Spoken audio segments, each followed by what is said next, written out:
Good morning, everyone.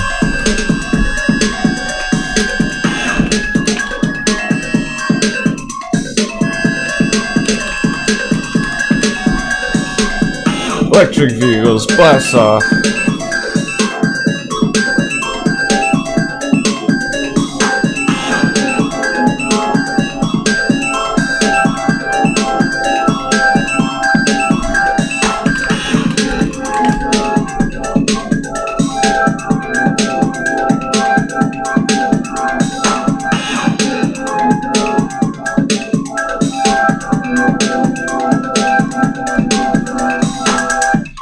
Crew better wake up.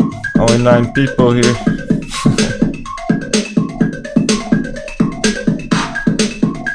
Today is not the day to sleep in. I've been up for like 2 hours straight.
CCIV, Bride, Nicola, Workhorse, even Tesla put in some green.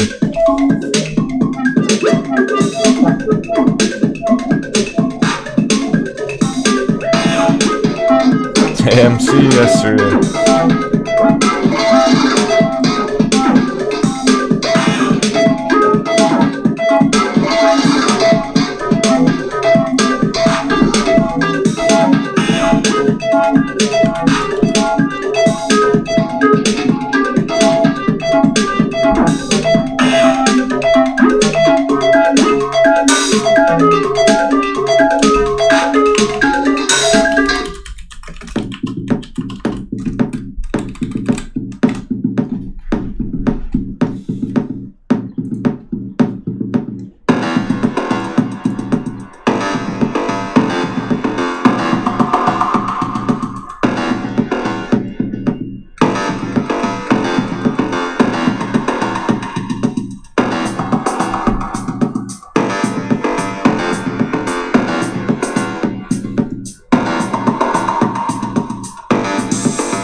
Unknown pirate player, shoot trap.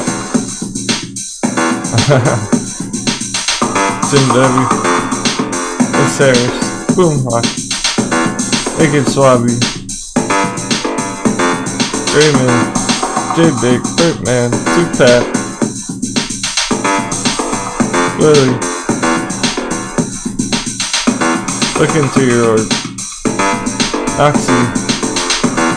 Shakar. Jamie Murphy. Corey's here.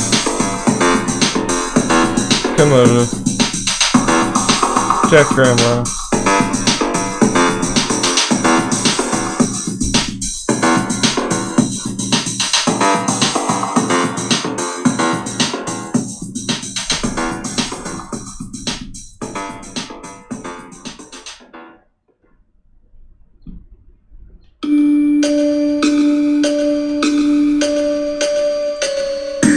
Gonna need a big hot beverage today.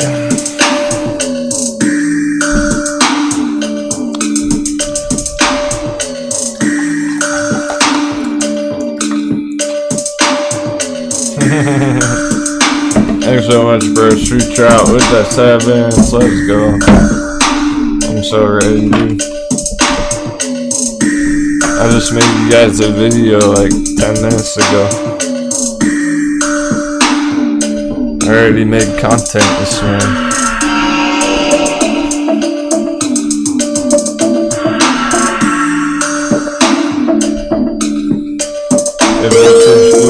How to put a power hour meeting.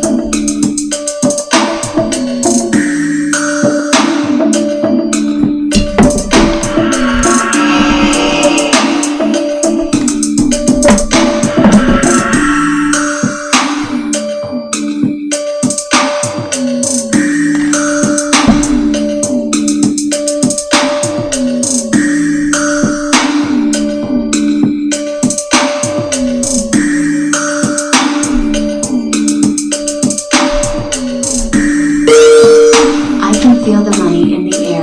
Good morning, savages. That's awesome. Who was that? Big, appreciate it, big, bro. I bet you can feel it in your pants, too.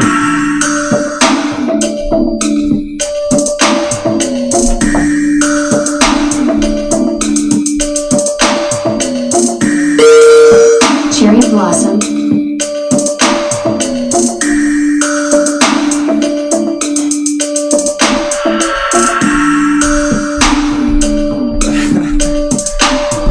You guys are so funny. Thanks so much. Every time I walk out the door, I come back. I super appreciate that. I gotta check her or Cherry Blossom. Lily, I had a feeling. Thanks so much, Lily. Someone told me I heard Cherry Blossom. I saw you posted him in the chat a minute ago. You guys are the best.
Song's a tribute to the trading gods. Rest in peace, millionaire moon boys.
Haha, Cam. Fucking right, dude. I was thinking the same thing. For sure, bro. Let's get some more sevens in the chat. Hype in the chat.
Good morning, stock buyers. Welcome to the show, coming at you live, 6 o'clock a.m. West Coast, USA, right on time today. Let's get it.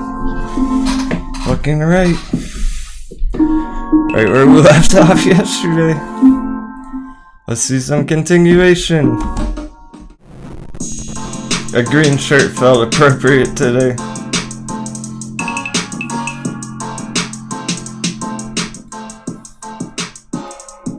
German markets, AMC, Polish, green. What more needs to be said?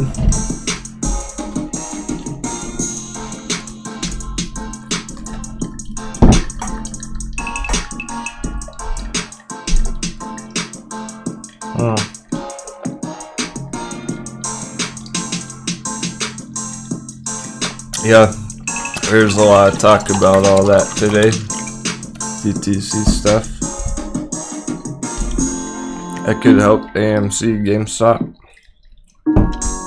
Maybe some of the other Wall Street that plays too. Yeah. Enough talk, AMC. Time for triple digits.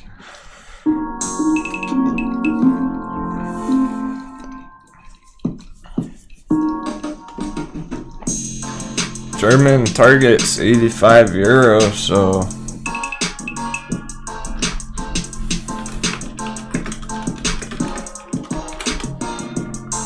that would be $101. That would be triple digits at target. 85 euro target. You guys want to see some other charts? I was working on Excel. Here's a hot off the press Excel chart.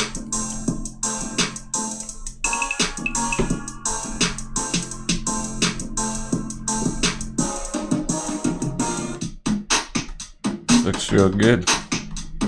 Particularly midterm, long term.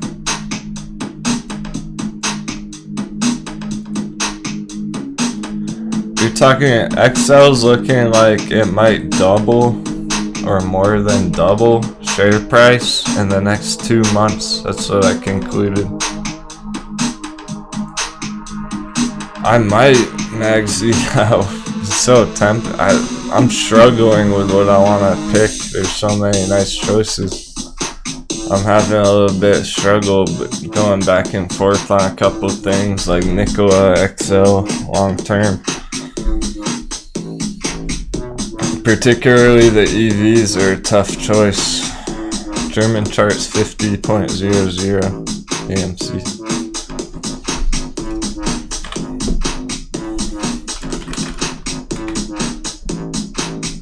Check the pre-market real quick. Yeah, I know XL is such a nice entry right now, but it's like what isn't a good entry? As I pull up AMC. Anyway, yeah, nice opening pre-market on AMC so far. Let's see if I can get over 60. It should. It's overdue for it.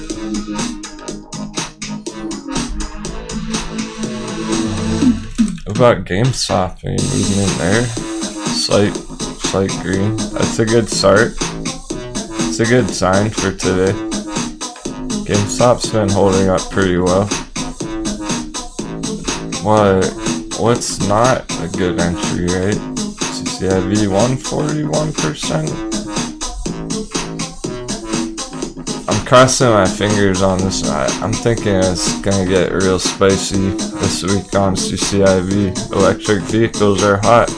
Hence the title of the show today.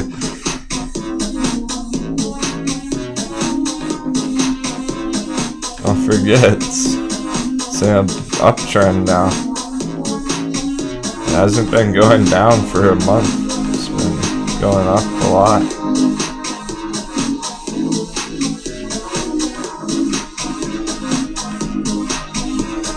So, the question remains, is that going to continue today? Are we going to see continuation of that today? Because it had like a 7-8% green day yesterday. Are we going to see another today? It's a pretty good chance.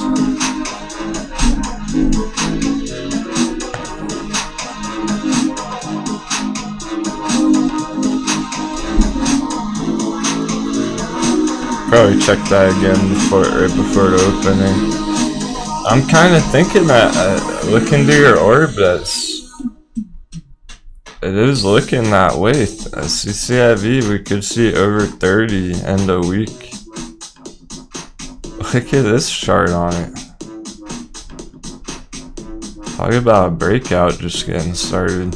CCIV. This weekly candle this week right now. As of yesterday, major development on the long-term CCIV chart. Big breakout here. Why is that a big breakout even though it didn't go up very far? Because it's on top of the moving averages on the weekly chart. It got back above the resistance on the weekly chart. And it's a bullish engulfing candle from last week. Last week didn't do much. This week is a lot different as of yesterday. It's already started the week very different here on top of the whole price action from the last 3 weeks combined. We're on top of all that nonsense right now. So you know what's looking to happen here. It's looking to go, but when, how long, I don't know. Hopefully it just keeps going up all week long, essentially.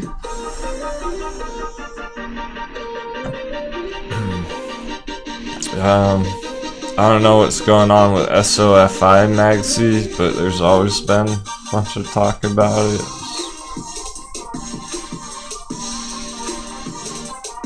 MMAT. We have our vote going from yesterday still.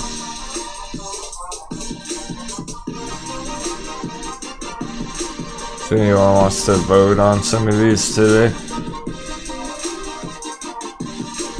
AABBQS. URNE. Plug got a bunch.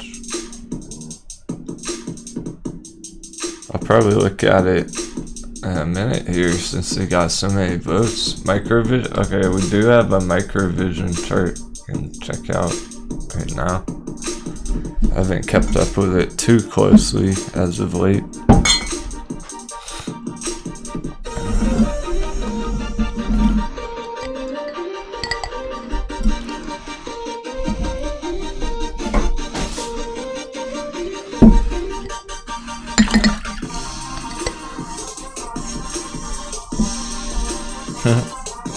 Hey Becky.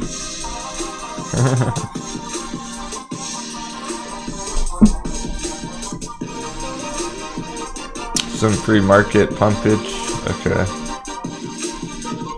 We don't have charts on those. Yeah, SPCE's been having some resistance. Not a big deal long term.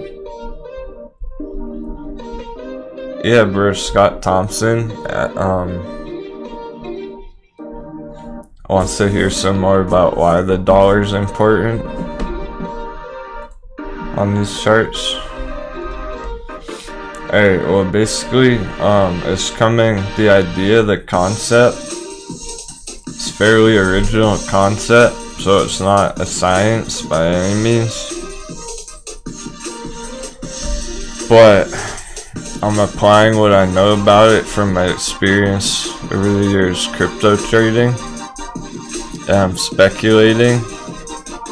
So you don't see it much on other channels. This is why, because they're not going that deep into it. I've seen it affect crypto for years, and our speculation a few months ago was essentially that crypto traders are entering into these Wall Street bet plays, right? They're moving profits from crypto into Wall Street bet assets. So we have the same trading mentality, the same trading mindset there. So I'm kind of speculating and seeing how it's developing over time. It's actually proving to be pretty accurate so far. Last week was kind of weird. So it's still kind of some uncertainty there. Once in a while it doesn't have a direct effect on these charts. But yeah, usually it does actually. We are seeing that correlation play out over the past couple months now pretty strongly. So it's been strengthening my thesis on that as time goes on, and we're seeing how important it is right now, because the dollars kept going green for like 2 weeks straight basically, and some of our charts don't care. Some of them keep blasting off anyway. So that's good to see. So it's still a little bit up in the air right now. We're trying our best to figure out how important it really is. Like, if the dollar just keeps going straight up, is that gonna destroy these trading opportunities? We're not really sure yet. Hopefully not. So far so good. The dollar's been pumping a lot, and these breakouts continue to play out anyway. Whereas like a month or two ago, when the dollar was going straight up, AMC was going straight down. So it appears that it does correlate, but not every day necessarily. Like, some of the assets are just too bullish that they're just gonna continue up no matter what the dollar's doing, it appears.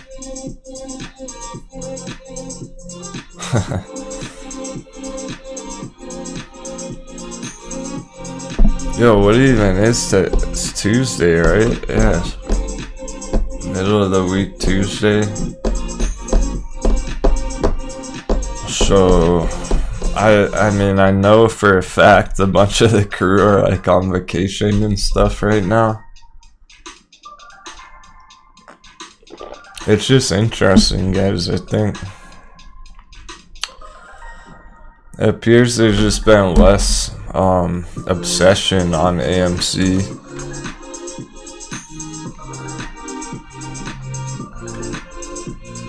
Whereas like January, February, everyone on the internet was completely obsessed with it. Now it's like getting more normal again, which is pretty good to see.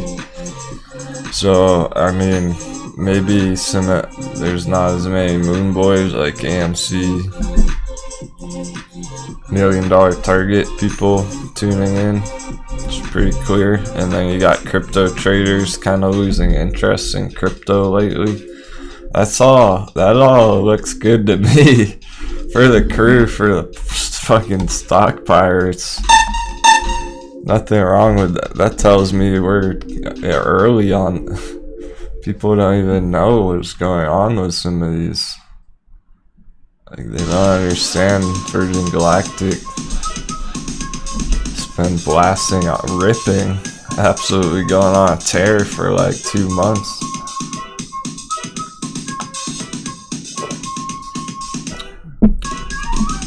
Basically, it seems like the AMC holders, okay? The AMC holders are essentially becoming more holders now. They're learning to hold now through all this up and down, which is really bullish long term. But I'm seeing less and less of like, oh, tomorrow's the squeeze, this Friday the squeeze. Right, people are becoming more reasonable now. It's a good thing. I'm happy about it. I'm happy that, you know, that the internet's just not all about AMC. Yeah, the next quadruple witching day. We're not just like chained down to we're not prisoners of the AMC news cycle anymore. It was a bit of tension when so many people were super heavy AMC, just waiting for that next news cycle to happen. Like, what's the CEO gonna tweet out tomorrow? Like, shareholder vote, earnings report, like, fuck all that right now. There's none of that's going on AMC right now, so it's purely the chart. So this is like where real traders are gonna thrive best.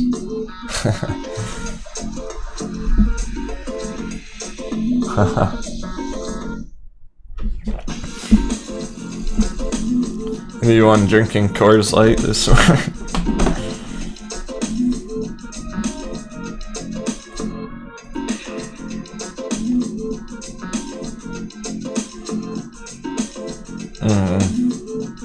Yeah, retailers are getting forced to deal with the hedge fund tactics, whereas we're not bound, we're not restrained to those tactics. We have other tactics we're applying to these other charts, which is fucking awesome. And we're gonna look at a whole bunch of them, even the long-term ones. I'd like to look at a little more today now that we're having some more movement, like SNDL. I think by the end of the week, yeah, we're looking, SNDL could be nicely sitting over $1. Potentially end of week, we're talking like 110 SNDL. So I'm starting to get excited about that chart again after all this bouncing last week and stuff. Nothing, no major development, but it might be starting now. We might see it soon here into the end of the week. So that's looking real good. Also, alright, check this out. Really, West Virginia. That's legit, bro. Thanks for everyone who's been here every day, crushing it. Fucking reload. Reload your blunderbuss. Yeah, HOFE is one of those. It's not my favorite just because I'm not a huge sports fanatic. But I totally understand for people who are really into American football, like HOFE is really cool.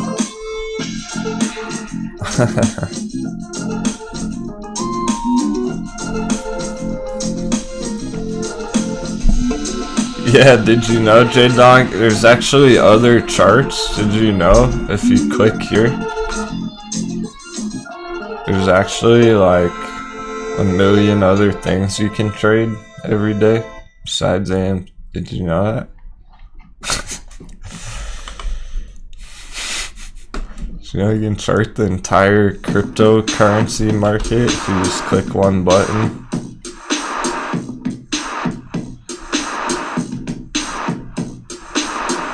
Yeah, I did get a little rest. I passed out after the show and slept until this morning. I was up early though. I was looking at all this. I made a video this morning. Whole another video for you guys. Ready to go. Market's gonna open soon. 12 minutes. Yeah, if only it was that. If Denwo sleeping was that nice street trout, that nice of a picture. It's more like Denwo falling down on his bed, wearing all his clothes with the lights on.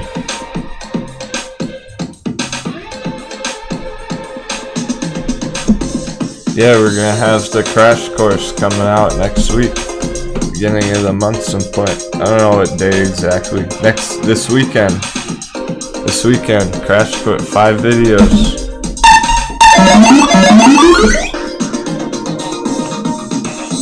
Five extra kick-ass videos for the crew only.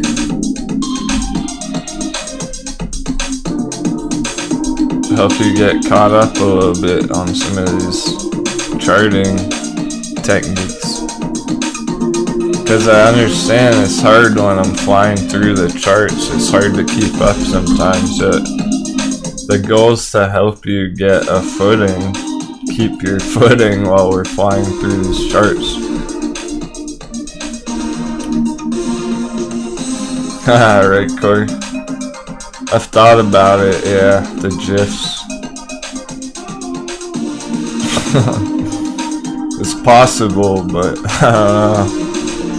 Can I trust the audience with GIFs?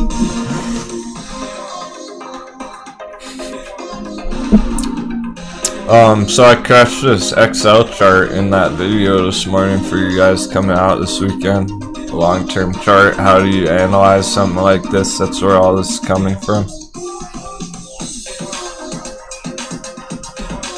I started from scratch. Went through it one step at a time. And now we have a nice chart for it that we can use on our show too.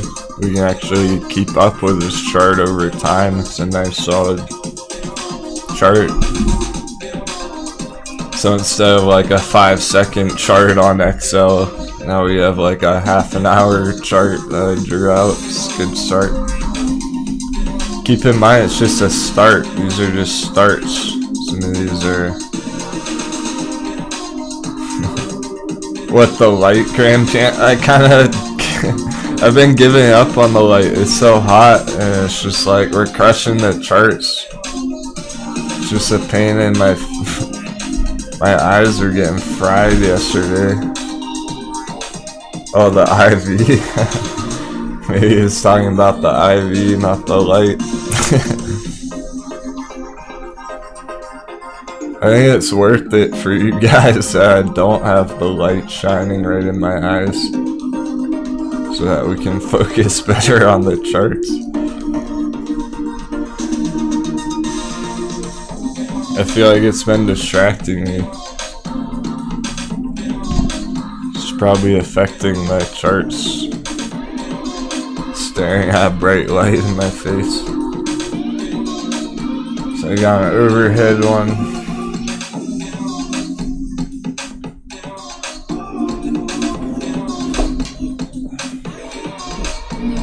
Basically feels like I'm sitting in an oven. But that's not gonna slow me down. I got a little fan down there if I need it. Some heat wave going on up here. 8 minutes to the opening. Yeah, did you know these glasses actually, they're cheaters glasses? You can see the chart. It tells you what's gonna happen on the chart actually. Did I ever show you that? Shows you the future of the chart right on my glasses. There's new things.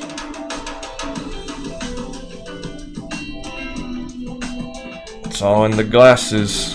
Surprise.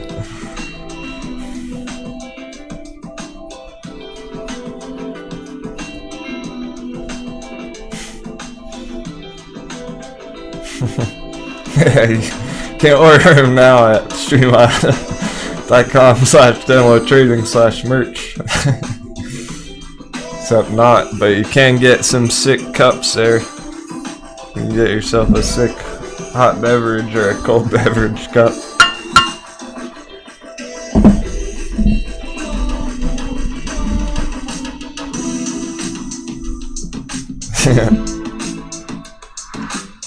I say it because I find it hilarious. I love just having it available, but it's so funny because everyone was like begging for merch and wanting cups and stuff. I've gotten one order. One person ordered a cup like 2 weeks ago. I thought people wanted merch. Here's your merch. We're getting going. 2 sick cups, $10, $15 plus shipping, but that was Jake on that ordered the cup. Appreciate it, bro. I don't make much on it, just a few dollars. It's just funny that people wanted him so bad and then one person ordered it. But there's more coming soon. A bunch of you have cups already, so I get it. There's mouse pads coming soon. Dickhead didn't know. There you go. Yeah, of course, all the members after your 3rd month, you get a cup automatically, so you don't have to order a hot beverage cup, but... Hell yeah.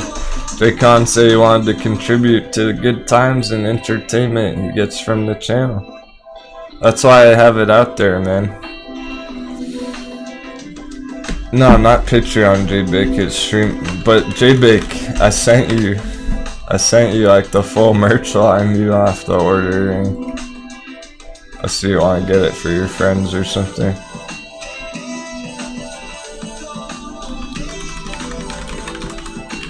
Streamlabs.com/denwo trading/merch.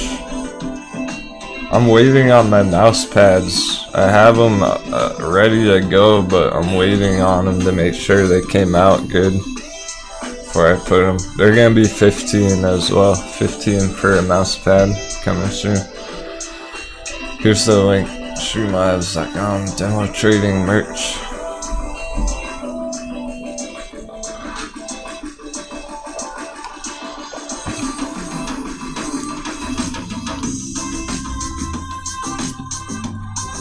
I like the water cup a lot. It's pretty decent. It's a nice size. I was worried it was gonna be too small and I wasn't gonna fit a nice bit of water in it, but it's a good size for a good chugging of water. Like if I chug a full glass, I feel good after that. But JBake, you got yours coming in the mail, don't worry. Same with Becky and Boomhawk and stuff, Vader Stock. You guys are good to go, don't worry. It does not need to be water. I filled mine up with rum last week. Picture a polecat on the mouse pads. Appreciate it. Yeah, I have a lot of fun with it because I'm an artist too, right? So it's not about, I'm not doing it to make any money off it. We literally had one order. I've spent money. I'm spending money to send out merch to you guys. I'm opening my own personal wallet and buying you guys merch. So it's not about making money on it. I just love it.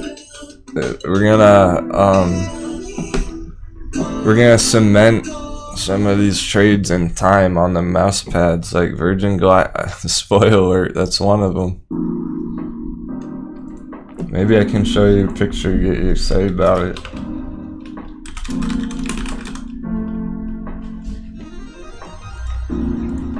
Market's gonna open in a few minutes.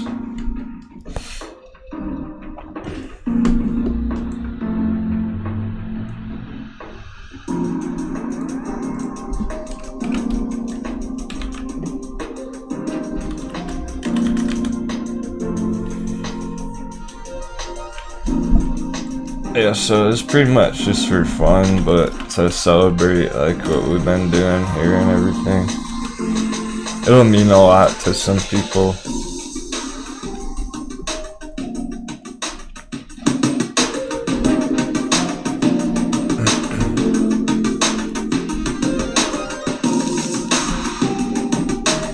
Means a lot to Captain.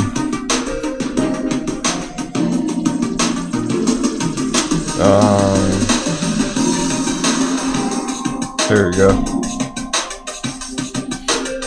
Ready for this one? I hope you are. I don't think you are, guys. Virgin Galactic hot beverage on a fucking mouse pad. $14 bounce.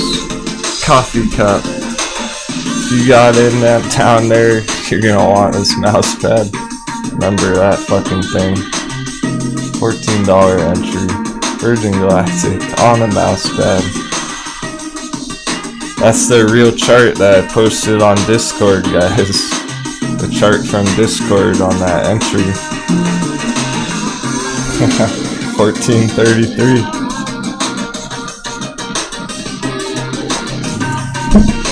Pretty dope, right? So it's really just because it's so cool. I just love it. Alright, you wanna get excited with like 1 minute on the opening? Let's keep it going. Sundial Pirates, Stock Pirates, on a fucking mount. What more could your dreams have come true? Sundial Pirates, on a mouse pad. Stock Pirates.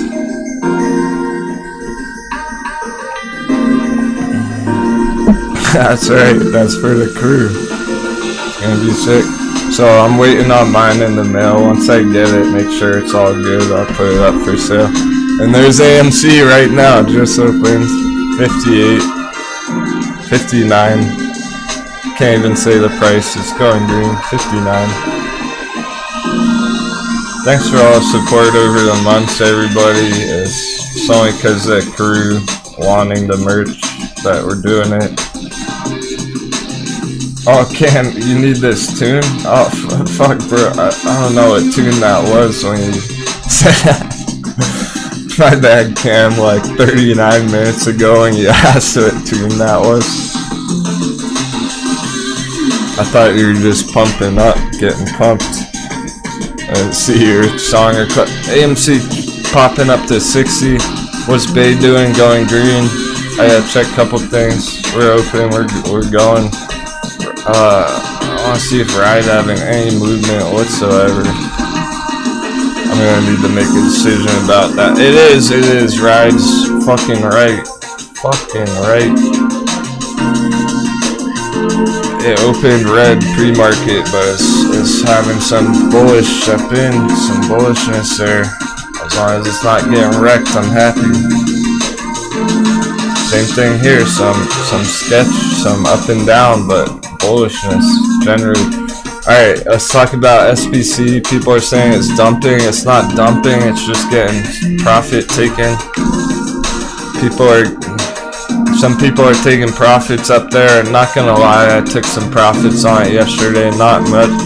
I took like 70-80% profits on this thing from last week, yesterday. I'm still holding long term. That was a short term trade. I don't know if it's gonna close higher at the end of the week. That's the thing here. It depends on your time frame, your mindset. Are you in it for today? Are you in it for next year or next week? Like, what is it? It's gonna make a major difference here. So no problem, no worries whatsoever on the long-term picture here. Major uptrend breakout, Virgin Galactic. But for short term, I don't know about end of week. It could even close like 49.99, something stupid. So there is short-term risk there. There's short-term bearishness coming through on that chart. It's not a huge deal. I don't know what CHPT is, but West Virginia says ripping. Maybe potential there, yeah. It looks like it's starting to maybe go parabolic.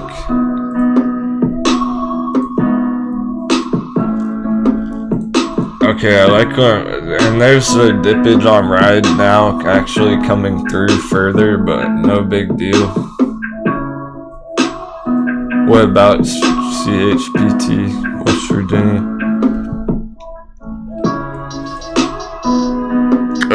I like how they're holding. Not bad so far. It's okay, because AMC is popping, so that's always good. That is always gonna help everything. Whole bunch of AMC holders in the audience, so that's always.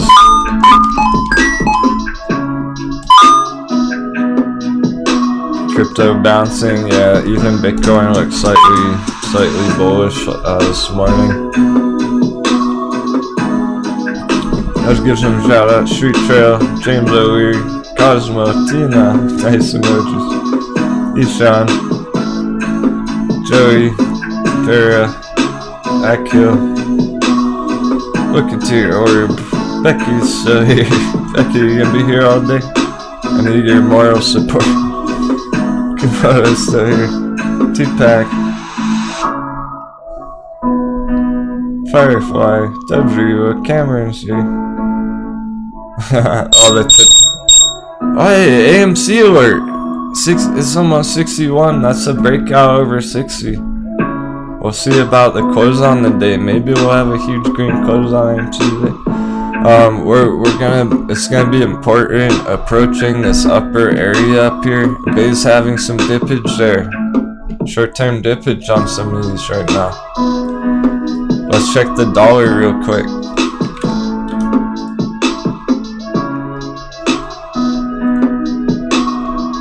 Okay, well, dollar's actually going hard right at the moment.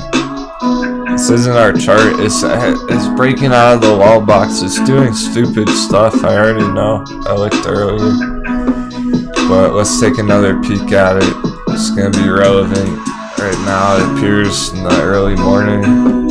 Chart lag. Vlad the Impaler. I'm telling you, it's only when stuff is blasted, only when it's the most important time does the chart lag. It never lags during the bearish afternoon hours.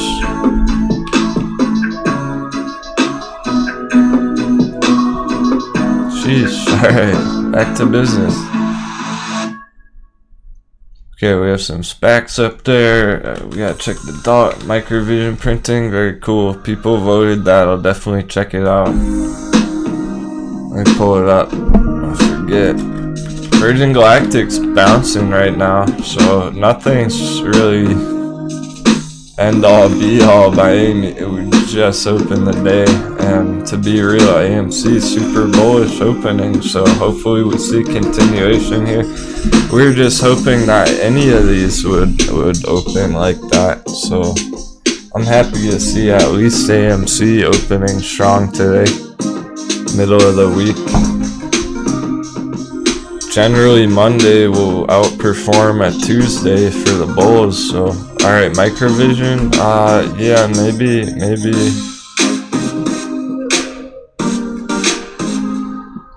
we need our real chart for it. This isn't gonna cut it. It's a tough one to trade, microvision. Yeah, I think maybe, yeah, because it appears to be getting into a gold breakout box area, so this really could continue here, at least to the top of this gold box. Where's that? Pretty high, $24. You're talking from 1850 to 24 on a trade idea here on microvision right now. So that is a long idea. That's a long entry on microvision. One of the few ones we've ever seen on this chart. Usually it doesn't even look good enough for any kind of entry, but it actually does look fairly decent for an entry on microvision right here. How do you like that? Yeah, Noxie got it. Sorry about that, bro. We'll pop up GameStop so people can watch it up top here. I need to watch it too, so we're at 211 flat. Flat meaning 0.00. I made that up too. I don't know if that's a real thing. It is now. 210 flat. It just dropped $1 hard. 209. It's still alright. So for GME here, let's rewind things for the GameStop holders for a minute while we're waiting for bounces on CCIV. Look at this bounce so far. I think this might just be getting started, guys. This does not cancel the breakouts on our charts here. It's not over yet.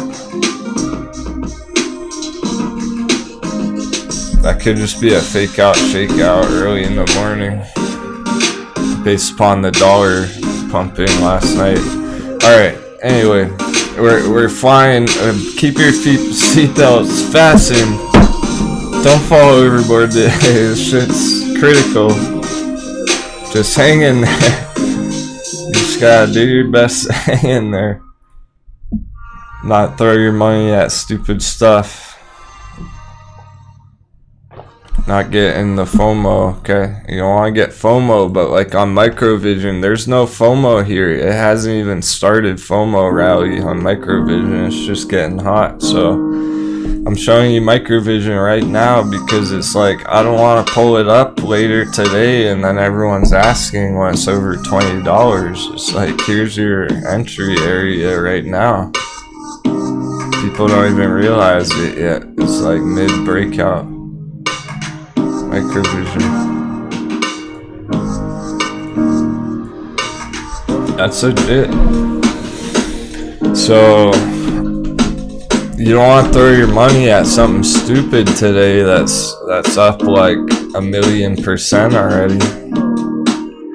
Like, alright, as much as we love Virgin Galactic and stuff, and a whole bunch of holders on it and shit, when you compare an entry like this on Microvision today to Virgin Galactic, it's like entering here in Virgin, you're entering in the bear box, you're entering in a midterm target area, and you are in this purple range, which has inherent risk to it, okay? It's gone up, Virgin Galactic's gone up a stupid amount in a short period of time, so this is not really like one of those ones that looks like the best entry this morning per se. But then you have something like Microvision that's just getting started. It's hardly even broken out yet. So this hasn't gone up very much in the past few weeks and stuff. If anything, it's been going down. So the potential here is way different over the next month or two.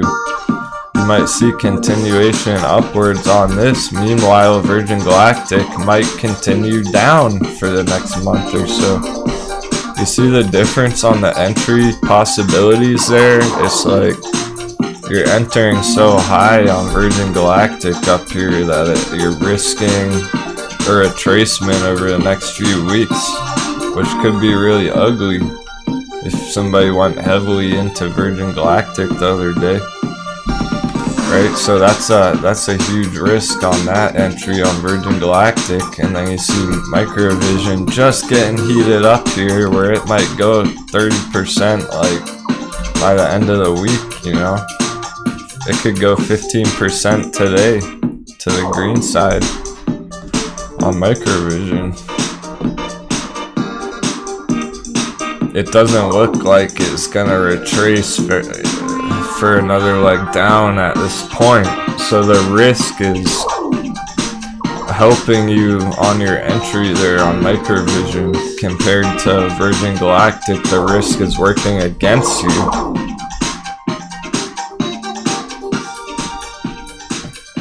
A whole bunch of great questions.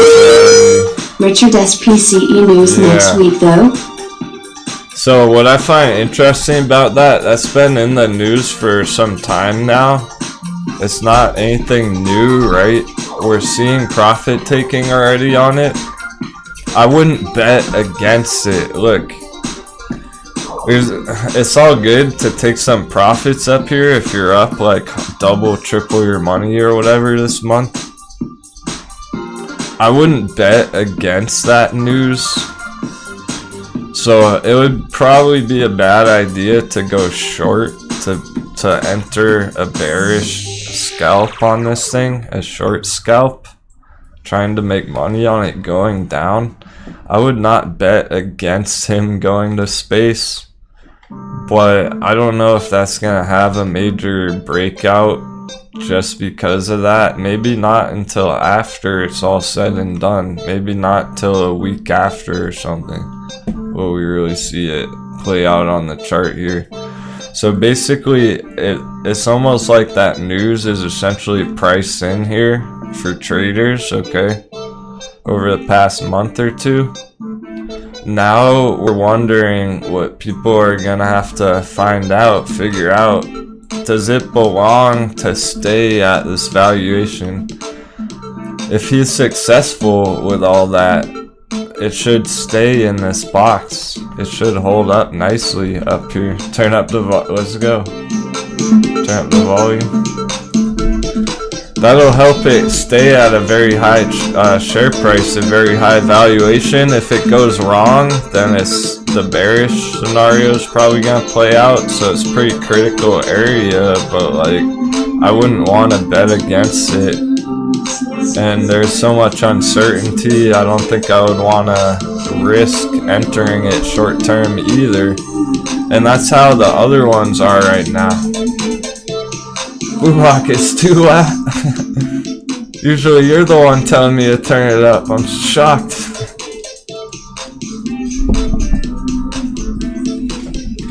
Now it's right in the middle.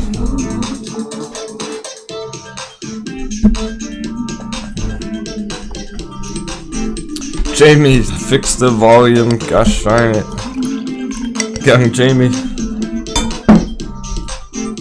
Fix the music volume so I can chart shit. Yeah, I forgot you're always sarcastic. That's true. Yeah, Ride's not riding at all today. Nope, not yet. I'm not fooled yet. It's all good. I'm not fooled yet. Nothing's really changed here. I'm not concerned with CCIV right here, right now. We're just gonna have to give it some time. It already bounced. And essentially went to a new high. This morning, CCIV was higher than it was all day yesterday already. It was already higher than all of yesterday. Just a few minutes ago, so it's definitely uncertain here. It's a pretty big range. We gotta give it time, see if it breaks out either direction. It could easily come back down here, 26 today. That doesn't change the end of week targets. Definitely doesn't change the long-term target. Like, this is not ideal. It's not ideal on the morning. Yeah, and workhorse. Let's check that out. But look at, this is gonna give us a signal here. Like, look at microvision here, okay? It broke out, came back down just right now, this morning. Touched that blue line again, essentially, right? Retesting that line. Now it might go higher, so let's, maybe microvision will go off here, and we're looking for any signal like that on these charts, that any of these are continuing up right now. I mean the Wall Street debt plays when I say any of them, or electric vehicles for that matter. HT is sinking. Yeah, so I mean, I would not be fooled by that long-term, mid-term. It's not really. Workhorse looks like it's ready to go. I like Workhorse right now. This easily could blast off right now, like all day long. Depending where you want to draw a trend line, but we already have a breakout on Workhorse. There's a second breakout short term. The MACD is just starting to curve up there, go green. Workhorse doesn't care what anything else is doing. Workhorse looks like it's gonna go higher today. At this rate, what it's doing right now. So I wouldn't necessarily enter it right this minute, but I want to see if it does. I would like to see if Workhorse does go higher here soon. That would be nice to see, because that'll help everything else out. And the dollar's going down, so actually this is kind of what we were talking about yesterday, because check it out. You guys remember this in the chat from yesterday? The color, the arrow, rainbow arrows where we left off the afternoon on the DXY chart.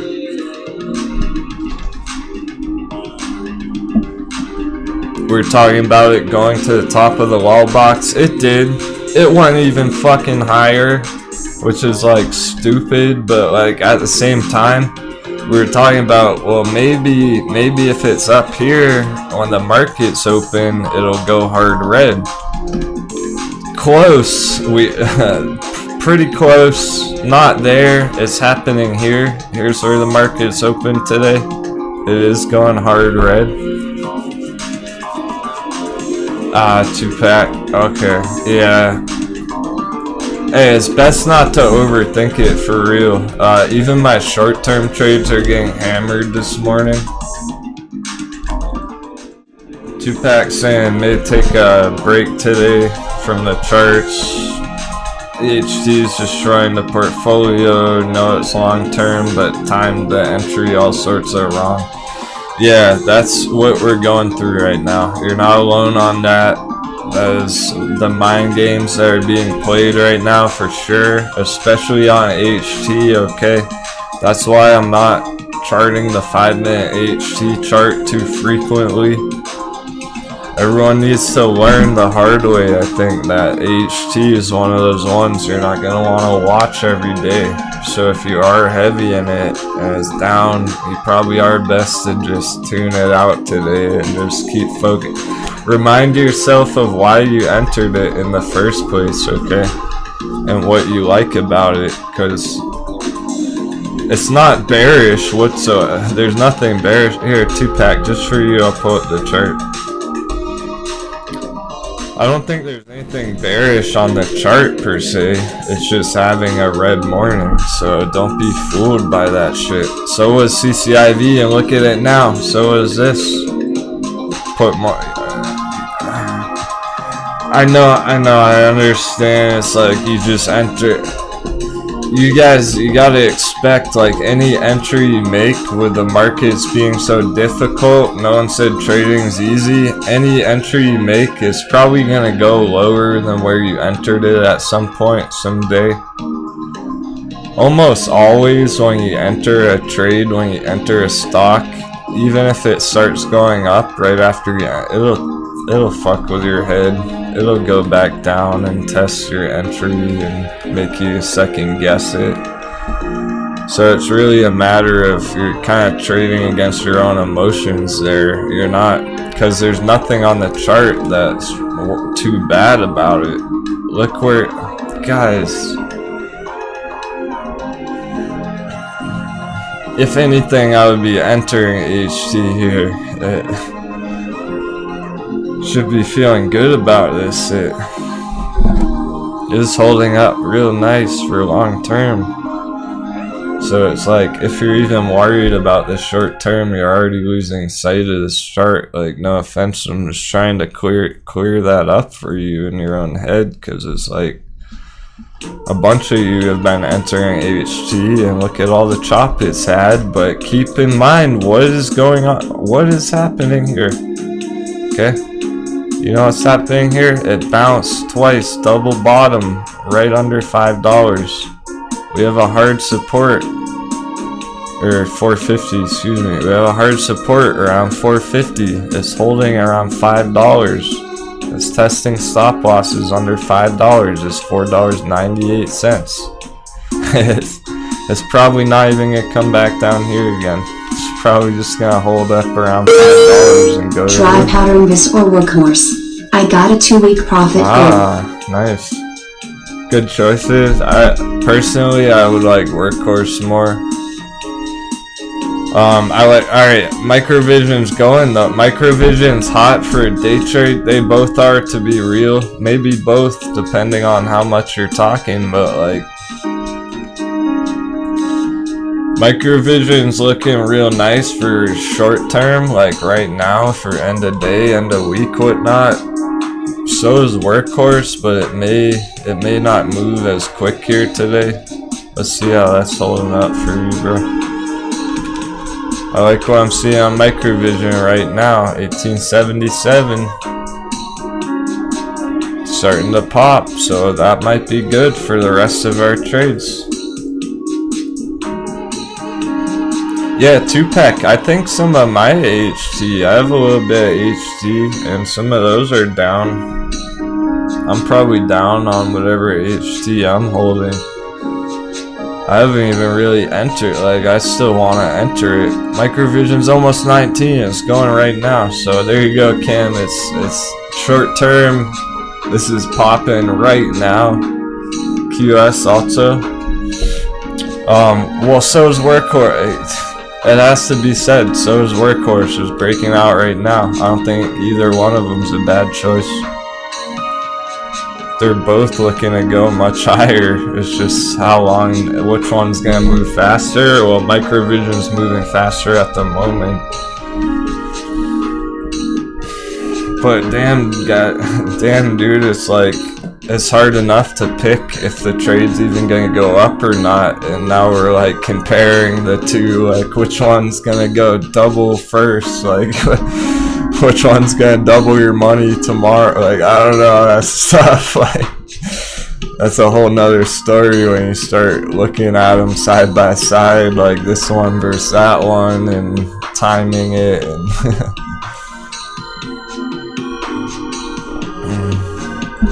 you know, people are getting absolutely destroyed on trading Microvision for like 4 months straight, and we're lucky to even see like a nice entry opportunity here on this chart after all the BS has gone through, all the portfolios is annihilated.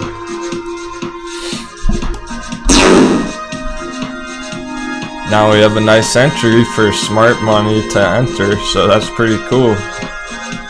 Particularly for midterm, because it's like anyone who didn't want to fuck with all this nonsense on Microvision is finally looking better for long term. If you ever had been interested in it in the past, it's like it's getting to that point where all the paper handing BS might be done with for now. Up and down, up and down. Now it might just go on a nice bull run. All the paper hands are shaking out. I think we're gonna have a crazy year ahead, guys. Next 6 months and stuff, probably every single one of these fucking charts we've been pulling up, they're probably all gonna be way higher. But that's kind of the stage we're at. Just getting started on these breakouts, and like the magnitude of the movements that I'm seeing. We're talking about potential bull runs on some of these breakouts just getting started, going for the next year. Like all year long we could see an uptrend on some of these, just generally speaking. Like maybe it already started on Virgin Galactic last month or whatever from the hot beverage. Maybe that was the start of a whole year of upwards, you know? It does sound great. Now that we've made entries, now that the crew has entered on a bunch of other assets and people aren't just completely all in one thing, I'm feeling real good about that. I think that's why Tupac's having a little bit of the seasickness this morning, because probably too heavy in HT and feeling like missing out on other stuff.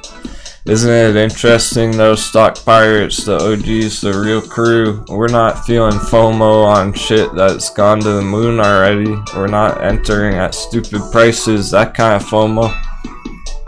We're feeling sick about, we don't want to miss these hot beverages on these other charts for long term. It's like,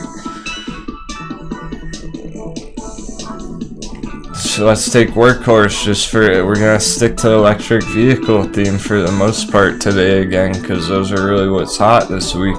And like for Workhorse here, it's talking about $17 entry. We spotted the bottom around $7-8. Now you're talking double that. Next year, like I don't think you're gonna see Workhorse under $20 next year at all. Like this might be, we might be concluding some of these corrections, these reversals, long-term reversal corrections on some of these charts that have gone down for a long time. They might just be getting started to really be getting going on a nice fucking bull run. That's what I'm saying. Like it's been awesome the last month or two. It's been trader's paradise, absolutely awesome, epic price action. But it might not be. I don't think it's nothing compared to where we're going. It was the same kind of shit I saw in the crypto markets like 2 years ago. Pretty much 2 years ago at this point. And you saw what happened with crypto the last couple years, my friends. You know how that story ended. This kind of stuff I saw on Tesla at $300, $500 area a year and a half ago.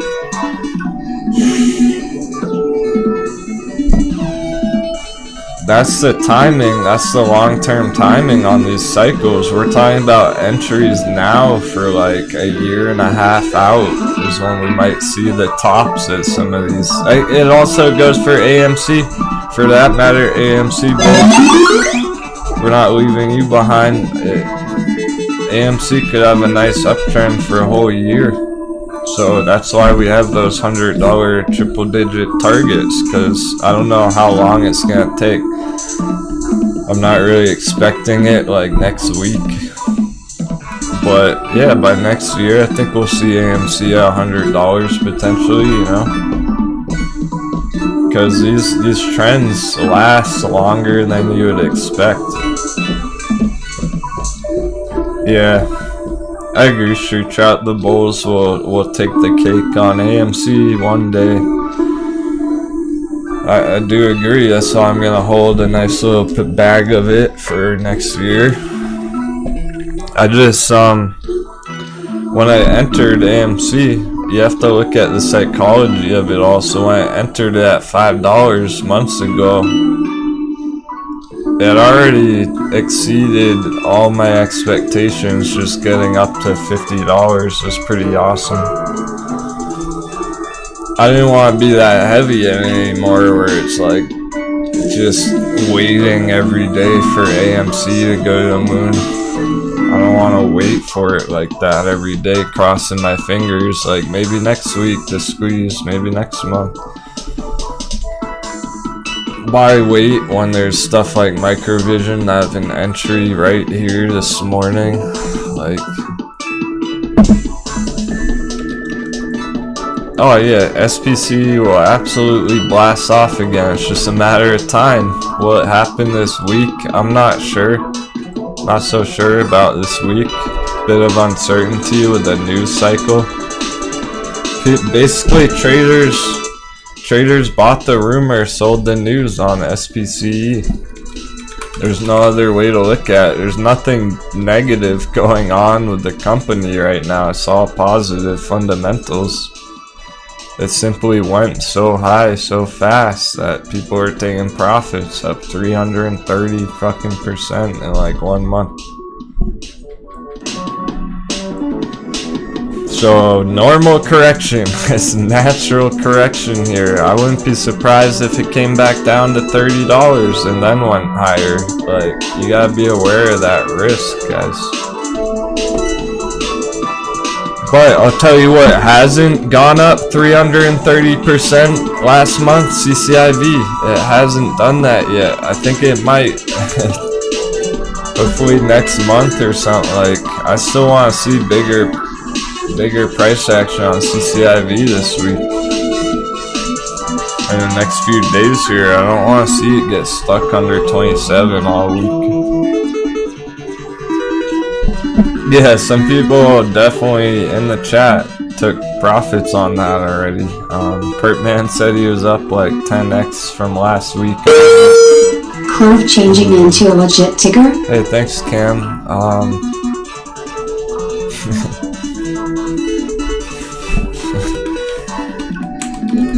Doubt it.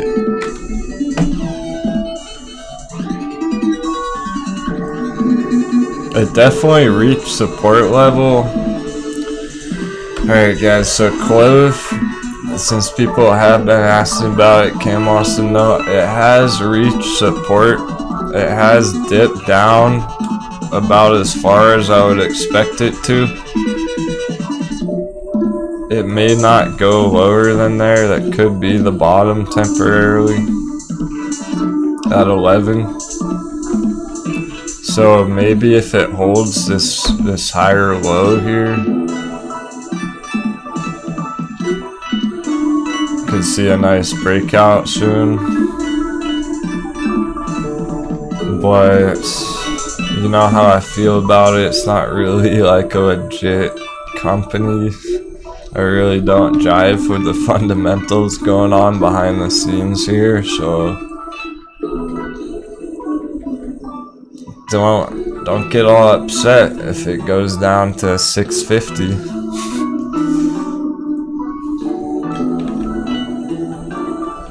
I find it interesting that you're asking, because you were just asking about Microvision and Workhorse. I mean, if you entered Microvision, you're probably in the green on that already since you asked.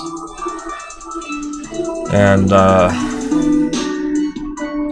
it goes for Clove too. It's like the risk here it's not gonna work for some traders. It's absolutely a FOMO trade on Clove, like you said. You would be entering here just desperately hoping that FOMO kicks back in. That's a mistake, and the market punishes mistakes. You don't want to get punished by not being patient, and then everyone talks shit about Clover next week, and it keeps going down, down, down. I would rather wait to see it holding up this area longer, making sure it looks okay. Because it hardly even looks okay right now. It's just barely holding up here at the moment. Same with other stuff, to be fair. Like GME is barely holding 210 area, AMC barely holding 59, CCIV dippage barely holding 26. It's like, we're gonna be dealing with some BS this morning, it appears. It's already been happening. There's nothing you can do about it, really. It doesn't change my analysis. It doesn't affect our charts, really. It's just might be playing games with your mind a little bit.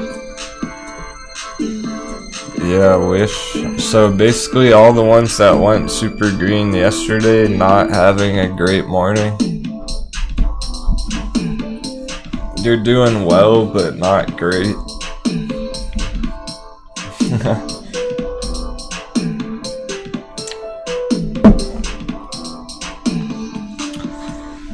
Well, if we're looking at what GameStop and AMC are doing, like especially GameStop here, right? It's every time the dollar goes up, the breakout gets delayed. So it didn't happen yesterday with the dollar going up. Maybe today. I mean, it's well on track for this continuation, still on GameStop, upwards.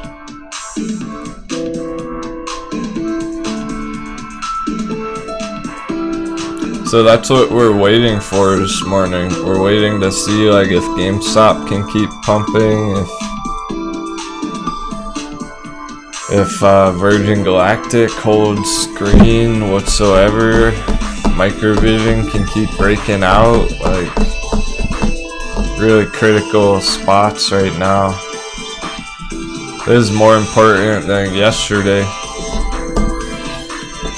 for day traders and stuff, especially because here's the dollar winding up now again. Tight area, real tight here.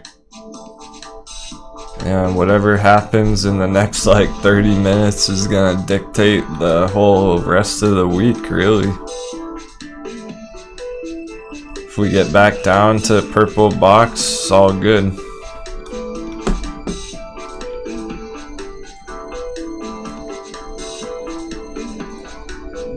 We'll take all the signals we can get, right? We want to use it all to our advantage, getting all the clues, all the puzzle pieces. So the red candles this morning, the dippage on the other charts doesn't tell us much. What the USD value is doing right here does. Gold's tanking too. Yeah. That's the concern here with the dollar chart, is that it's more likely to continue up in the midterm. Has been going on a tear lately. There you go, bro. Hey, you're gonna. I think it's looking to pay off. I bought this MWKHS, you know I like my green 77,777,777,777,777 I troll 7,777,777,777 FUD me.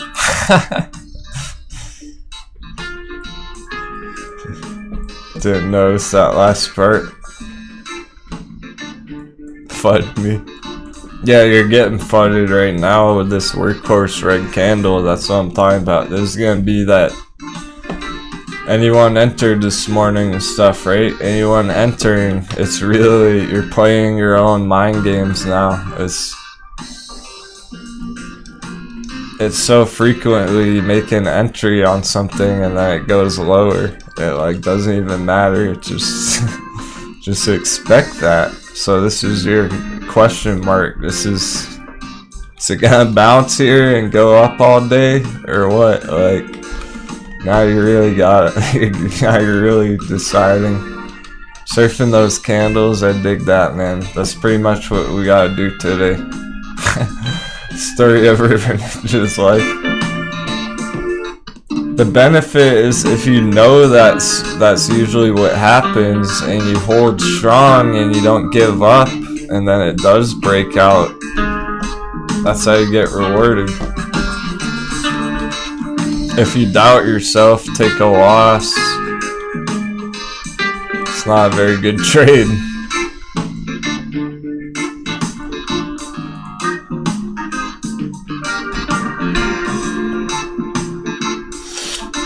AMC is holding at 58, so I think just the fact that it's holding up, it's looking nice.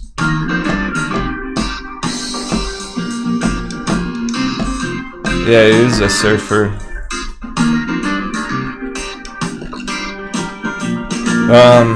Yeah, so what's kind of wild with the dollar chart though is long term it is kind of looking to trend up higher. At least it appears that way currently. And that would make sense with crypto markets coming down. Like the higher this goes, the lower crypto will come down. So that definitely aligns with the crypto markets not performing well over the next month or whatever. If we see that, I'm really crossing my fingers that some of these charts don't care either way. They might just keep tearing anyway, tearing upwards anyway. So that's what the unknown factor is here lately on the dollar chart. We know what it's doing, stupid stuff. It's trying to break out again. We want it to do this. We gotta see what happens because it's gonna affect crypto, it's gonna affect these charts.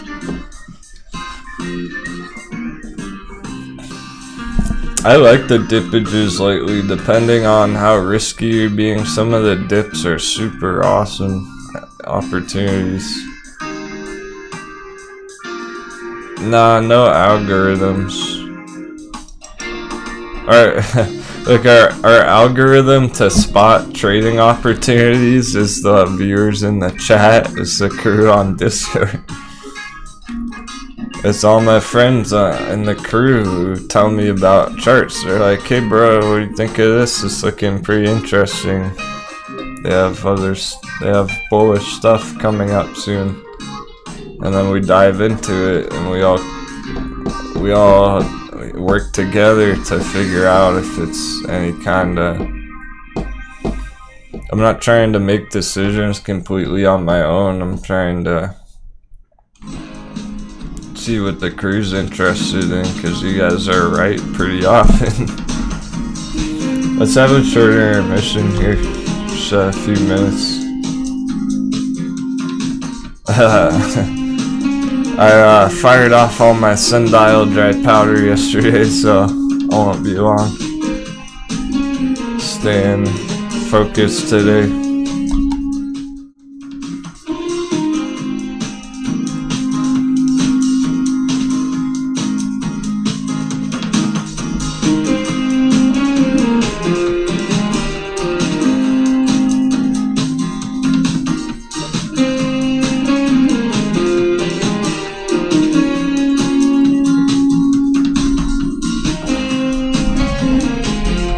for a bounce when we get back.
chilling during the dippage. Red morning.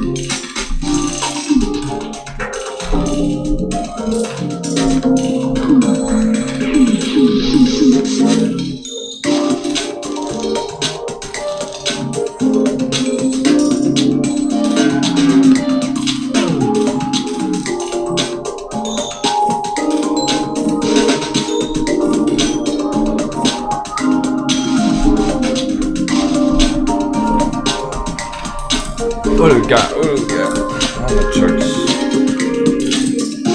It is for euros, so.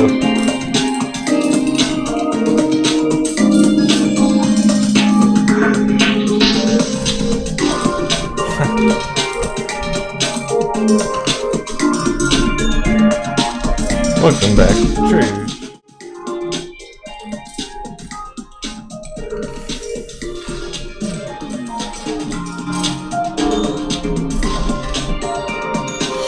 Very interesting.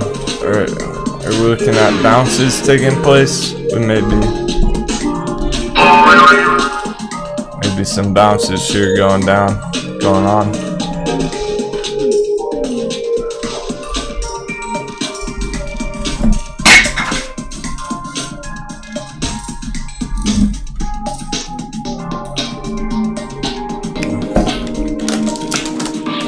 Time for a Tuesday tasty. Hate looking at the dollar. I know. I kind of do too. Sorry about it. I don't like looking at the dollar chart either.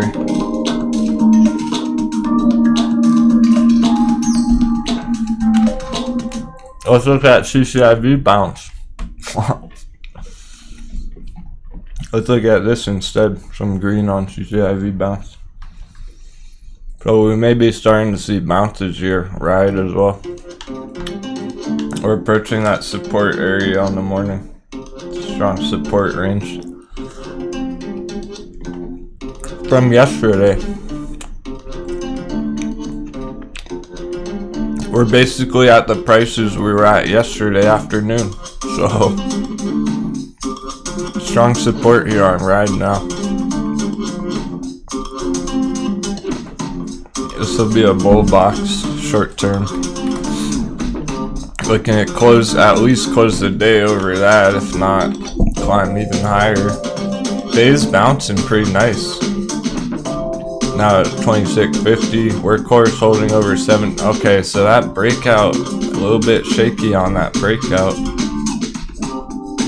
Workhorse was revving the engines, started the thrusters, didn't get off the ground yet. Bizarro stories. How about some bizarro stock trading stories? Does anyone have a wild trading story you want to share in the chat?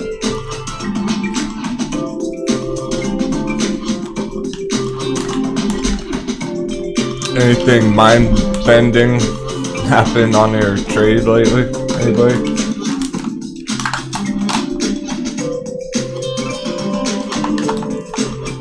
Or just ever?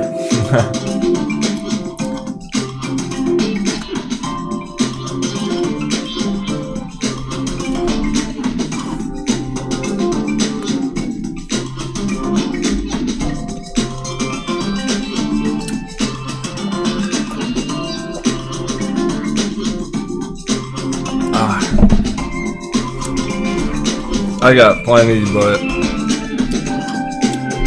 it's always time for that. I want to hear someone else's trading story if you got one.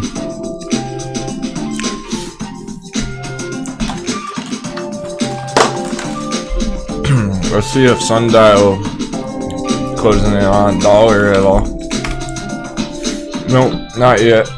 Slight dippage on Sundial as well. Across the board then with the dollar value. If even Sundial's having some red today, this seems like pretty much everything is.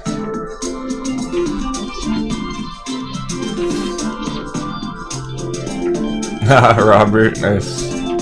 Well, kinda nice. I like that right now.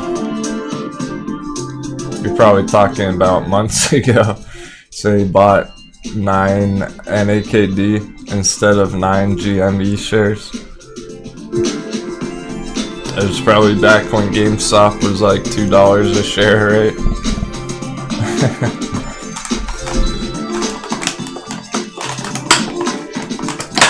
Well, hey, at least you realize now, like now that you see GameStop at $210, you realize how expensive that is to be paying that on an entry nowadays.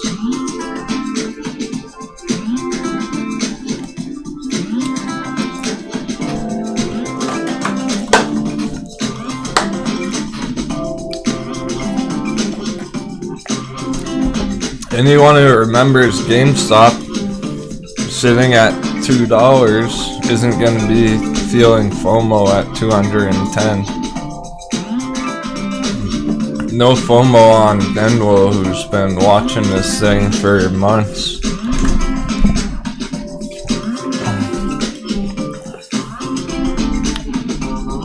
CCIV major bounce. Let's fucking go. I want to see this continue today. I think we might be getting to change of heart now this afternoon. We got an hour and a half till lunchtime bear BS time hour. Maybe we'll go green for the next hour.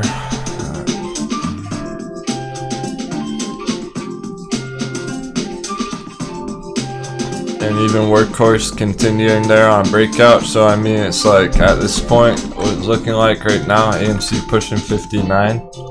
Okay, I think we might see some changes here.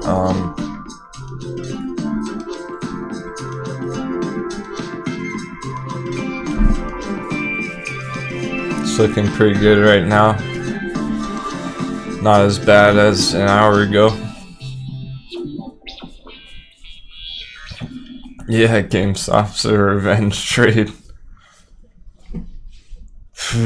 That's a tough spot to be in though. Like, you can revenge your GameStop trade by making money on a different trade, you know. It's like, you don't want to get the best city twice.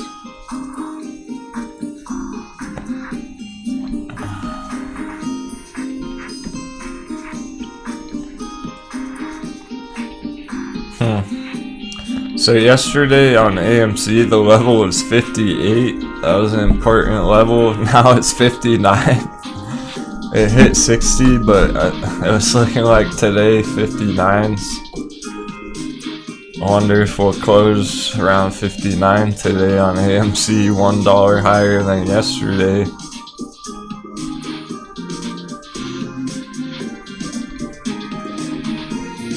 It might be a long afternoon on the AMC chart.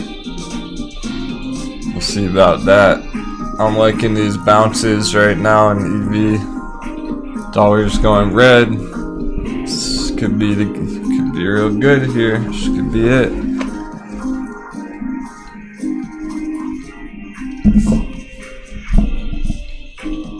Yeah, sundial's turtling upwards. Sundial's in its shell, its turtle shell. It's a snapping turtle sundial. Yeah, let's look at QS real quick, Pertman, because that was loaded a lot, and we should have a chart. Yeah, well, here's our targets up here. Very nice so far.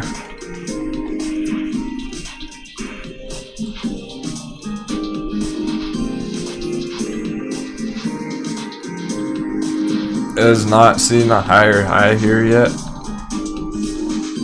You don't have a breakout signal yet, really. It's getting very close though. It's a flat line right now.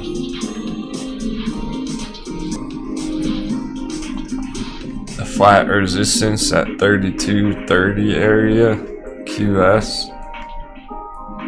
Above that, it's looking to go higher.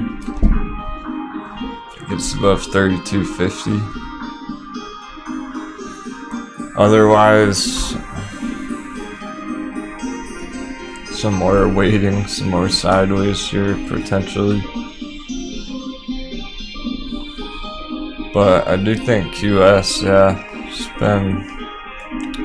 been looking to try and break out. It's definitely looking pretty decent at the moment. It never reached that bear target, so maybe it's bullish enough to start bottoming out here instead of lower down here. It may be bullish enough to hold up this area, so as long as it's holding around $30, it looks primed for long term on QuantumScape. For pretty big targets, we're talking like, you know, hundreds of percents even on this thing, because we got the local high area up here like 300%. So if somebody really liked what this company was doing, QS, then that's an interesting trade. If you really dig their technology or whatever, their business side of things, then the chart is working in your favor right now. Pertman just said they have world-changing tech and development, so if that's how you feel about it, then it's looking better and better. It's not quite that breakout confirmation yet, bullishly, but it's getting close. Maybe it'll close today over 32.50. That would look real good for the bulls there.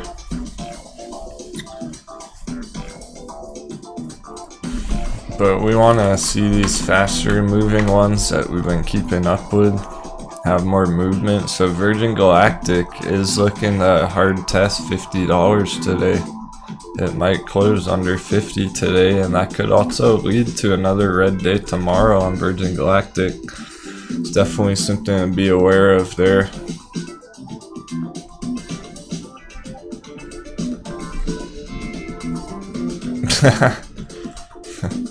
J-Big's got a wild story, guys. He just had a garage door repairman stop by, and it was awesome. He said,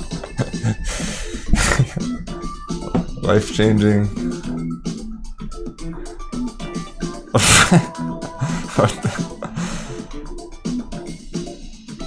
Both the repairman and the helper said that it smelled good. What smelled good? Oh, came inside and burned one. That was pretty funny then. I got you now. Maybe that was a life-changing event for the repairman. He's gonna be telling that story for years.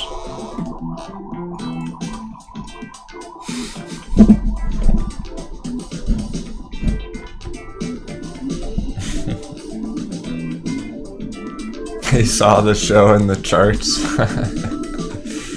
I would have shouted him out if he told me why he was there. Shout out to J-Big's garage door repairman.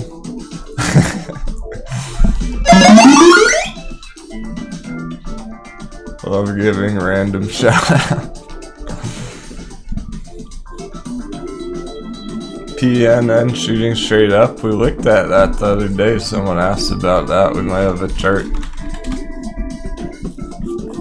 Oh, we have a bearish chart. I don't think this one's ready yet. This one could be bearish. I don't like this one right now. PNN.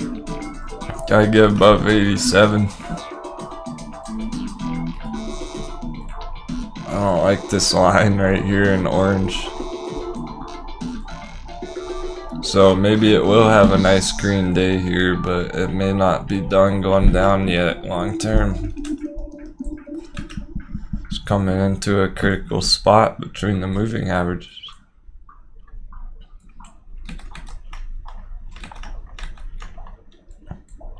It is one of those ones that doesn't get me excited. No FOMO here on it for me.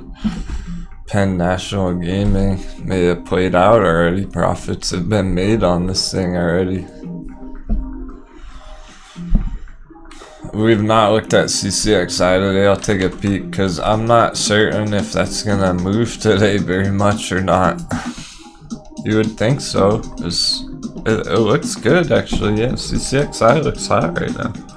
I can tell already, even just right here on this ridiculous chart.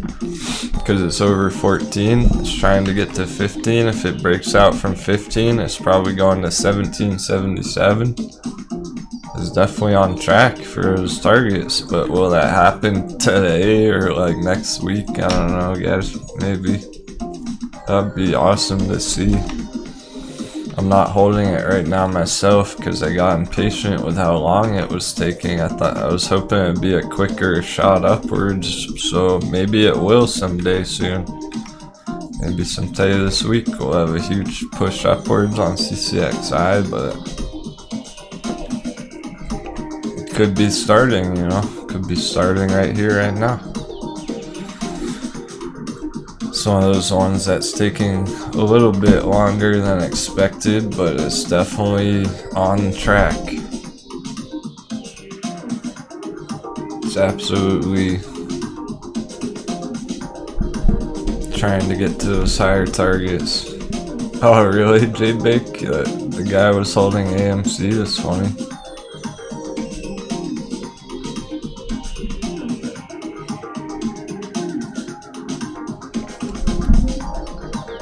MMAT.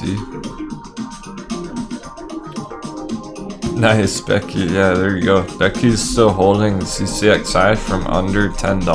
That entry under 10. That's pretty legit. Because you don't have a time constraint. So it's just going up every week essentially. No need to do a thing if you're just holding that.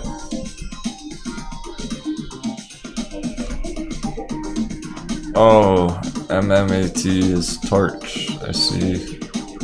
Used to be Torch. Portnoy FOMO kicking in, yeah. Oh, I almost don't want Nikola to blast off because I still want it long-term entry. It's very similar to the other EVs this morning, not surprised.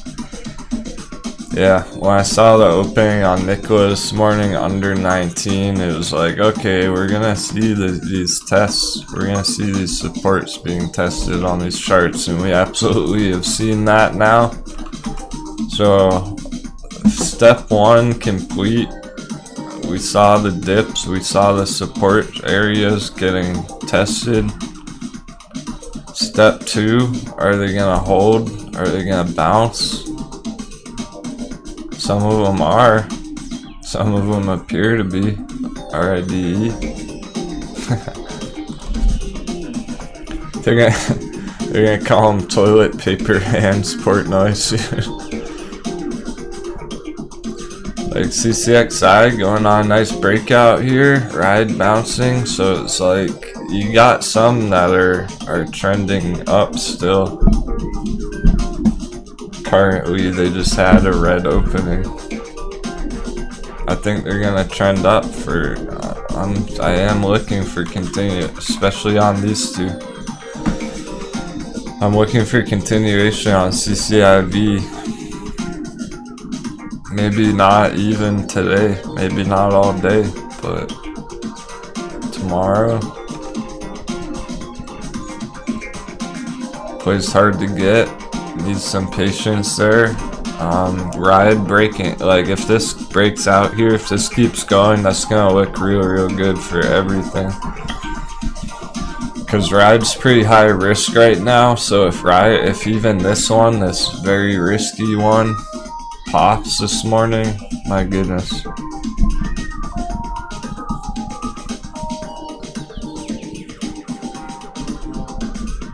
Yeah, some of these have to come pretty low to get nervous about them, like SPCE. People who entered under 20 on that, it's like no worries at all. Some of these, if you got those killer entries, then you're just sitting pretty right now on these charts.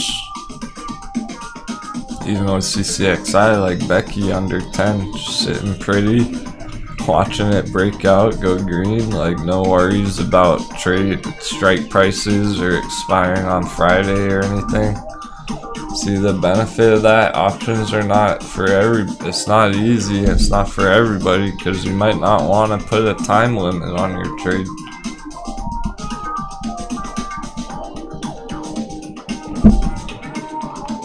I've made some mistakes the past month or two putting hard time limits on it. Like, I should have given Bay longer and stuff, but I've been entering short-term trades on it. Well, both really, but too short.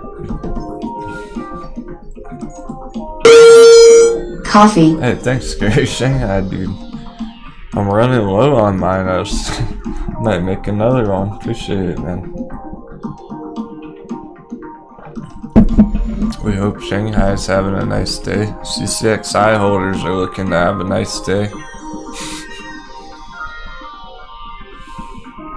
So yeah, it's cool that we just checked out this chart because it's actively moving up right now. And it is another risky one, but like, to see the risky ones continue upwards is pretty legit. It's up 0.5% on the day. Modest, but reasonable.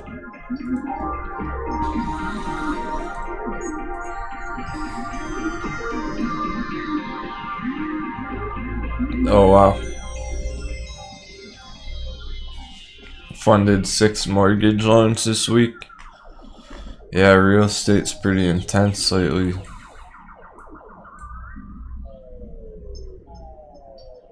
Oh yeah, Corey, that's the VPVR indicator that shows the horizontal volume.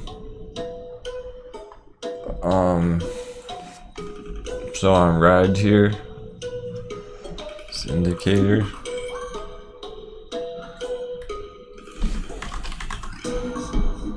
I guess it's spelled out as visible range.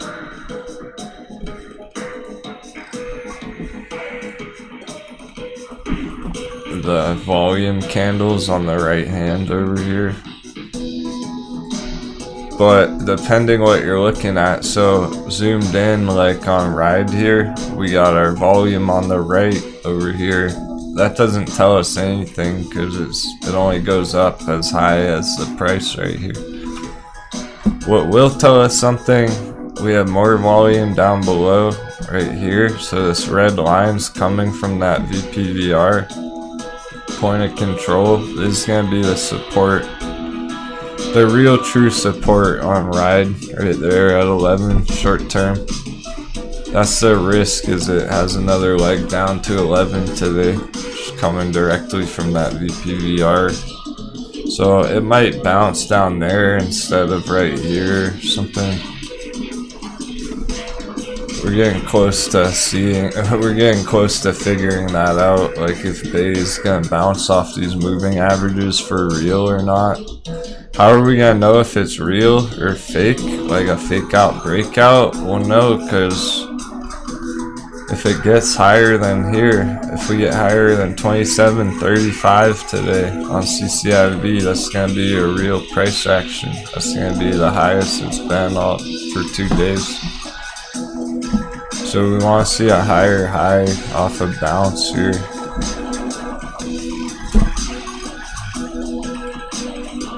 But that obviously, just the fact of it dipping a lot right there is going to shake out a bunch of holders. That's going to make people panic right there. I don't think it changed much for the... If you just zoom out to like last week and stuff, I don't think it really changed a thing here. When you zoom out, it's just testing this moving average here, support. Looking for that next leg up. What was the colossal waste of time, Grand Piano?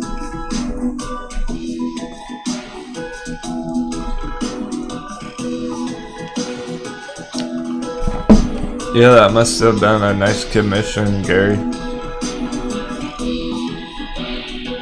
I think he works from the office, so that's pretty legit. Said day trading's becoming his side hustle.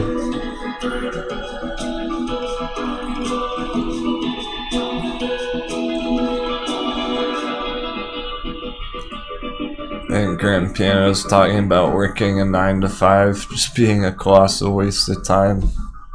I think we can all relate to that. It's, you gotta do what you gotta do, but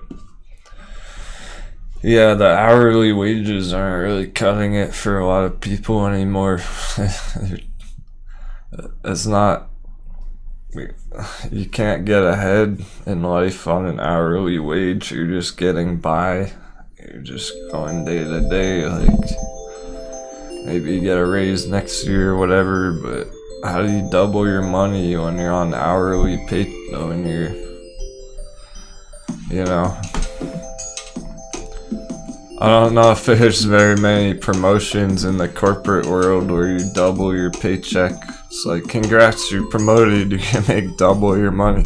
But we're seeing shit like that on the charts often.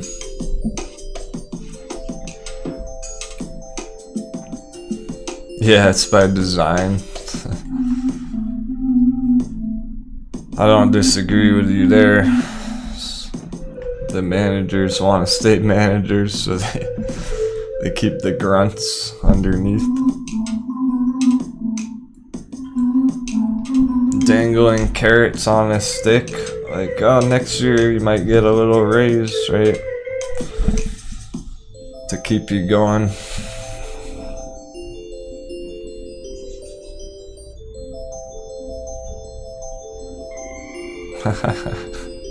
Any ideas? Nice shit, dog. Trading with Denwo was his best promotion ever. I don't really think they will come down to 20 now. Not at this point. CCIV's played around with 20 forever, like essentially forever when it comes to the chart. Like trading the chart. Remember those bear traps and all that fuckery under 20? Like, bro.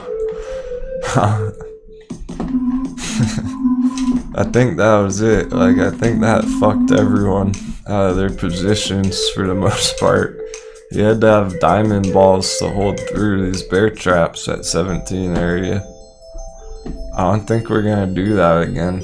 You saw what happened at Virgin Galactic when we hot beverage on Virgin Galactic did not ever come back down to $14, not even close.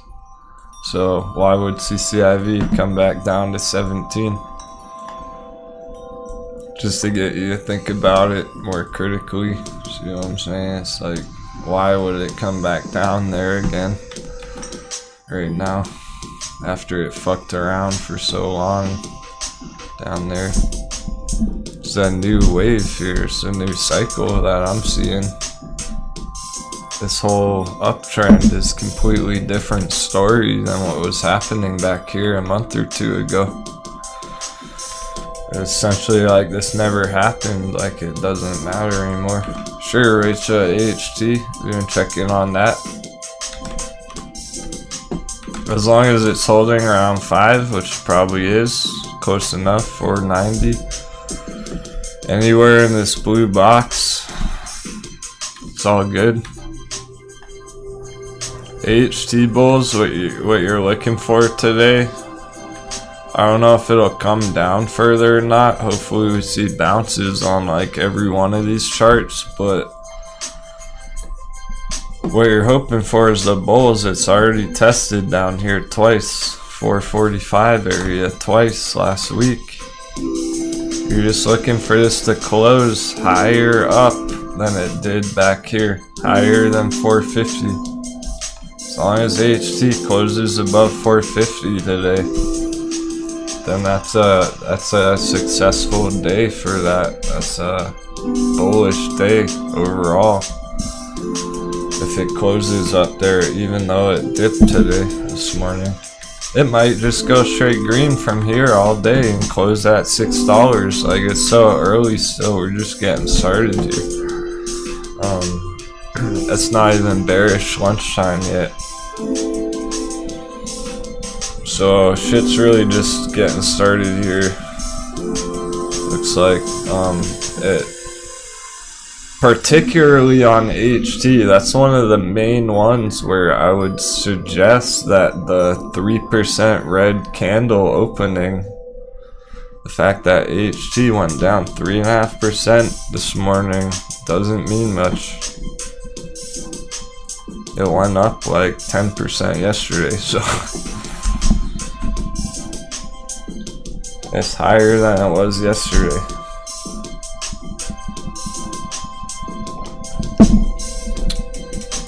Well, Komodo, if the dollar keeps going red here, it's probably not going to go lower either. So that's why we're watching this. If the dollar keeps going red right now through this pink and orange line down into the stupid wall box again, then even HT is probably going to bounce from here.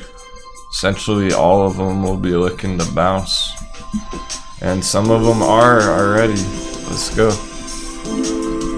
Bay's totally bouncing already. I like it. It looks solid. That looks like a good bounce. Here's an hourly chart. Nice big 1 hour candle bouncing off the moving average. Let's see how it goes. Yeah, so it's like it's down 0.3% today. I don't think it's a big deal right now. Just being greedy. Well, it's better not to expect it. Don't expect HT to go lower today, but if it does go lower and we pull it up in a couple hours, maybe it will be down here. Then you already have a plan ready to execute for that. There's not much you can do about it right now if you're hoping it goes down there, but maybe being patient a little longer could pay off. I wouldn't count on it. It's more likely it is gonna find support here and keep trending higher for the rest of the week. How it's looking, truly. Big tests on the DXY chart right here, right now. There's support on the chart. This orange line, pink box, it's all support on the DXY. It's getting crushed. Let's see. Breaking through support. Can't keep going. Oh. It's getting wrecked. Dollar's going hard red. We might see a bounce. Let's go for a bounce on these charts. This is what we were waiting for all morning. If it's gonna happen, that is why it will happen. If we're gonna see major bounces, it's time.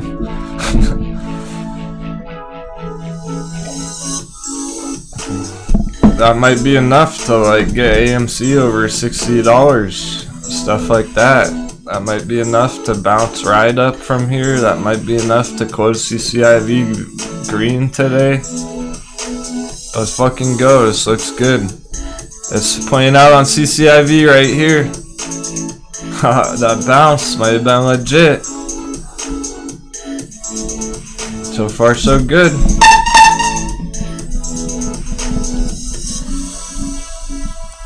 Blast the dollar! Stop it! Stop it! Fire the lasers! Of course, it's probably gonna bounce here for temporarily or some stupid shit, but we'll see. We'll see. This is a good start. I like this. Miss Harris, that was so clever. Love it. Shout out to Miss Harris. Saying the pirate's favorite part of a song, the hook and the beat. The hook to the beat. Arg.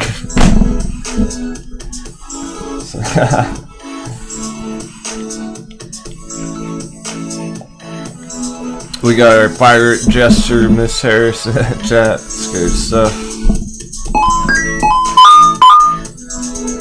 I want to see. I'm getting hungry for some more green.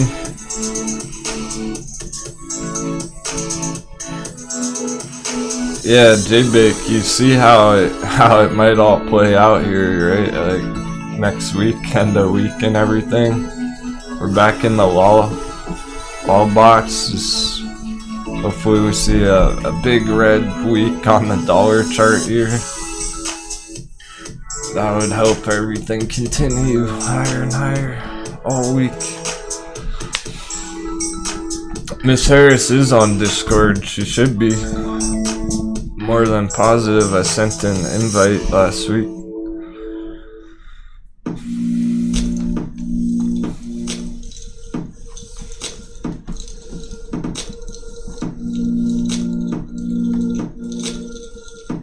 And it's gonna bounce, of course, guess, probably gonna have a green bounce on the dollar here because it's stupid, so, you know, give it some more time. It hasn't really affected the charts yet. Started to, it hasn't really done a whole lot. AMC's still right, it hasn't done anything, AMC. Oh wow, only 2 salt. They're probably at McDonald's, bro, flipping burgers. Fuck.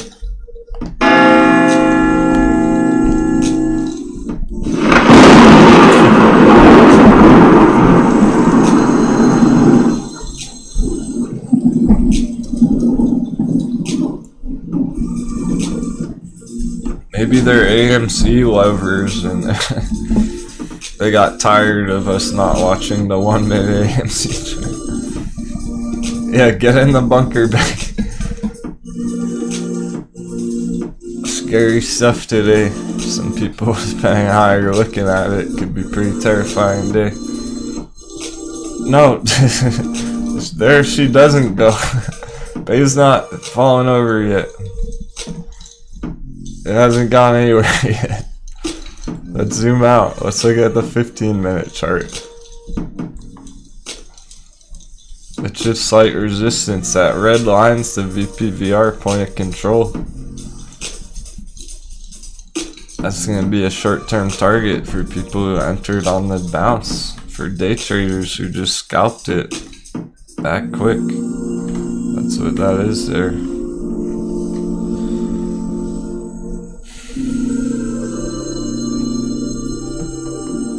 Of course, it's 2677. GME 210 flat. Literally holding 210.00. GameStop. Absolutely no change all day on GameStop chart. As to be expected.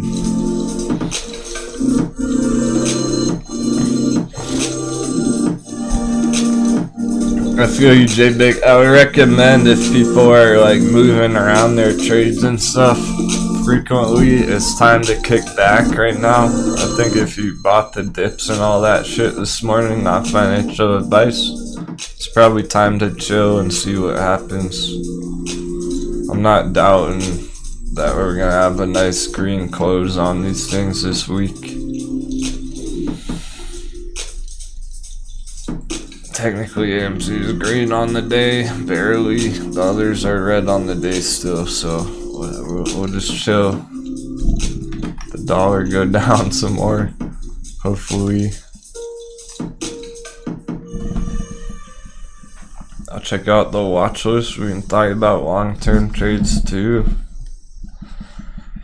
CTRM accumulated a small bit of that the other day. Nothing major on that, but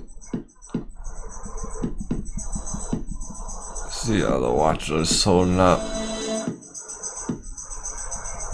Very red. It's across the board. Don't feel too bad if you're getting wrecked right now.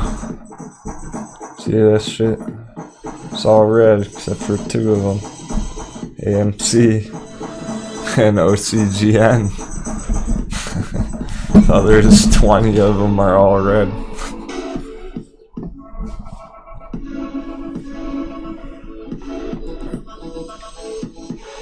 Now, is that gonna trick you? Is that gonna fool you? Are you being fooled by that? Are you seeing all the red and going, oh shit, I better panic sell right now? Or are you seeing it thinking, these entries are pretty tasty?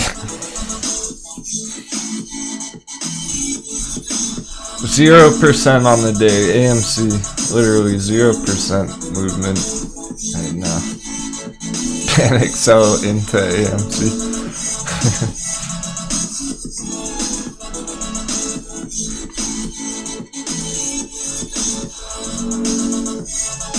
That's what I mean with the FOMO though. Stock pirates are feeling FOMO already. And it's not on the stuff that's going straight up. It's not on the stuff that's gone up 1,000%. We're feeling the FOMO on stuff that's just getting started. It's like, man, I want some of this, some of that. I can't get it all. Which one do I want the most of? Which one's gonna go the furthest?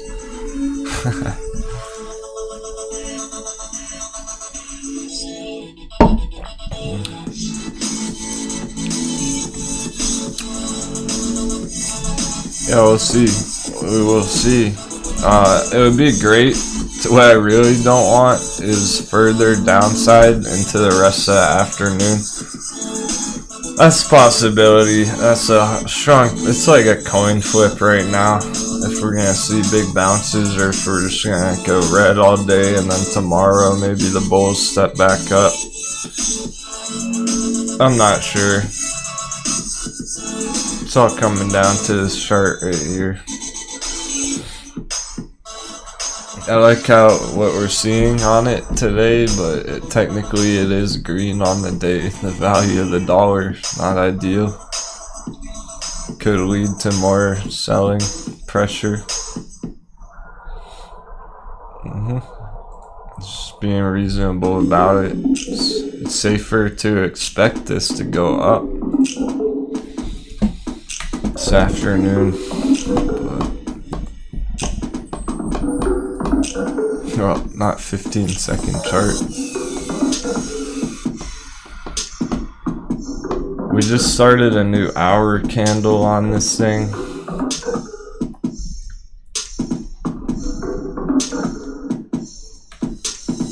It's gonna be important since it's inside the bearish area. It's inside the bear box. See where this closes in an hour.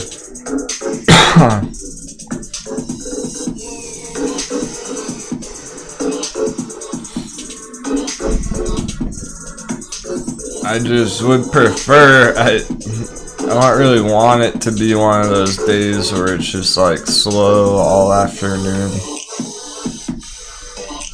We started off the day with a nice bang on some of these. I want to see continuation later today. Otherwise, I'll be a little disappointed. It's not a huge deal. It'll just be somewhat disappointing that if the dollar keeps screwing around with these assets. It's really the only thing I see going on that's making them go red, because there's no FUD about them. There's no one's FUDding Virgin Galactic today, right? Like, I'm sure even if you search it on the news and stuff, even the news is probably talking about Branson going to orbit soon.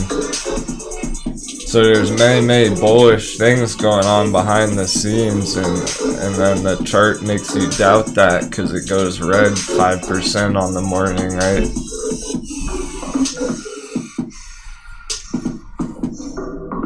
Well, I'm just starting to wonder, like on Virgin Galactic, it's all on track, but it makes you wonder if it might not have another leg up until after the flight's complete. That's the question on Virgin Galactic currently. Is it gonna trend up until he goes to space, or is it just gonna go flat until he goes to space, and then if it goes successful and everything? So that's why we entered it a long time ago and weren't talking. I've never suggested an entry on Virgin Galactic since like $30. Like, ever since it went over 30, it was like, that's the cutoff. It hasn't been a nice entry since. The idea is just to hold it below 30 for those bigger triple digit targets. So this red means nothing from that perspective. It's gonna affect those portfolios that are way over leveraged on it and stuff. if anyone was like 10x leverage on Virgin Galactic today, they probably got destroyed. And it's 49, so it did indeed break down from that box. Probably gonna go further. It's probably gonna go down to 40. So I hope you are comfortable holding through some red if you're holding Virgin Galactic, because it had a massive run last week. Now it's going through the opposite. Now it's having a massive correction, and then it's gonna bounce at. It's looking to bounce at some point, right? We're looking for a bounce down here, but I might keep going hard red all day long till the end of the day or something. It really looks pretty bad right now, right there, for the short term. Yeah, we were talking about profits earlier on that. I took some profits up here short term. I'm just holding my long-term positions on it. I probably won't even make another entry on it at this point.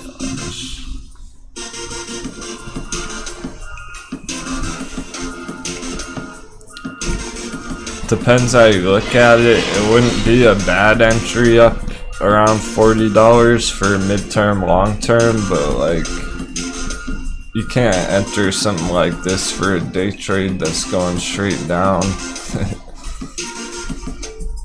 So unfortunately, if anyone's like really heavy on that or over leveraged, that might be an issue. I wouldn't want to be holding it over leveraged. I would want to get out, save my portfolio. So the other ones are looking like they're just starting to break out, whereas that one's clearly falling through all of the support levels, just down, down, down. So where it stops, no one knows. We have a good bear target though. Bear target around 40, meaning for a bearish trade, but more importantly for an entry opportunity. If somebody missed this for long term, like if I wasn't holding any Virgin Galactic and I saw it come down towards 40, yeah, I would consider an entry around 40 for long term, considering it was $60 a couple of days ago. That's a pretty tasty dip, pretty tasty hot beverage there. Like I said though earlier this morning, I would not bet against it. I wouldn't want to have money counting on it going down with all the news and excitement about it, with the guy going to essentially going to the moon. I wouldn't want to bet against it. So it's kind of like non-tradable almost. It's definitely tradable, but is it worth trading? Is this a chart that's worth trading right now? Not really, unless you took profits up here and just waiting for it. It's not really a good entry point right here as far as I can tell, not yet. Yeah, we'll check out Nikola, because that one was going hard dippage. This is hard mode dippage on Nikola, and I think the biggest reason that we're seeing this on Nikola is because it also had a really big uptrend recently. It's been going pretty wild, and I would suspect this dip to be temporary. Maybe around 1720, 1750. Could go even lower, as a matter of fact. We could see 16 for that matter. So it could be a pretty hard shakeout here, retesting the support area at the lower end of the gold box on Nikola. But again, that's not going to affect the long-term chart here whatsoever. That's just short-term stuff.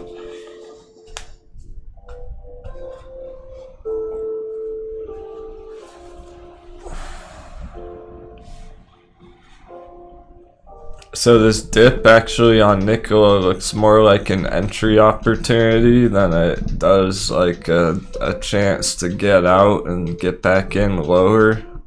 I don't recommend that today. I don't recommend trying to get out of your trade today and then get in lower tomorrow or whatever, because we still got all afternoon for more upside to come through. Ride's been bouncing. Like, I'm not convinced that we're gonna see major red closes today. It looks pretty. So, zooming into the ride chart here, I want to point out. So yesterday we had a big breakout, right? Dippage this morning. This looks reminiscent of stuff we've seen before last week, like all over this chart. So check this out. If we look back, there's probably like right here, essentially same thing. And then it continued higher, so it is not over by any means. Just an example that even though it looks bearish this morning, it absolutely can continue afterwards.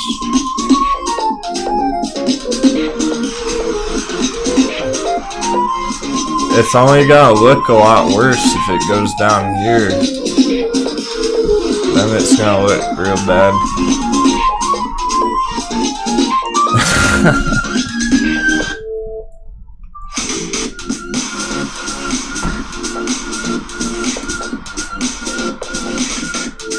Even this old box, look at that, extending this old orange box area on ride. That's our breakout box now.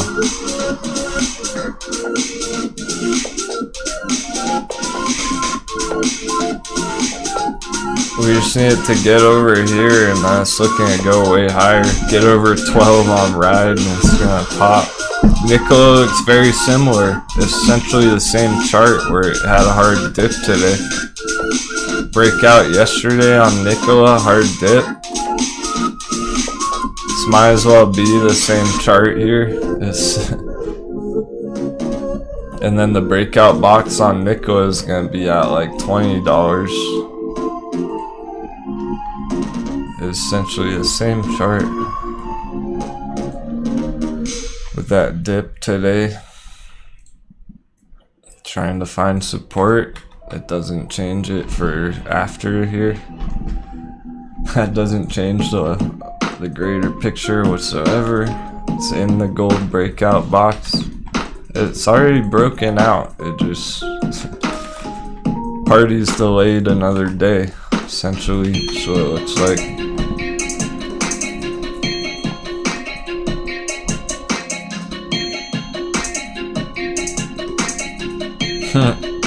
AMC making a 1-year bull flag, probably. That wouldn't even surprise me at all.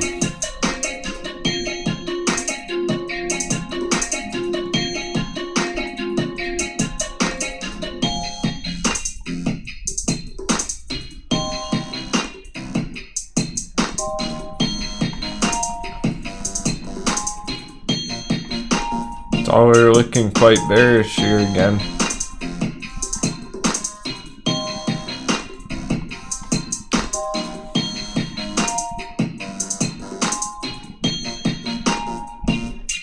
So let's see this break down, because if it does, Nikola's looking to bounce. They're all looking to bounce. If this breaks down here, let's go. Apparently that last red push wasn't enough. This one didn't do anything on our charts. We need another one. Blast it.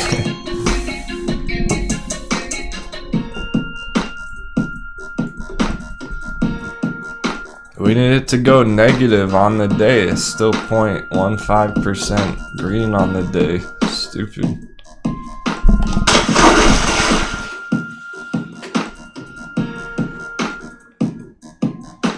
Down she goes. Hard.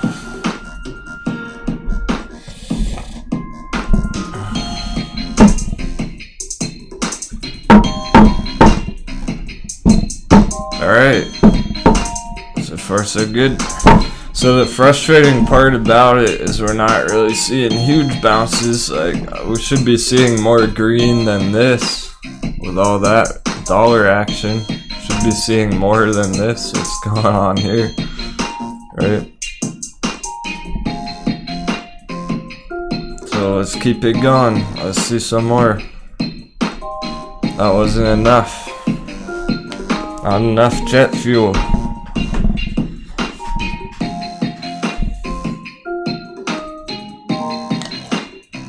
And on that note, the more red this goes, the better crypto's gonna do today as well. I mean, crypto may have a big bounce today from all this. So it's kind of neat.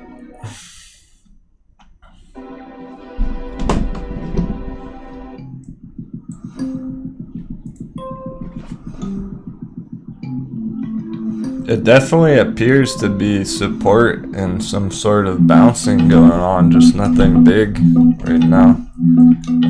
I saw somebody said Clove's still running. If Clove goes on a run, the reason it does is because it corrected very low already from the last breakout. It broke out a lot on Clover, came back down, and it's looking for another pop, but like long term, Clove isn't my favorite by any means. Long term, Clove's one of my least favorites. Although you may be able to scalp a trade out of it. I got you, super need name. OCGN short-term targets. They're pretty nice. I know already it's over $9. It's like $9.50.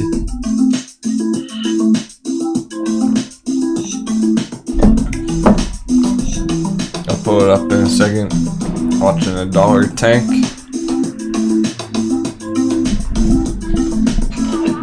Yeah, uptrend on crypto, but it might not last. There could be an uptrend on crypto for like a whole next month, and then it still goes down after. So it's good for crypto traders, doesn't change much for the long term. That's the point with this dollar chart here. We're getting so close to these critical turning points, these critical areas on this chart, that it's going to be relevant to the long-term crypto markets.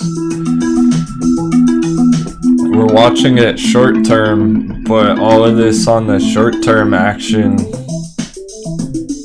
is telling us what the future might hold here. I would suspect some more green on the crypto markets with this going down, but long term it's kind of bullish, so it's kind of bullish long term. It could drag crypto down for a long time if the dollar keeps going up for 6 months here. Yeah, Joe Warren, right? Essentially, yeah. We got like a fire sale on these things.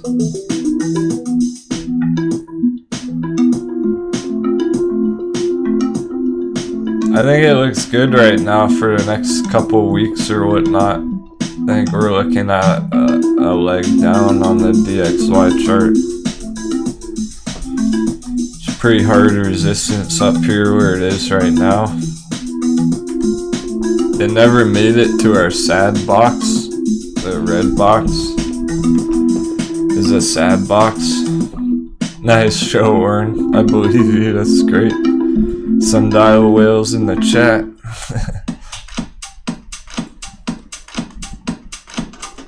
So that's why we're zoomed in here watching this, because it's like we don't want to see it go up further into our sad box. Up into the red box at any point in time, not just this week or just ever. We don't want this to go up here.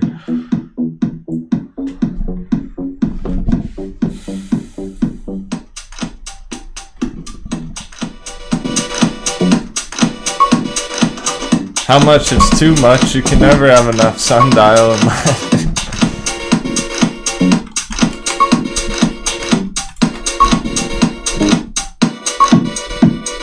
I already made my entry. Every time it dips, I want more. I'm like, how can I get more here? I can't really until I get out of my day trades. I gotta get out of CCIV, so I'm looking for a big pump on that soon this week. Then maybe I'll get some more sundial.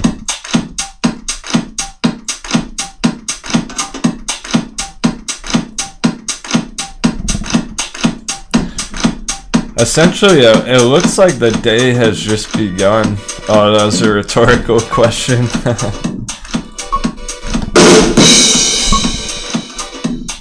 Yeah, so I'm hoping to see this pop either today, tomorrow, before Friday, and then I might make another entry on sundial or whatnot. We'll see.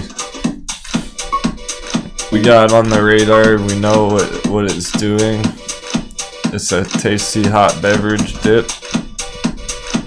It's probably not really gonna come lower than this. I don't see why it would. I don't think it's gonna come all the way back down here at like 90 cents. Great stuff. I'm gonna take another intermission, a few minutes. Thanks everybody. Having a great time with you all. Interesting day, pretty wild.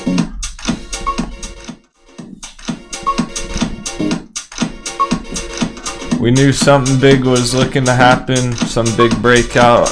Unfortunately, that's the dollar. It's the worst one to be going up today, the US dollar. But we'll see how it goes to the afternoon.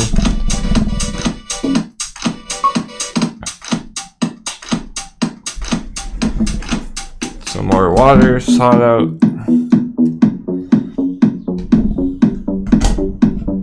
I don't think I can handle any more coffee today.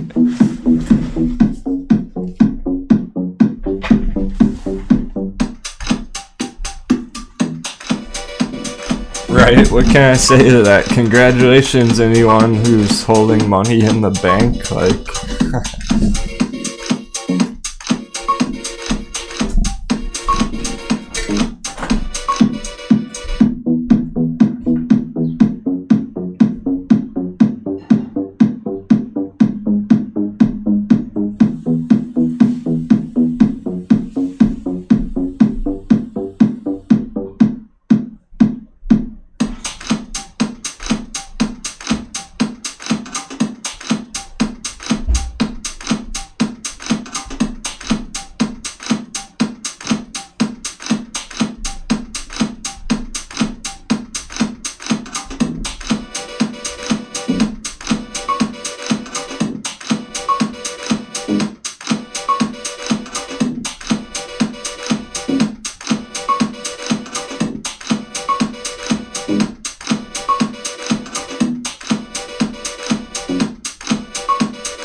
Welcome back. Dollars hard red. We should see some bounces. AMC under 58.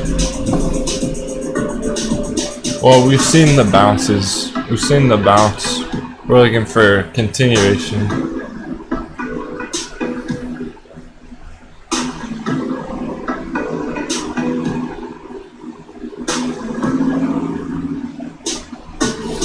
You can see visually here how important this area is on ride.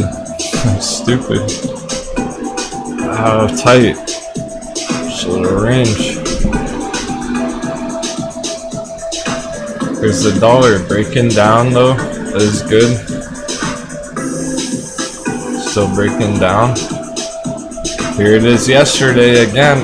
Remember our spot from yesterday afternoon is still not even close to there.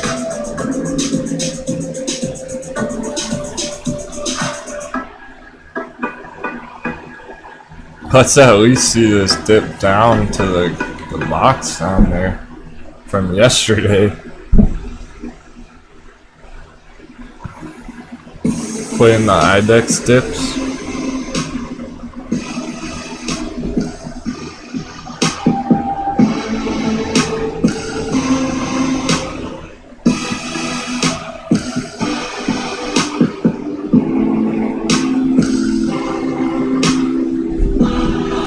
There's a trend line on here it's breaking down from.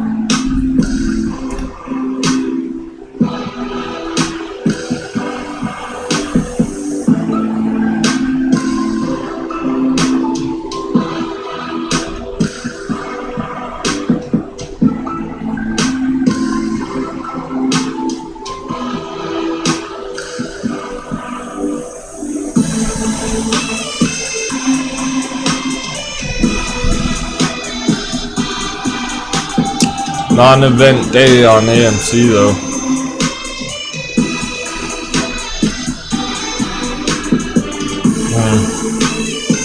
Punished for going heavy on IDEX sounds about right. Don't feel too bad. Many people went heavily at $5 on IDEX. So sundial under 95, so tasty. I think that's looking to hold here. Sundial. Not convinced we're gonna see more red today.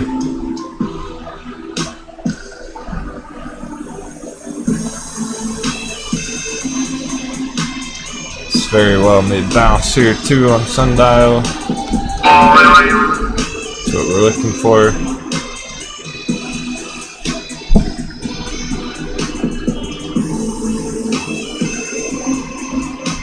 Hey, we had super cool guys.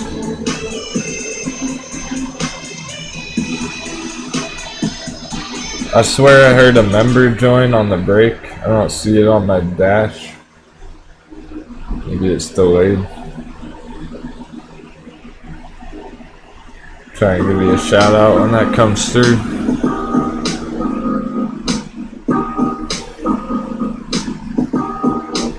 Oh, Tomas, right on. Shout out to Tomas joining them. Welcome aboard, bro. It wasn't Boomhawk?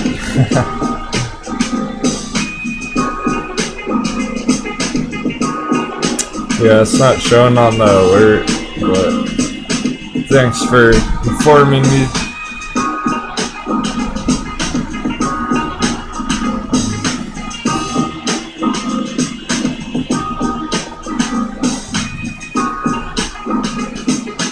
Jim Sop under 210, testing emotions under 210.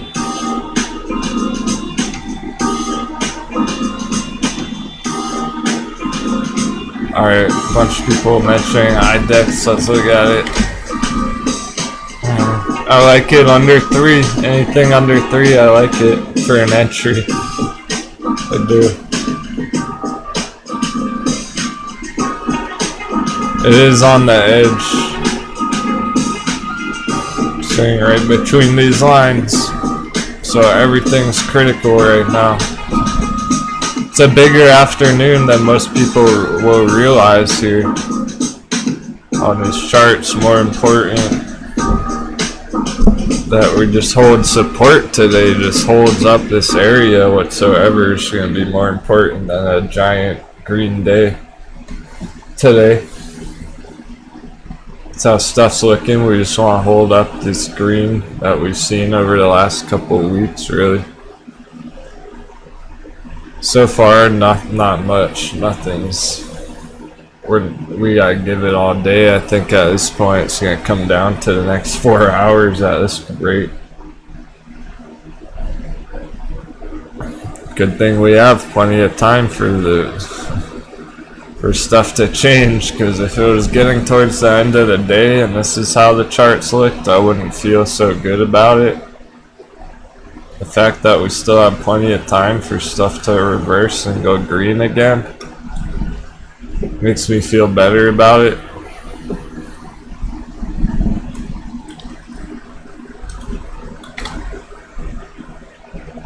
Yeah, why am I not surprised? So Workhorse was really breaking out this morning already, but like it doesn't matter. It didn't hold up.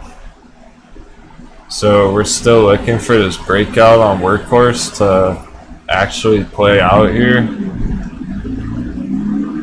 Party was delayed on Workhorse this morning.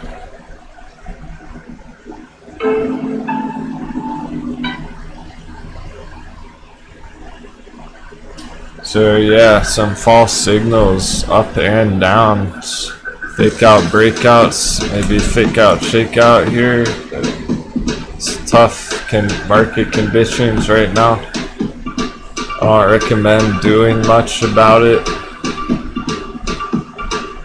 Probably just talk about it and think about it and plan about it instead of actually trading it right now, because you don't necessarily. Hey, thanks for Donegan, dude. Nice. Very good. Looked at my trade portfolio and saw that my green holds were purchased in the original buy boxes. All right items were not. Listen to the cap. Those entries were the real deal. People who entered this stuff weeks ago are feeling great.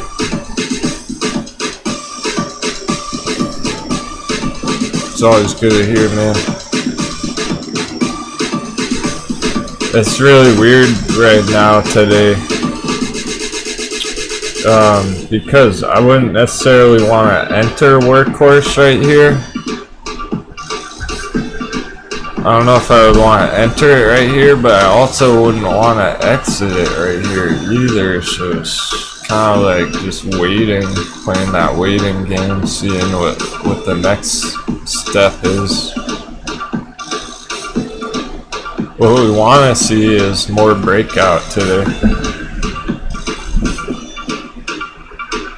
What's up, Arjun?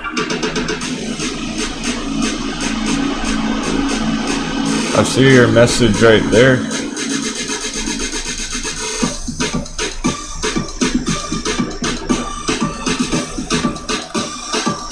And hopefully it doesn't take all day long to figure that out.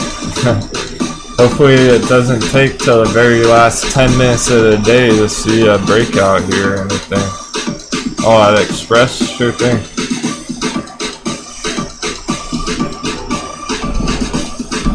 As long as we have a chart, somewhat a quick and dirty chart. It hit a resistance, definitely hit a resistance up here. So that's why it sold off, because it was a resistance area. And you're looking for, maybe if you get lucky, it could be a bounce here as well.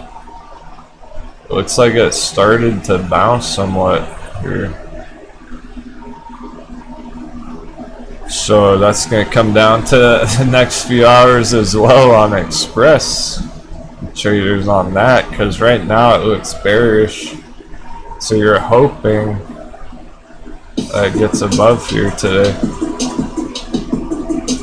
$7 Express resistance. It's getting close. It's heading in the right direction. About to watch Thanks for England your versus standard. Germany, so taking a break from the charts. Alright. 7s for the cap and crew. Keep calm, hold strong. Sounds great. Enjoy the game. Appreciate you very much. Throwing the 7s for the crew. The well wishes. We're gonna need them, I think. Hope to see you later.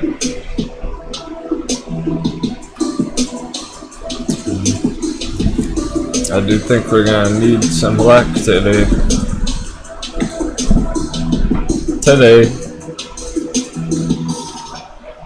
Looking good for endo week still, but today.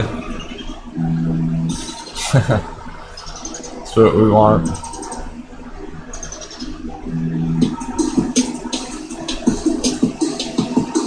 No bounce on CCIV. Ride's trying to bounce. I'm gonna take a guess and say that Virgin Galactic's probably not doing well. It's continued down. So I don't think it's even ready for a re-entry yet. I don't think till like 45. Could see it come below 45. Then it's looking like an entry.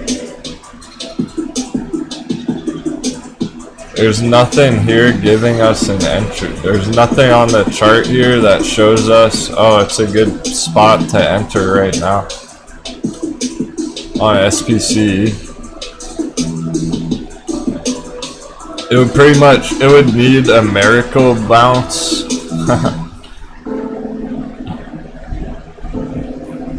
To bounce just out of nowhere right here and just go right back. I don't see that happen. It's probably coming to 45, maybe even 40. Could test stops at 39.99, some shit, and then bounce. We're looking for a bigger retracement here. Essentially, it was such a large pump last week that it could easily come back down to this purple box.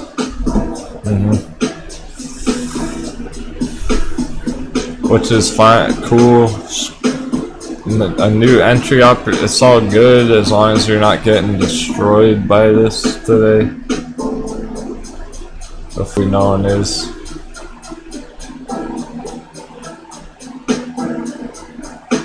Hey, cheers, Juhizi. Wanna check out that one? The SQR.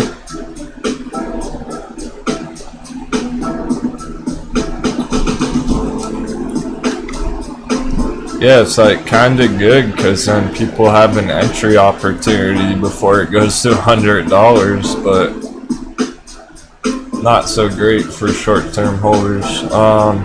Yeah, this one definitely did blast off. You're right about that. It's up 94% today. Had we caught it earlier, maybe could have got in on that because it looks pretty easy to recognize here. The SQR. Not in it, but it moved. Looks like we could have called this breakout just yesterday or something had we known about it, but you can't really expect stuff to blast off 100% from a breakout like that. Now where it's at, being that it's up so much today, you're looking at a retracement, probably at least down to this pink line, then maybe continuation, but that may come down all afternoon after such a big push. I think it's gonna need to do some chopping around here first for anything else, but interesting to look at today to see that there are stuff. It's definitely stuff that's super bullish. I like how that looks because we want our other charts to do shit like maybe even XL fleet. Kind of looks like the XL fleet chart starting to break out. Like maybe XL fleet do something big like this soon. Oh, Gary. Gary Fabian goes, wow, I'm in BSQR. This chart. He didn't even realize like that it blasted off. Yeah, that's a nice surprise if you were holding this since yesterday. Congrats on that one, Gary Fabian. That's how I would be looking at it right now. I would be looking at that more as like, oh, I should take profits here off that huge pump rather than hoping it is gonna continue. Yeah, Nokia kind of does stuff like this where it goes flat for weeks and then boom. Oh, I've been holding a long time. Interesting. B square.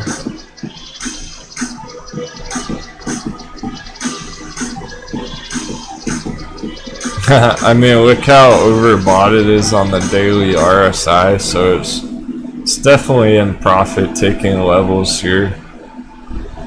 It's not at an entry spot anymore.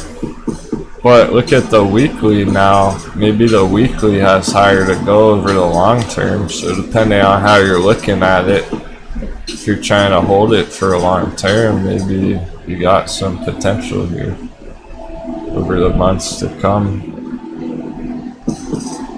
That looks pretty healthy on the weekly RSI, but the daily, obviously that's huge move today. Here's what's interesting. Check out the MACD on the weekly. Just started turning green. So that's what we're looking for. These ones that just went green on the indicators for the longer time frames. XL is doing this too. To be fair, so is Ride, I believe. A whole bunch of them are just starting to turn green on the longer time frame indicators, which is a great sign that to see this price action with the MACD crossover there. Not just for this chart, but just for it's a victory for technical analysis in general. It shows us that, yeah, indeed, that this MACD signal is legit. That crossover really played out to a huge move. So if we see more crossovers like that, it's a good sign. Ride put in more red, but I was gonna look at that on Ride now. You have it here on Ride, see? Just started going green on the weekly. So that's what's really interesting about this charts right now.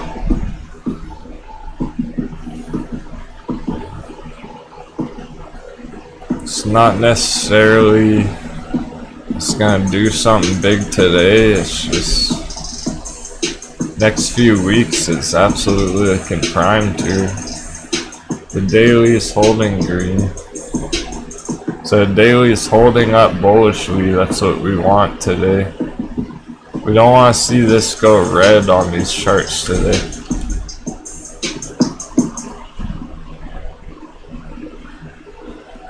See them all hold up bullishly, it'd be great. Well, I wouldn't really count on them to have further dippage from here, not yet. I know the end of weeks are getting toasted. I'm with you on that. I don't like that either. Not a good day for day traders today. We want a big bounce end of day. That's what it's coming down to. It's like now or never for higher prices end of week on these bounces. Yeah. I know it's hard to, it's a tough pill to swallow. We want to see more green end of week, but it's getting real close to that not happening. OCGM pushing up to 9, so that one's been on fire. Denwo, GPR GoPro is under 12 and I am looking for the entry. What would you do? Well, under 12 means nothing to me because I don't know what the chart shows.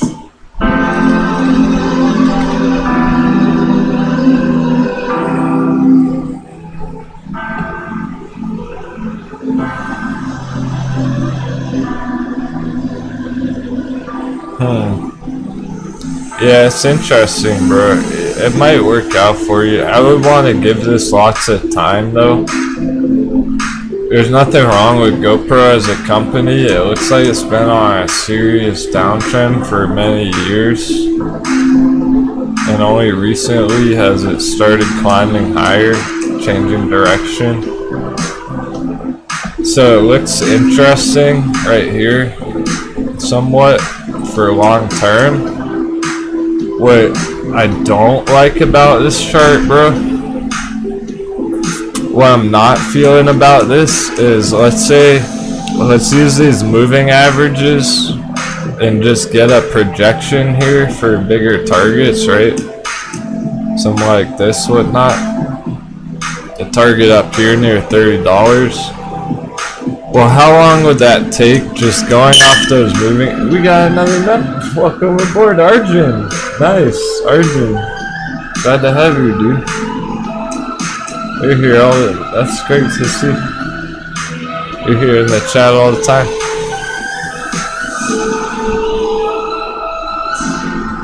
You thought you were already in.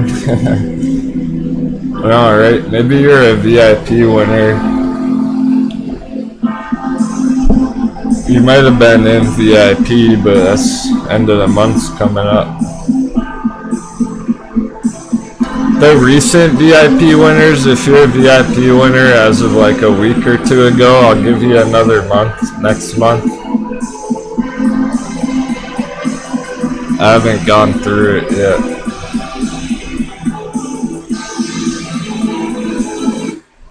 But that's awesome, dude. Glad to have you in Tomas.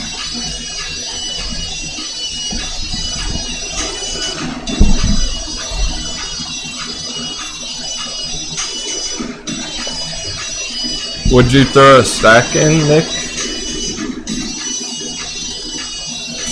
Not sure what chart you're talking about, Nick. Kind of curious. But what I don't love about this GoPro chart is how long might that take. It might take a while. Oh, nice. So GN over 9. I almost even entered that this morning. That was looking like one of the better plays today. For later in the day. I'm not holding it right now. There's too many good choices. What I don't like about this is it could take years. You're talking this area, if you look down or at the bottom, you're talking 2024. So if you want to hold GoPro for till 2024, then this is the chart for you. Oh, dry powder, SNDL. Nice. It might take a few years for this thing to play out. That's what I don't like about it. You would hope it's sooner than later, but look at how rough it's been for like 5 years now. No good, so it's probably gonna take a couple years to really get cooking again. Long-term chart.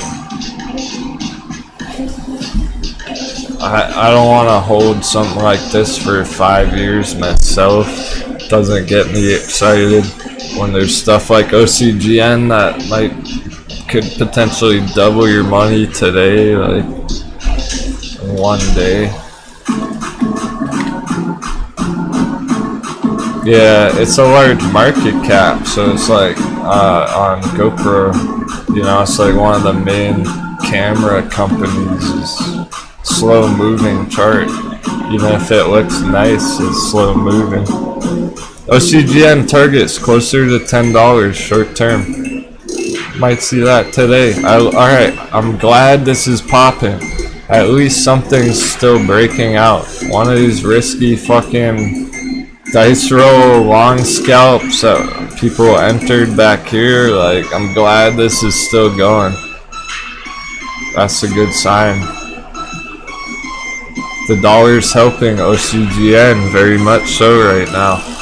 I like that. Days holding, Rad's holding. No change. AMC barely holding 58. Boom, boom, boom. 1, 2, 3. Flying through the charts today. I warned you it's gonna be bumpy ride. It's gonna be a bumpy waters today. Choppy ocean.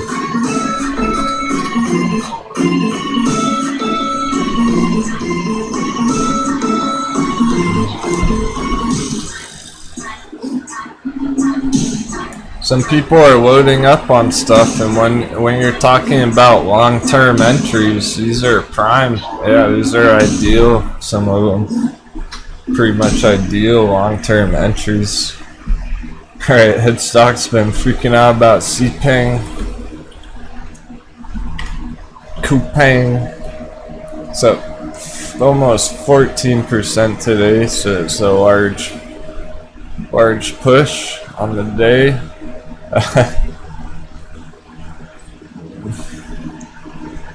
What the world is this? Interesting chart and stock. Well, I can't dive too deep into major dice roll, but like maybe if you get lucky on this thing, could get lucky on it and see a huge push. It's interesting. It's interesting. Kinda weird one. It's not behaving very standard pattern. I can see there's a huge bear trap down here that played out. Huge bear trap back here in the earnings. Oh, South Korea, Amazon. Yeah, I wouldn't have wanted to be in it when it first came out right back here, but yeah, if you're bullish about that fundamentally long term, then you might have a nice start of a breakout here. It's probably gonna come back and retest one more time though, short term. Make sure it finds support and then go off.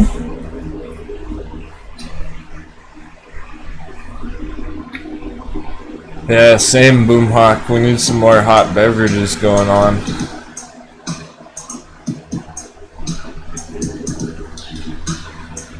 TJ said it's a solid company. I believe that. South Korean e-commerce. Like I'm bullish on South Korea as a country, so yeah, maybe long term you have a nice winner here.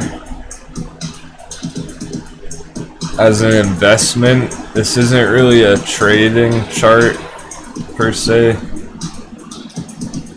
It's more one of those ones where you're trying to get in relatively early on it and ride it up for years in the future.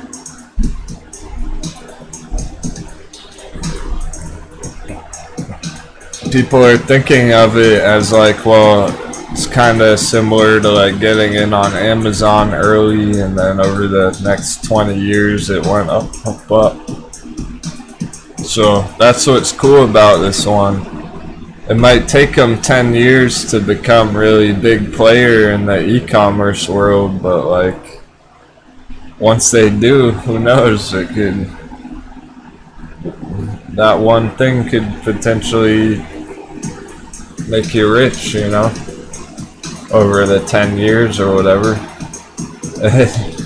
It's not a stock for the country. It's, people are saying it's similar to Amazon in America for South Korea, and I like South Korea as I almost said as a stock.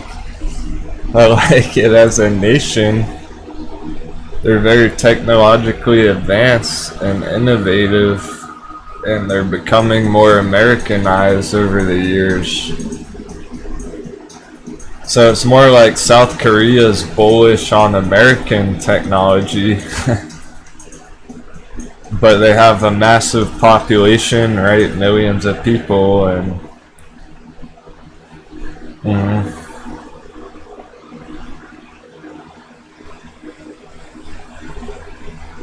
been following it since it came out, but not in yet.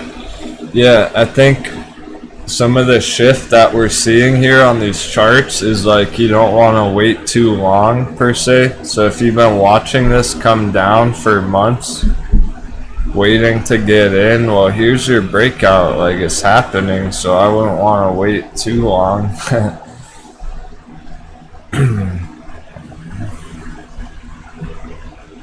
But on the other hand, I also wouldn't want to try and scalp it like next week, and there are other charts for that. This one's more like a Warren Buffett type stock. Warren Buffett type investment. Right on, Nick, that stands. AMC's teaching impatience, set it and forget it. Don't let it be your whole portfolio. Yeah, I like that. That's a very valuable lesson to learn early on in your trading career. I hope you remember that one. Remember it next year when we see it on the next stuff.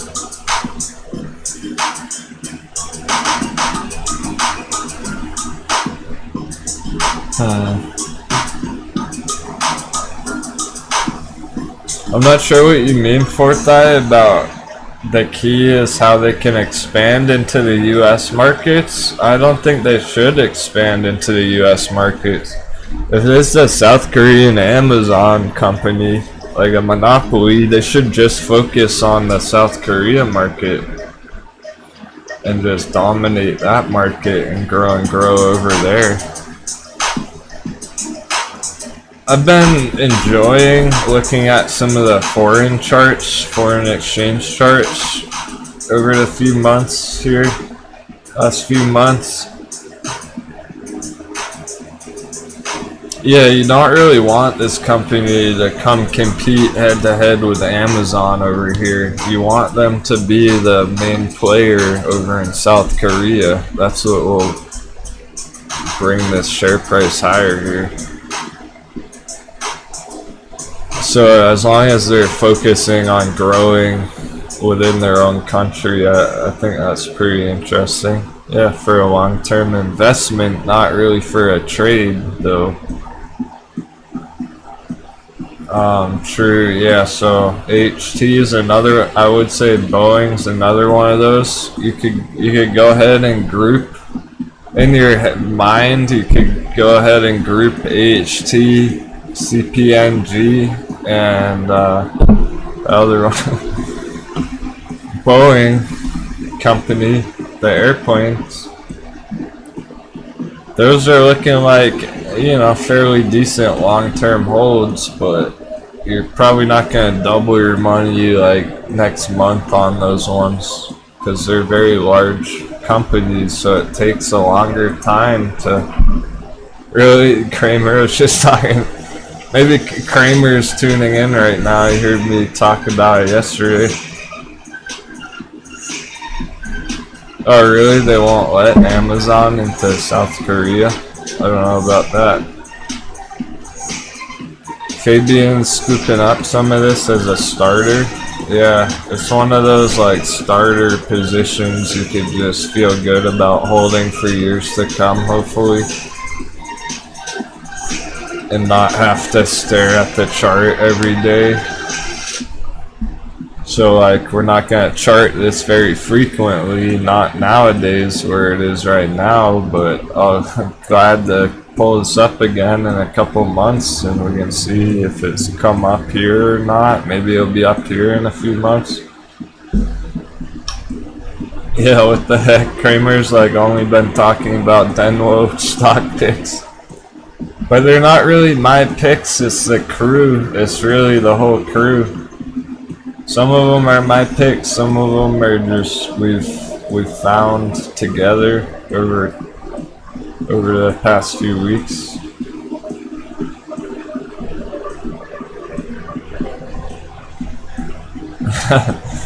Well, Jeezy, yeah, true. I think maybe he meant in terms of regulation, not like the borders. I think maybe it means the regulation on Amazon.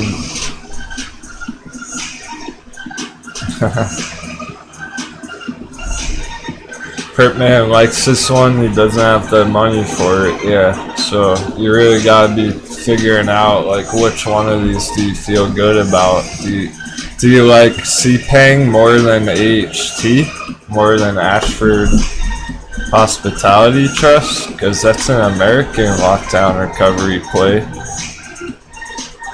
and that's been on a nice uptrend. So it's like this is a similar long-term hold swing trade kind of thing going on. Over the long term, it could take a whole year or two to get to like $20-30 on HT, but it's kind of like, which one's better? Which one do you like more out of those for your long-term hold? Like, so it's not like we're not comparing AHT, we're not comparing this to BlackBerry, to Boingberry, which does this all the time. BlackBerry, AHT just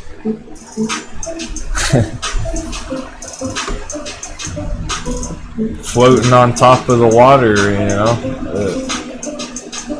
I wouldn't worry about it at all short term. You're just looking for this to continue upwards for the next like 6 months, next year, 2 years, whatever. So you wouldn't really want to be all in one of these long-term ones where they're taking months to grind higher. But if you're looking for that kind of investment, then these are the perfect ones to be looking at, because they are looking to just grind up higher slowly over time.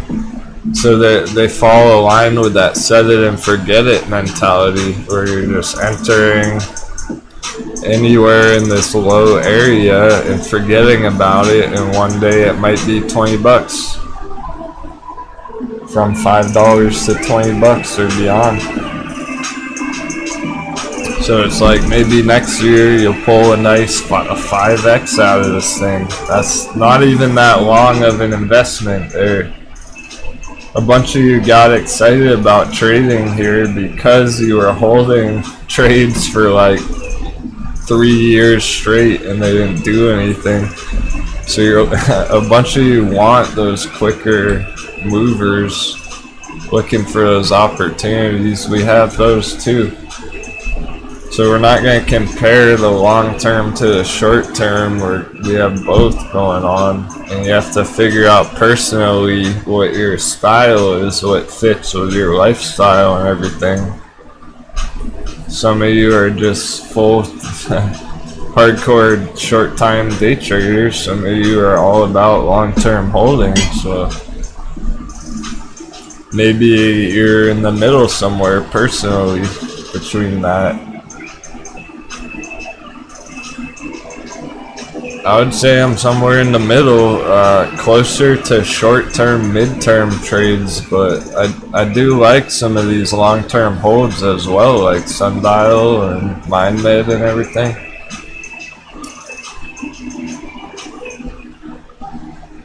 Alright, it's lunchtime, bear hour, no dippage on the charts right now, no red coming through. That's pretty good.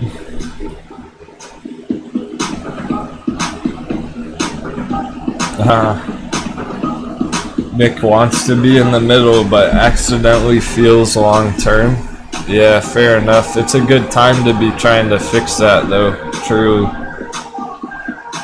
To really be thinking about where he's where Nick that stands, where's he gonna stand as a trader.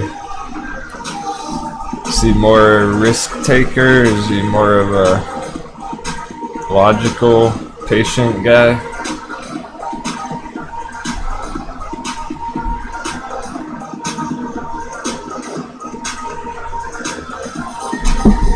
UAVS has a bunch of votes as blood too? Okay. I think we have a UAVS short. Yeah, a giant arrow. That's all we needed. As long as it holds.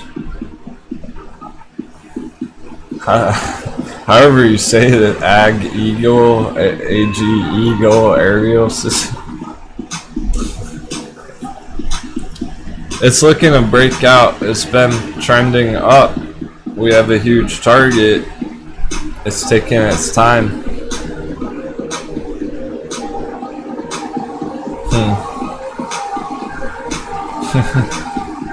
Yeah, stick and move. Swing traders, I like that. Being flexible is a good way to be on the charts. So this looks like it's been popping on UAVS, guys. The only issue here is the downside this morning. That same dippage that we saw on all the other charts. So just like all the others, you're gonna want to see a bounce here and a higher low on the day from back here.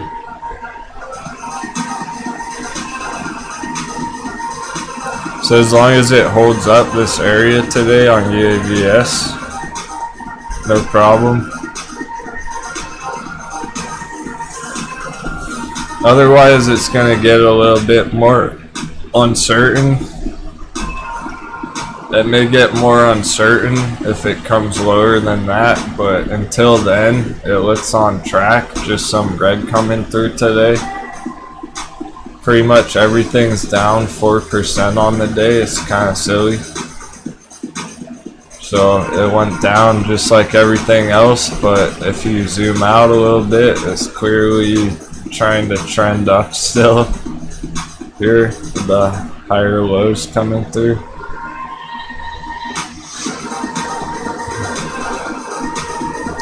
So that red opening this morning might not mean anything. Maybe tomorrow it just goes right back up, straight green. It's gonna be really wild to see tomorrow and the end of the day and stuff.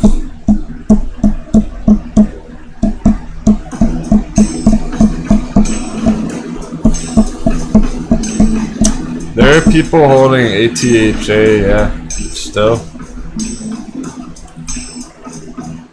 It's another long-term, well, it's like a mid-term one. So what we, check this out on ATHIA, Athera Pharmacy, whatever, Pharmaceuticals. What I'm noticing here, essentially the same trade that we saw on CCXI. CCXI actually did have one more bear trap, I believe.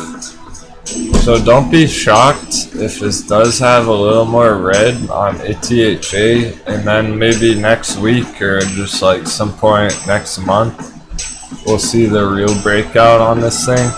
So unfortunately, these dice roll ones that had major dips and they're interesting entries, unfortunately they didn't just bounce and go straight back up. It is taking weeks and months for these targets here. I think it's still on track for those targets. It's just taking a long time.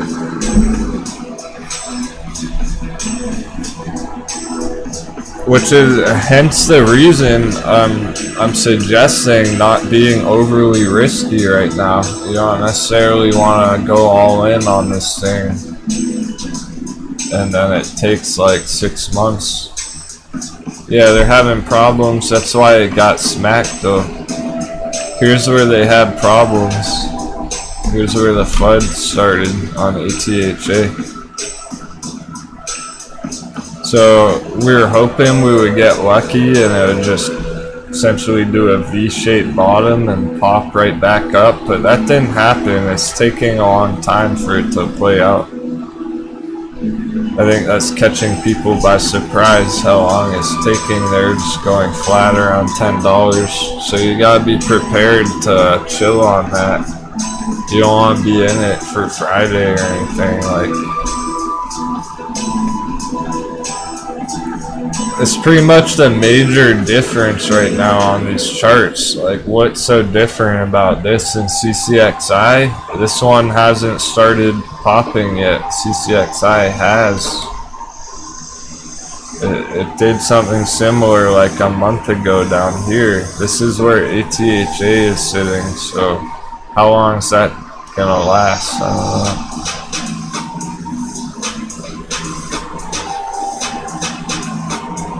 ATHA is likely just gonna go sideways for another few weeks or something until it starts trending up again like CCXI here. I would be patient on that. Still looks okay, it just may take longer than you expect here for ATHA to play out like this one did. Because like CCXI is so hot, it's current breakout area, so when it starts moving again, it might move a lot quicker, really fast here, whereas ATHA might just chop up and down for a while.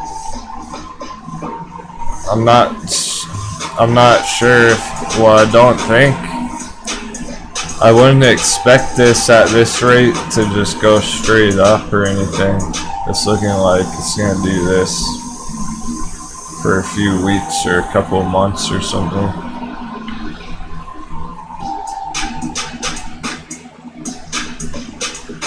Same targets, you're just giving it longer to play out.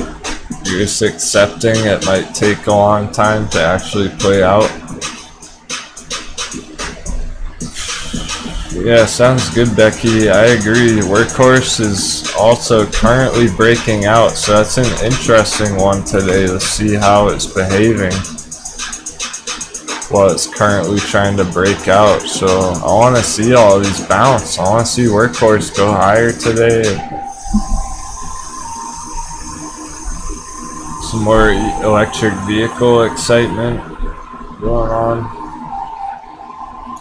Because we're seeing support, we're seeing bounces, we have not seen continuation on breakouts.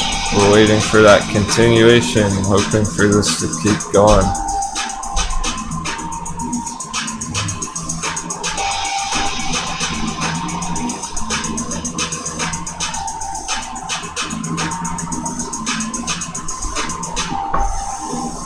I would say it's so relevant. Let's just watch it for a minute, see if it can pop here or anything. Yeah, on the 1 minute chart it looks better, probably true. On the 3 minute here. Just note all the moving averages here coinciding together at this critical spot. So maybe it will. Excuse me.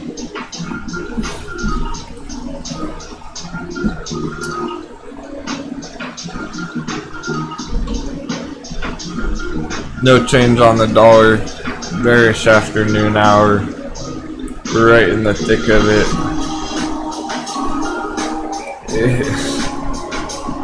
Here's where lunchtime started, guys. Pretty ridiculous. It's literally exactly when lunchtime.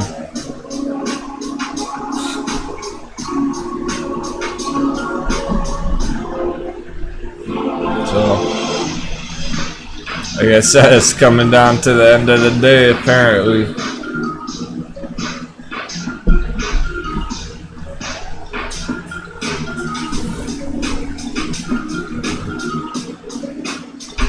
What's it gonna be?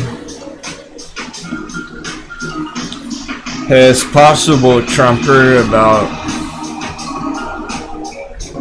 is saying, speculating hedgies are trying to make other charts look hot so that people exit AMC.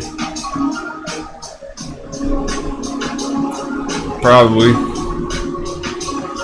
You can still make money on it though.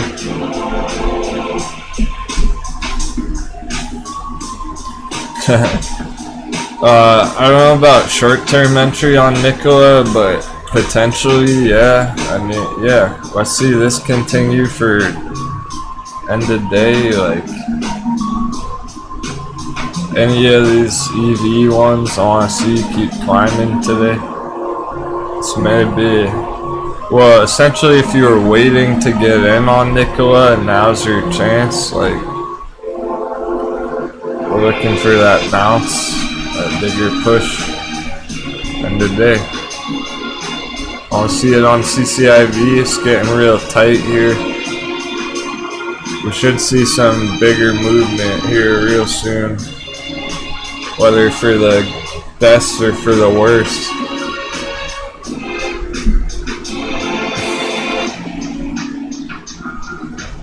Oh, of course.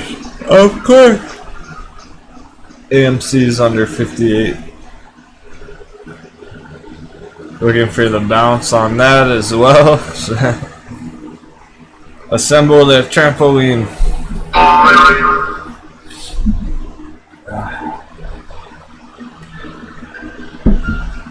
Yeah, let's call it continuation, because really, like, we've seen the bounces. We need the continuation now.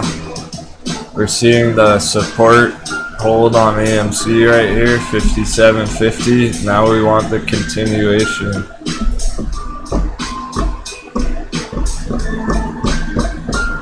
Don't get me excited about Boingberry. Is it in the 13 box? Nah, not yet. It's getting real tasty though.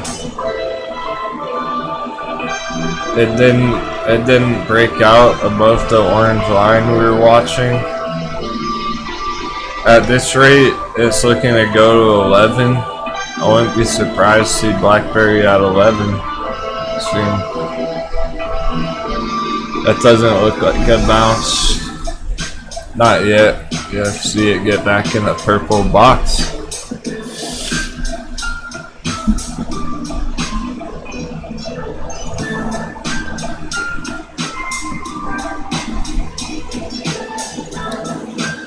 If we do see it down here, it'll be interesting again for an entry, for a new entry opportunity down near 11 on Blackberry. I'm not feeling any FOMO up here. It looks bearish still. Until it changes. We would have to see it change end of day, close up above 13. Maybe it will. Maybe it'll look better end of day there. Keep the seatbelts buckled. Dollar popping. The only bounce we're seeing is on the dollar.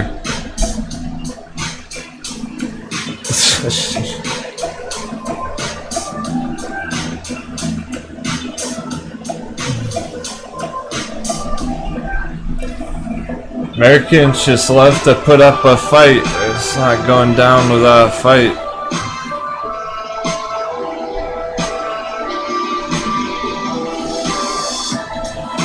Probably like Warren Buffett just loading up on the dollar or some shit.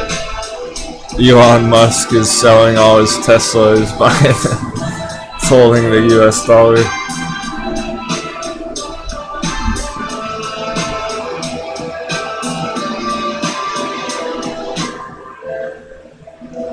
And if you guys think that about MRIN, well, actually, wait a fucking second. I don't know what's going on there, but you guys are saying the exact same message. Looks like we may have some spam bots about MRIN. The exact same messages about MRIN coming through with 2 different names. I don't like that. See you later.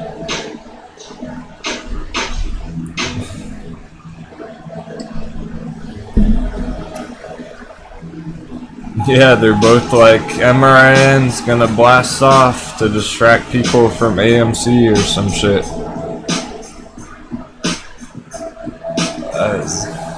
That's very fishy. That's very suspect.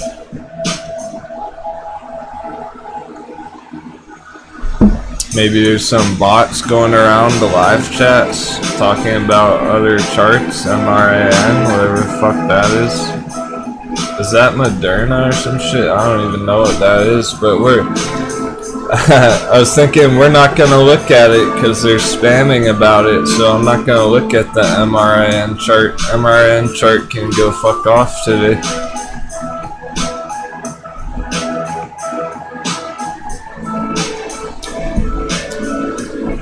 Apparently they are distracting people with MRIN based upon that. Based upon spam bots in the chat.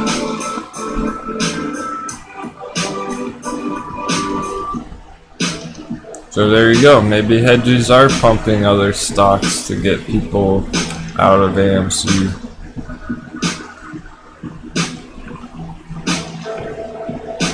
Yeah, Vader probably called MRIN like 2 weeks ago.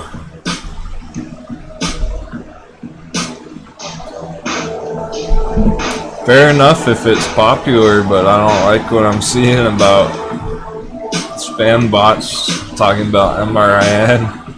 I don't want to mislead any people, whatever that's going on with that shit. Yeah, they're out to manipulate people, so I don't even want to pull out the chart. Because it might look good and then it's a trap or some shit, like.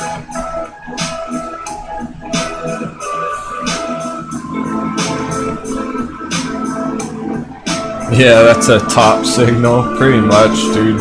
I hope not. It is possible.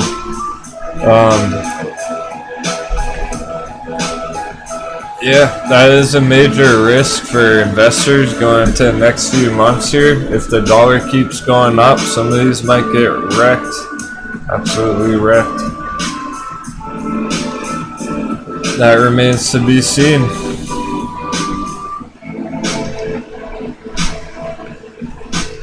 Even Virgin Galactic could dip way further than people think it will if the dollar keeps going green. It already popped and is now stabilized. Firefly, probably true.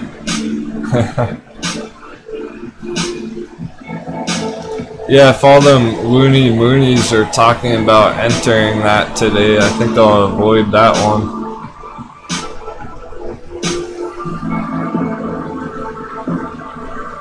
Why not just have $1,000 price targets on MRIN, guys? Let's just... I heard the hedgies are shorting PNIS chart. They're shorting PNIS. It's gonna go to $1 million per share. I'll be back in a couple minutes. I have another short intermission.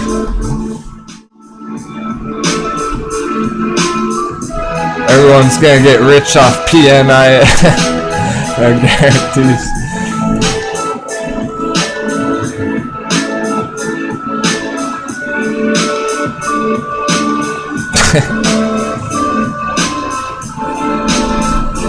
Having a blast with the chat.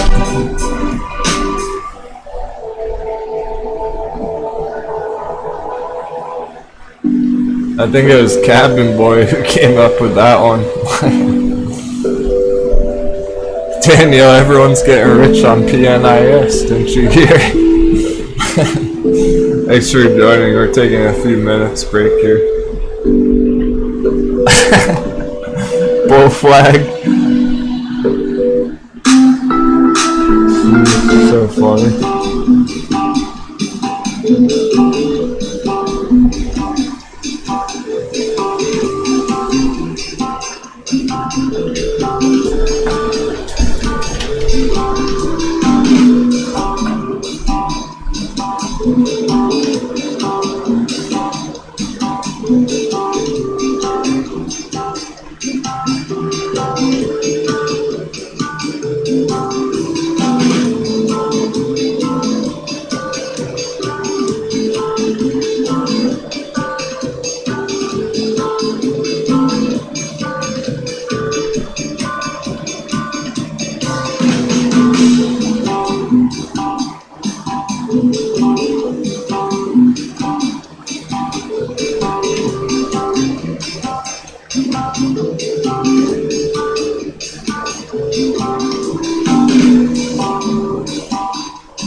Lunchtime's over.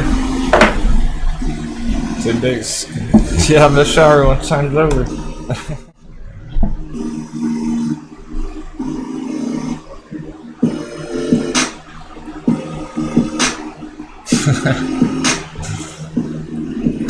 Showering off his eggplant. Seeing some bouncage come through. Could be the start or something on the day. 3 hours.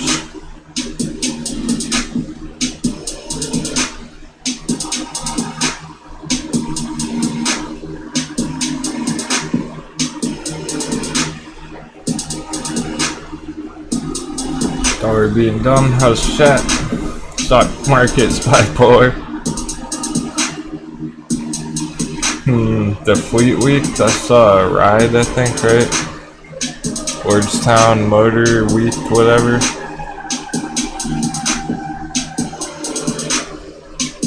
Hasn't done much so far, being that that's positive sentiment.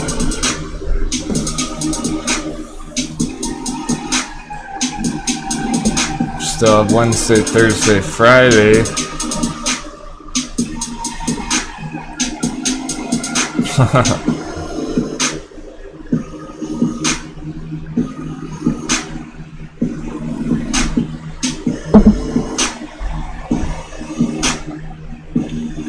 Or the Red Sea. Might be in the Red Sea. It's getting salty.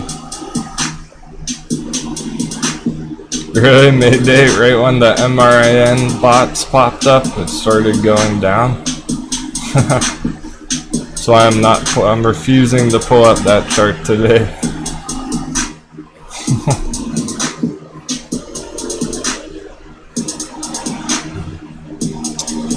It's in slow mo. The stock market's in slow motion. Everything froze. GameStop froze at 210. AMC froze in 57.50. It's all paused. It's almost like a halt. It feels like a trading halt. Did they halt AMC? Because it hasn't been doing shit. Yeah, it is pretty pathetic for the hedgies, but you gotta wonder if maybe they're not shorting it too hard, you know? Maybe they're just doing the same thing we're doing, letting it play out on the chart. Testing people's patience. The hedgies got plenty of patience. They got all the time in the world on it to short AMC. So yeah, kind of pathetic shorting attacks if there were today. But no rally either, so.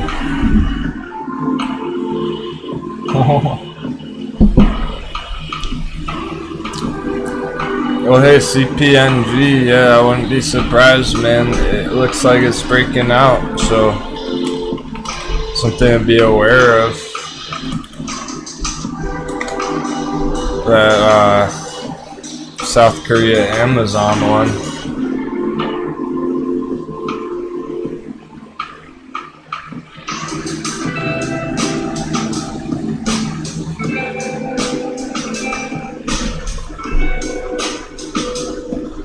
Yeah, workhorse testing too, okay. Okay, workhorse still going right now. I like that. Looks good so far. We got above the resistance right now on workhorse a little bit. Holding bullishly above the resistance here.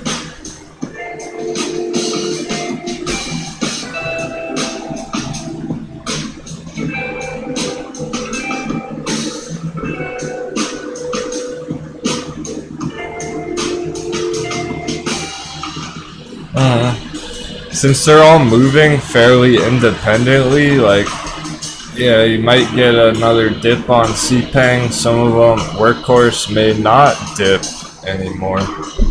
Workhorse may be just starting to break out today, finally, for real.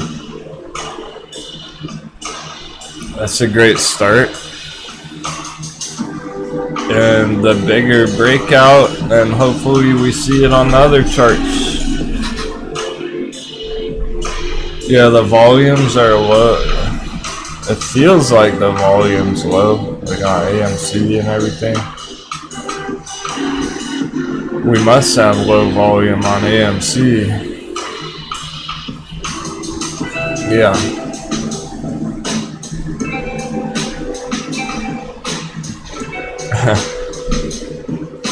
This is gonna be the 4-hour volume on the bottom here, AMC. Slowing down.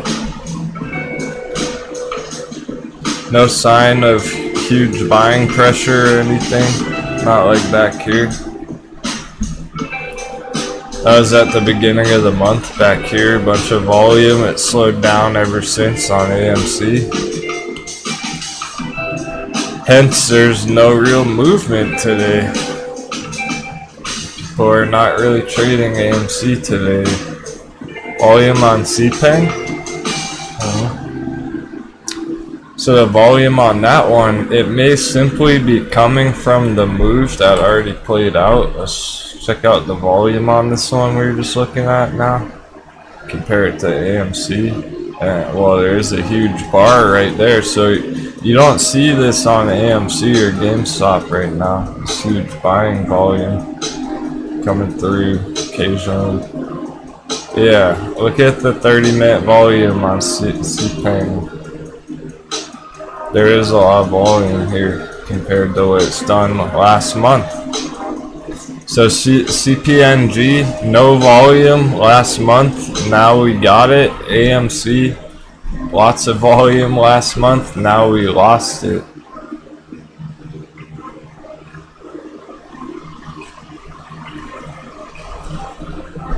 It's definitely debatable if that's affecting the charts here. It kind of appears that way.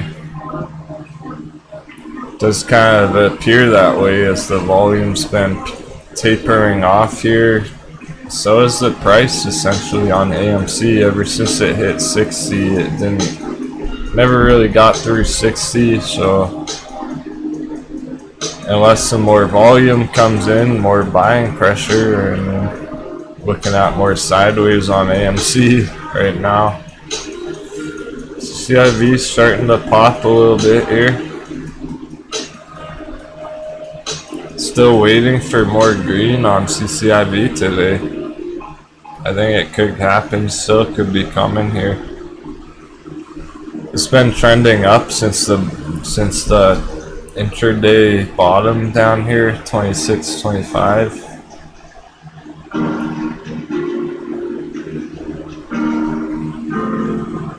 It's not very far away from that right now, but it's something. It's a start. Maybe we're changing tune for the day now. Sideways all day yesterday, essentially, right? End of afternoon, red this morning. Maybe we'll finish with a bang.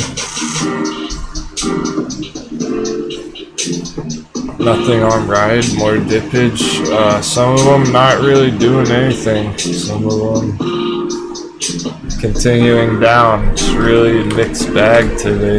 Virgin Galactic continuing down, looks super bearish right now still.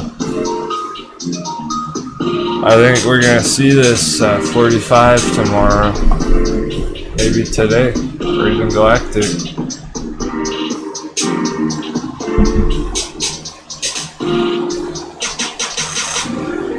Yeah, the apes are just holding. That's a good point as well. People are getting used to just holding through the days, holding through the red days.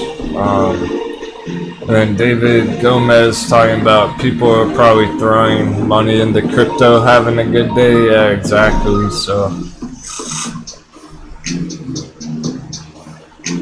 I agree with that. That crypto is probably nice today, and there's still flow of money going into crypto, coming out of crypto.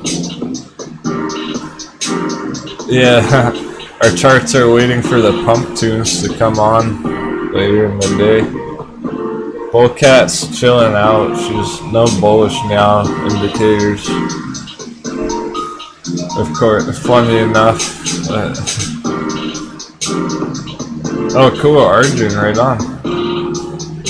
Arjun paper-handed well, look, you're not paper-handing if you just made out with 35% profits on that thing.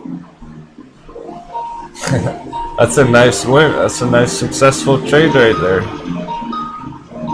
Forget paper hands.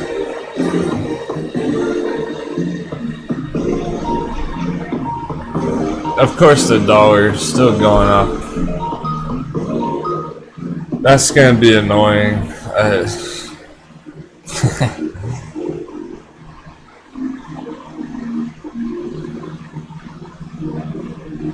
It already feels like this dollar chart could end up being annoying for the next few hours.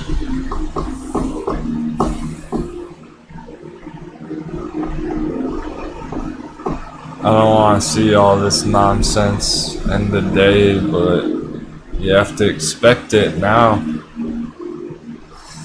No breakdown yet, really. It's been trending down, still looks quite bearish right now, but gotta see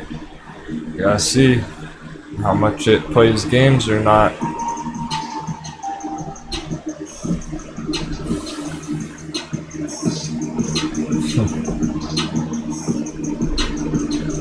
It must be tough for AMC holder, like someone who's all in AMC, just hoping desperately that this stuff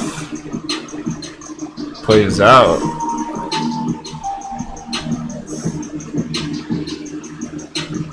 That's why I have mixed emotions today. It's like I'm excited about it all and happy about it all.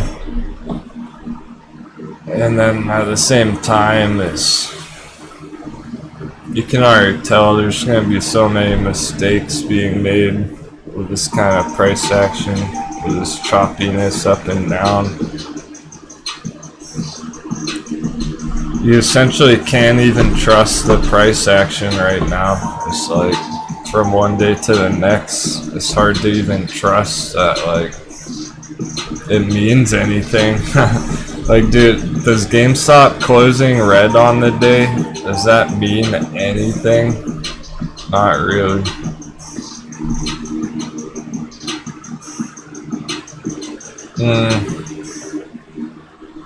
Leverage Lighthouse talking about deciding to take a loss or not on OCGN. I mean,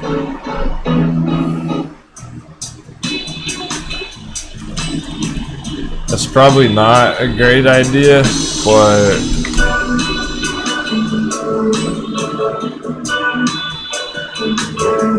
we don't have a strong signal for anything else yet.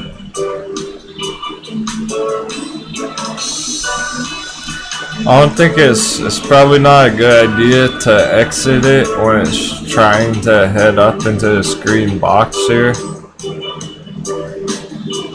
Ideally, you would be trying to exit it closer to $10, not $9.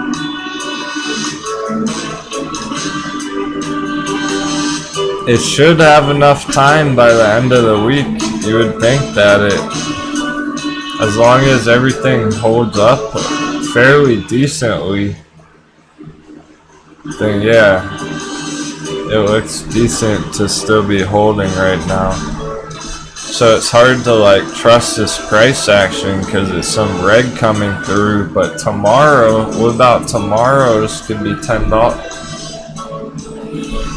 So I don't know if this red right now means a whole lot for the rest of the week. It really hasn't. It hasn't wrecked any charts except for Virgin Galactic, and the only reason this is getting hit so hard, it's a double whammy. It's not just the dollar hurting this chart on SPCE today. It's also just been on such a massive uptrend that it's normal profit taking correction here either way.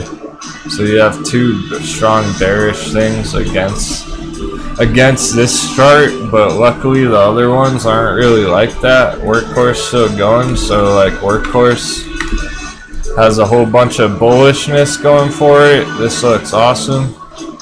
This is one of the better looking things we've seen all day right here on Workhorse right now.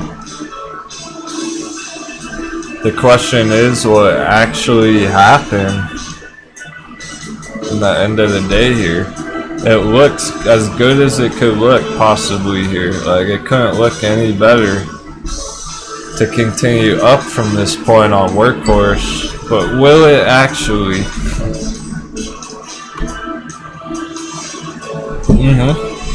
Yep, Branson going up to space soon. Now it's important to understand that traders bought the rumor about him going to space a few weeks ago, and they're taking profits already. They're not waiting for the news to take profits. Some people are exiting that now before the test flight, just in case that. I think Virgin Galactic investors are feeling like, well, what if the test flight goes bad? I can wait on OCGN. Just don't want to expire worthless. Thank you for the not financial advice, Denwo. You should have a ways to go till it were to expire worthless on OCGN. And look at that, starting to bounce actually right now. So things are kind of changing now here.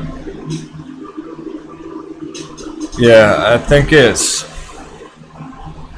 the possibility of this continuing up is strong enough. I like the chances here enough, the risk reward here, that it's looking like a better idea to just be patient with it. Now tomorrow, if it kept coming down real hard, you might want to reevaluate that, because then it's just gonna delay things even longer. I don't like the delay. That's what I don't like about all this. There's a lot of delay on the charts. They're not really going straight up like Workhorse trying to do.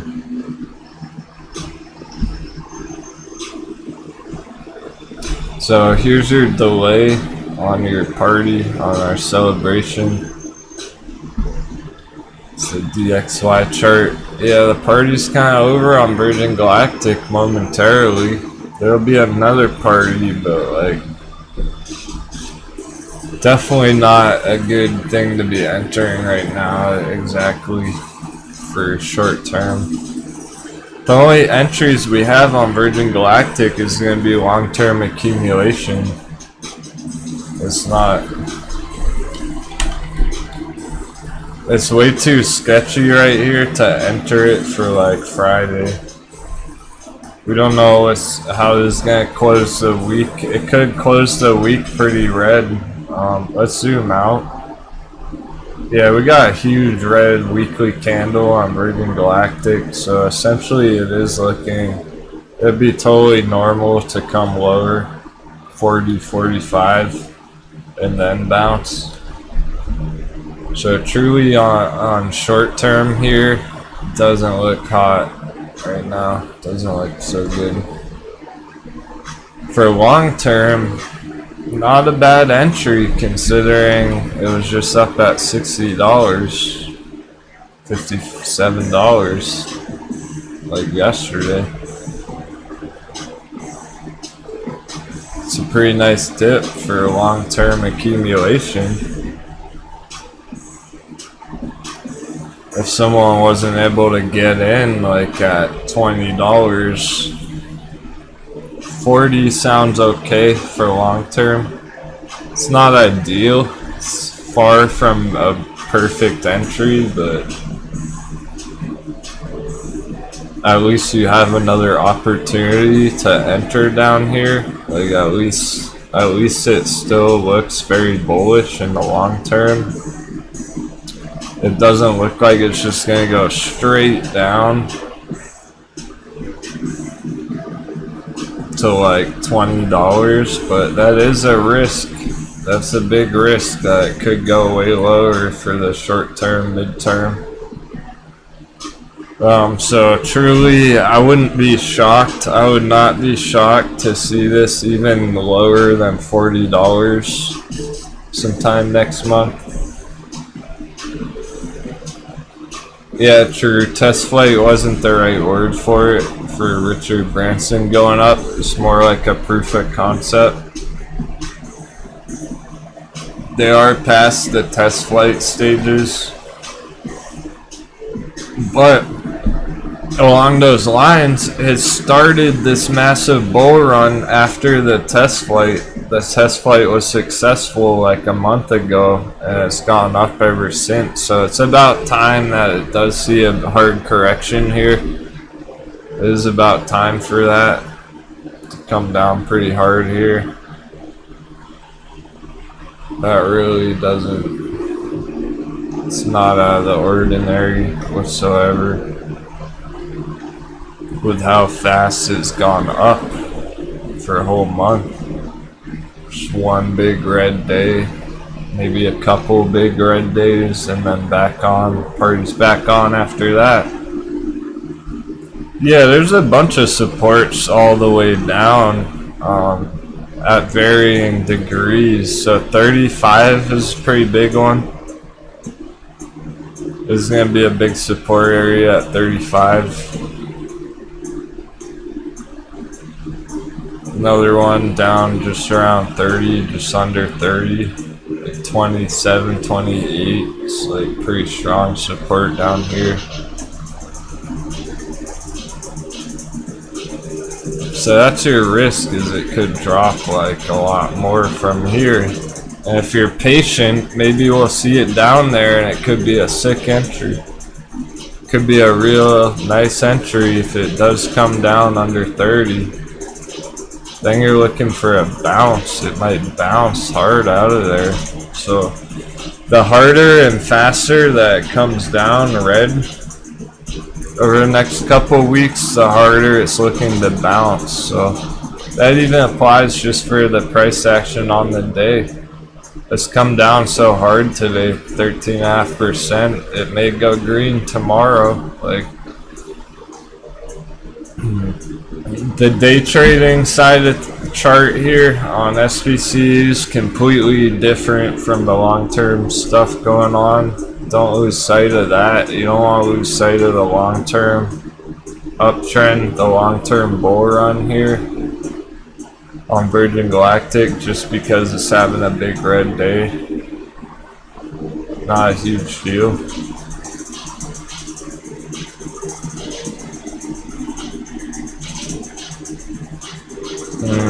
Yeah, a whole bunch of them. The further down they go, the better they look. For entries, and a bunch of them are under psychological numbers. So you got like XL, talking about this morning, just under $9 here on the XL fleet. Under 10 like you're talking. We probably won't have a long time to go here. Well, even the XL fleet's under $10.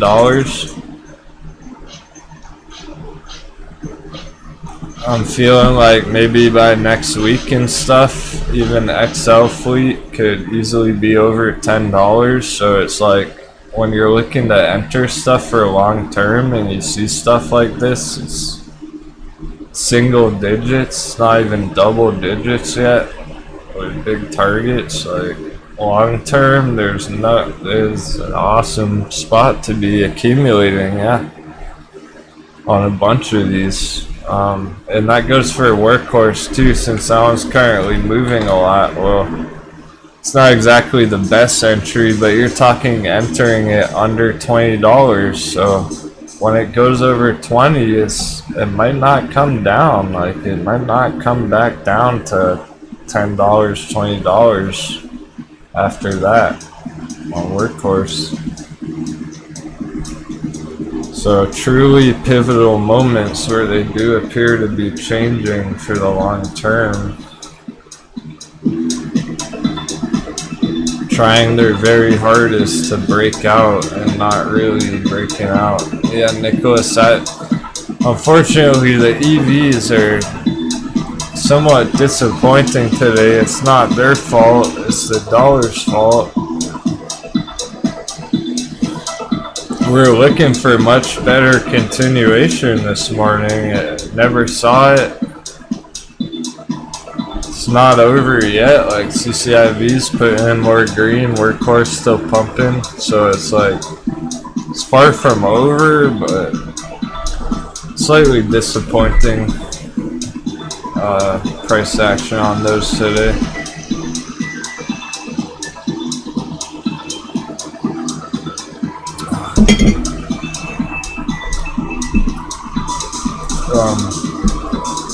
Plug Power was loaded a lot.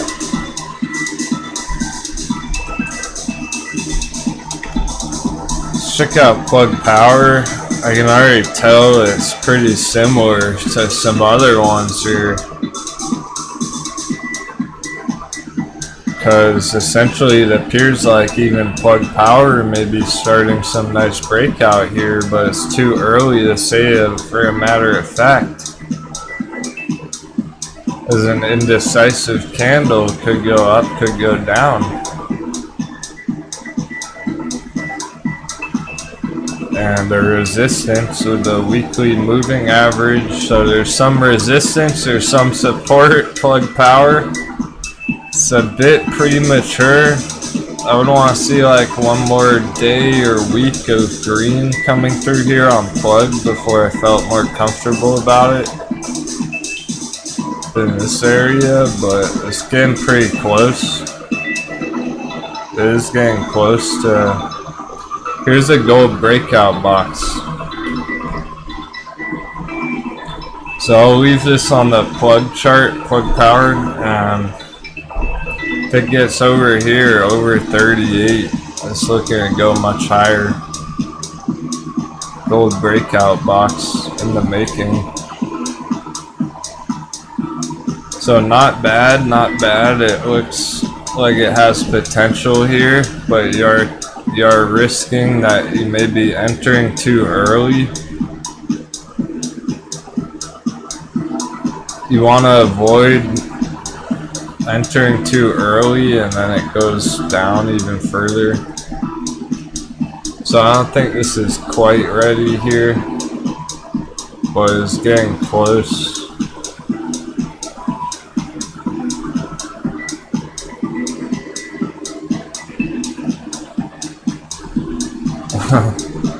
John Comer, pretty much everyone's trading a different chart right now. Everyone likes a different chart. It's really tough to say which ones are good entries today right now, unless you're talking about long-term future. Song request.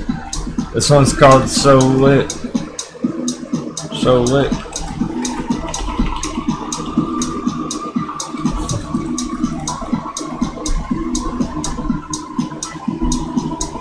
So we are seeing a lot of interesting entry opportunities, like Workhorse is a breakout entry.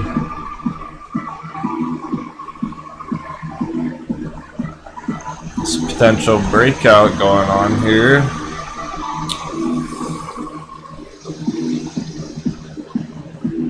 I don't think I would want to go all in for next week per se.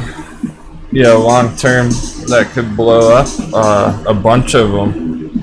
Workhorse has been popping, so it's still on track to keep popping. Just it might not tomorrow. It might go red again tomorrow, so you have to be ready for that. C-Peng was interesting.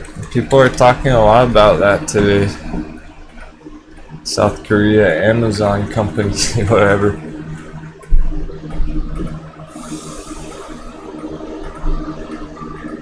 So I'm sensing that people are looking for long-term trades that can crush it over the months to come. You have that opportunity here as long as it continues in the future. As long as nothing really bad happens with it, it looks pretty decent.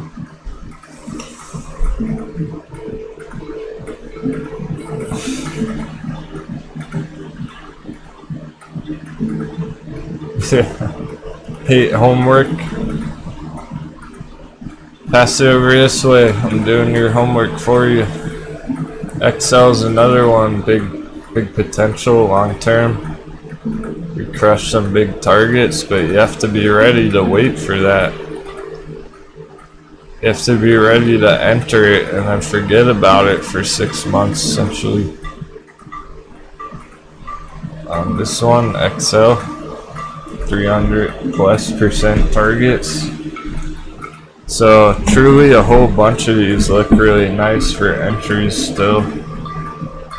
Just depends what time frame you're going for, what kind of trade you're trying to strategize.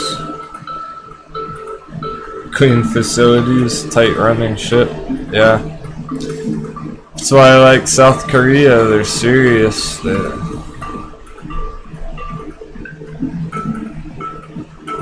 They're good business people.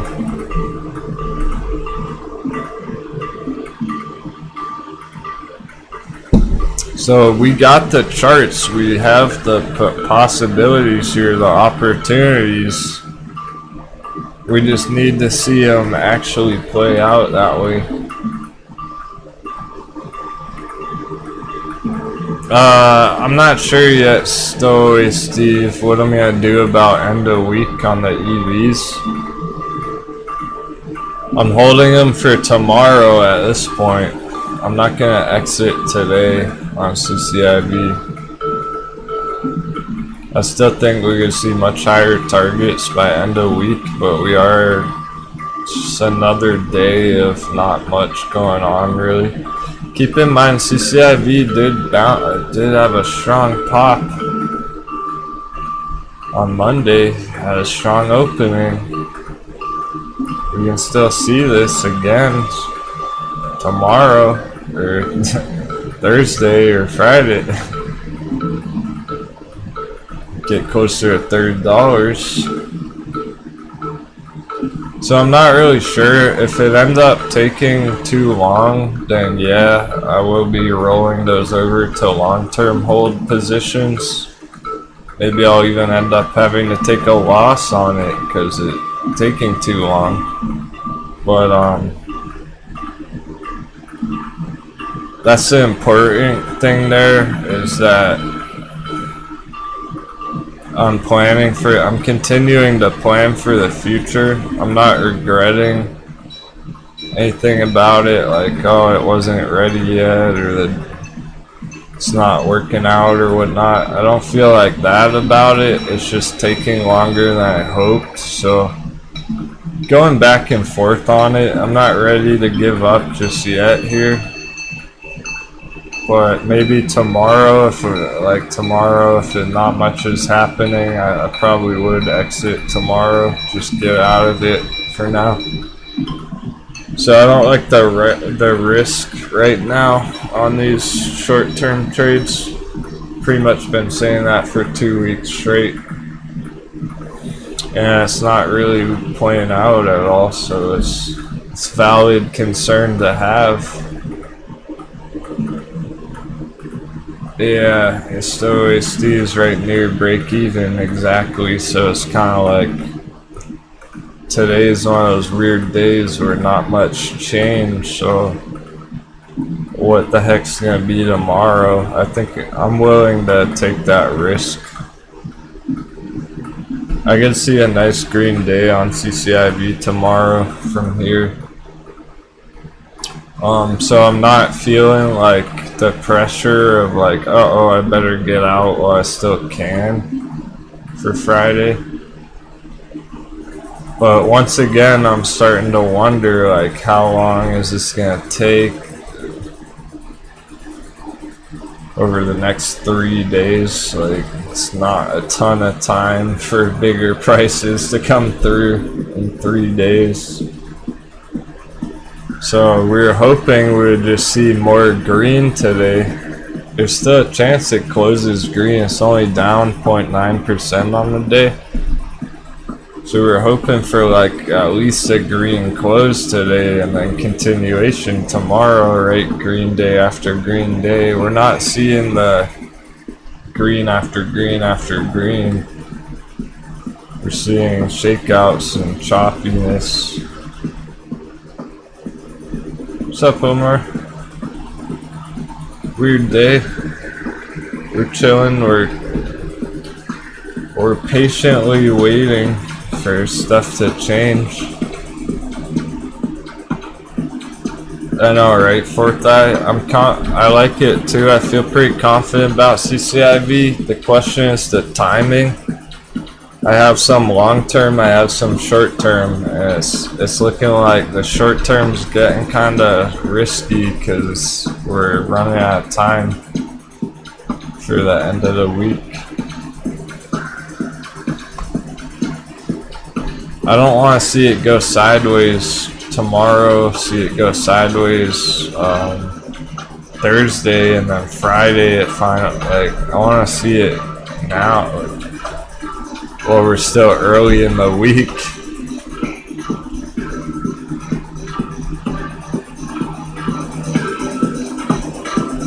Nice, you got me at 17 a long time ago. Yeah, so it totally depends on what you're holding exactly. People just holding CCIV shares from a while ago. They're really... Yeah, we're looking at BlackBerry Flojin, but pretty similar scenario. Short-term bearish is... We're gonna have to wait on this one. To zoom way in to even see what's relevant here on BlackBerry. Support down at 11.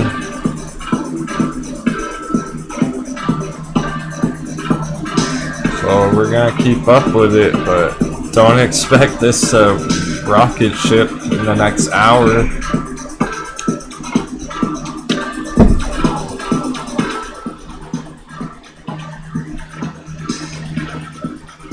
Yeah, Ford long term. I think it was looking fairly bullish. Wait, you mean, what are you talking about? Forward Industries? I think you mean Ford Motor. You're gonna have to clarify that one.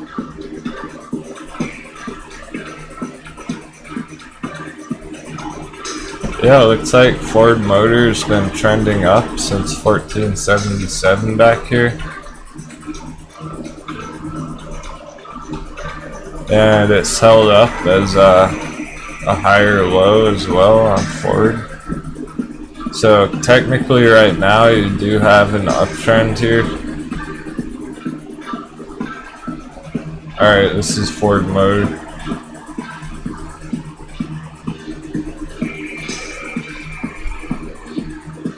Looks nice. Currently. It's a bit iffy in the short term. In the midterm, you'd be risking a retracement down to the support down here, so I don't love it. It looks about as good as it possibly could right now from where it's sitting.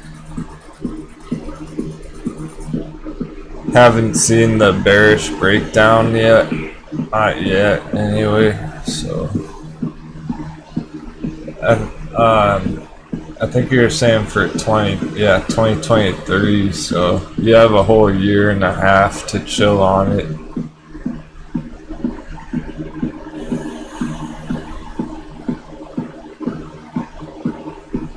It hasn't even truly recovered to the old price levels in the year 2000. The share price was higher in the year 2000, so yeah, I think you could see those higher targets going back here. And maybe beyond. They are trying to innovate and adapt, so maybe you'll see beyond there. That local high in the year 2000. 25 target long term, potentially. Maybe short term, maybe it won't take that long now. If you get lucky, it might not take that long to reach up there, you know. It's probably unlikely you're gonna have to wait till 2023 to get these targets.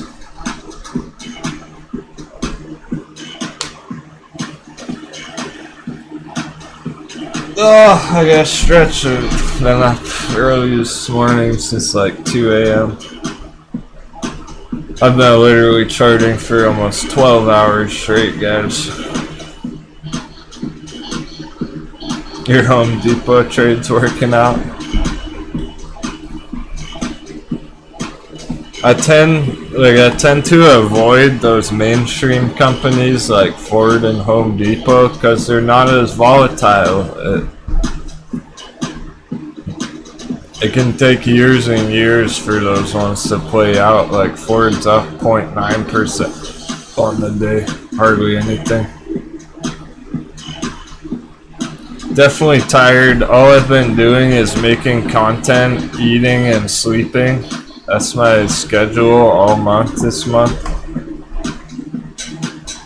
Every second of the day I'm either on camera, eating food, in the shower, or asleep. No, I didn't hear anyone in the background. It's probably the music. Maybe Lawn Boy's sneaking over there, trying to listen in.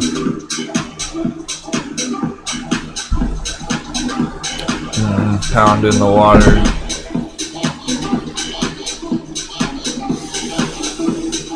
Throwing a fitness session, I know, right?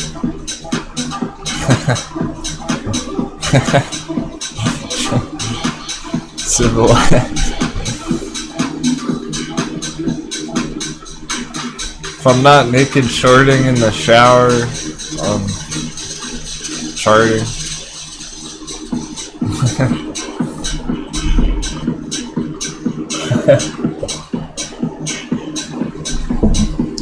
I didn't know you came out from the bunker. The bunk. I thought Becky stayed in the bunker all day. And yeah, Becky, we have been talking about Bay a lot. What's hot, no major movement. I haven't given up on it short term, but it could be better. Tomorrow's gonna be real important for day traders. Dollar's being really annoying as well. Really annoying dollar here. No particular diet. I've just been eating like big hamburgers and stuff because I get so hungry after live streaming all day. Need like a whole feast after.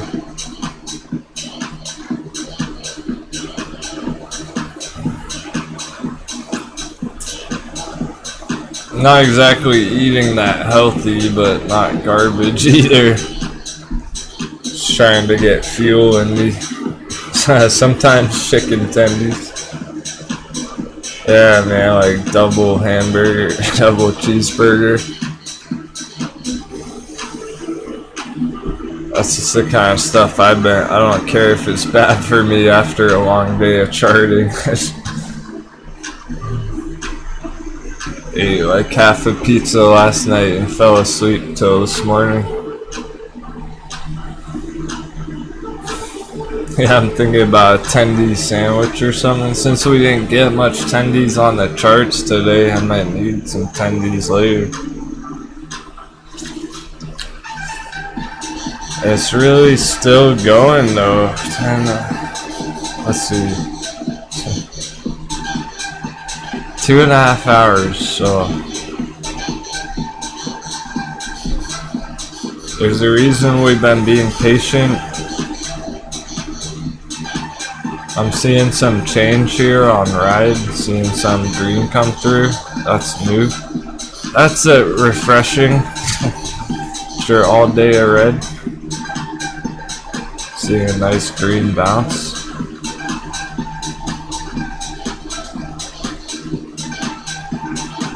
Huh. Yeah, there's a bunch. Oh, MVIS still going? Alright, I'll check that out. We were talking about that this morning.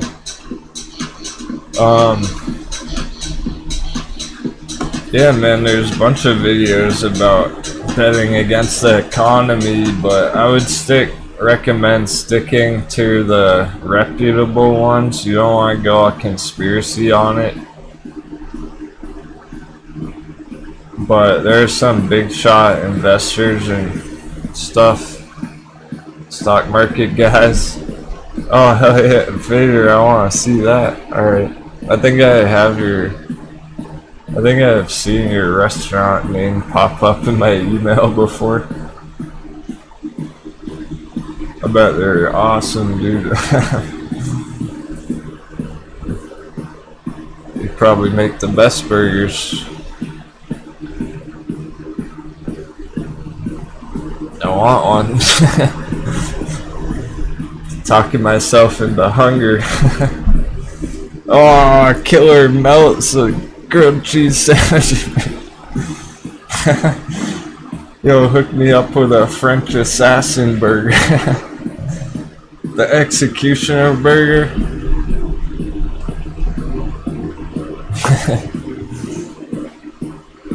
That's my kind of restaurant, like for real.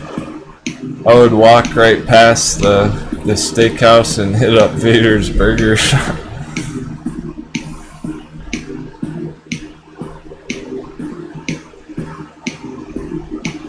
You might need a Denwo. Yeah, right, lot meat. You might need a Denwo burger. Or an owned burger, you know. Rename the dankest one.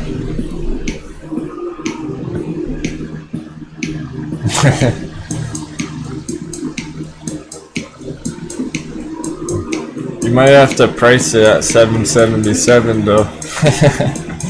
Oh no, if that's too low, but that sounds on the cheap side for a nice burger.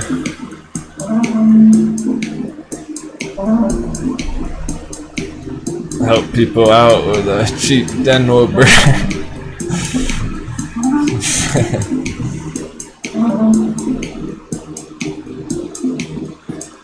Yeah, it doesn't need to be fancy. That's what's cool about it. It could just be simple. Make sure it's got extra cheese though. If you name a burger after Denwo, it better have extra cheese on it.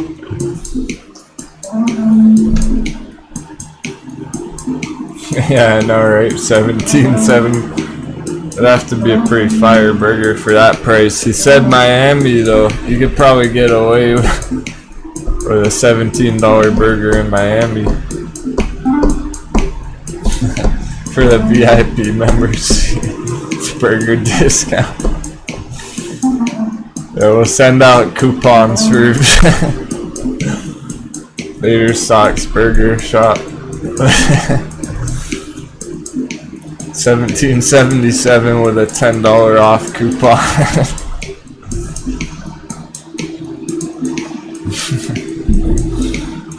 Wall it up with the red onions. I actually like some onions on my sandwiches. Just make it like the most potent burger ever. Can have red onions, garlic, like hot sauce. You just take one bite and your mouth explodes. There's so much intense flavor on the burger. Some horse rat. Ford is popping, like, to put Ford into perspective with what the history of this chart. Yeah, it looks really pretty strong breakout right here on Ford for Ford Motors, what Ford Motors is as a company, and it's pretty good. If AMC did this, no one would care, but like, so if AMC went up 1.5%, nobody cares. Ford Motor goes up 1.5%, that's a pretty big deal.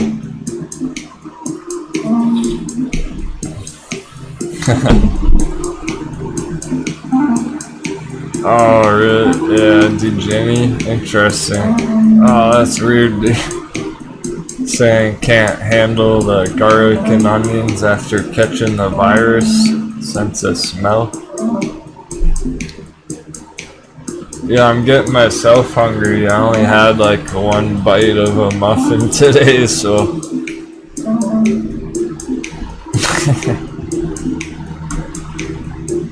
You can make it, you can do it. We only have a couple hours to go, then you can eat 2 hamburgers. Think of all the hamburgers you can eat after the market scores. People are looking at his website. Hey, if you want some free advertisement, I'll pull up your website. I don't know if we have many. There are some Miami viewers. Maybe they've already eaten there. They don't even know. No, not White Castle. Vader Sox Miami pop up.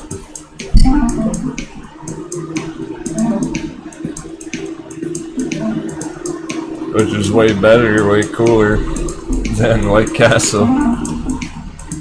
Oh, Ishan's in Miami. You can go eat at his restaurant. You can go get a Denwo, but just go and ask for the Denwo special. He'll know what you mean. But you guys, let's be real. Vader's too busy crushing shit. He's probably not working the grill. He's working the charts in the back.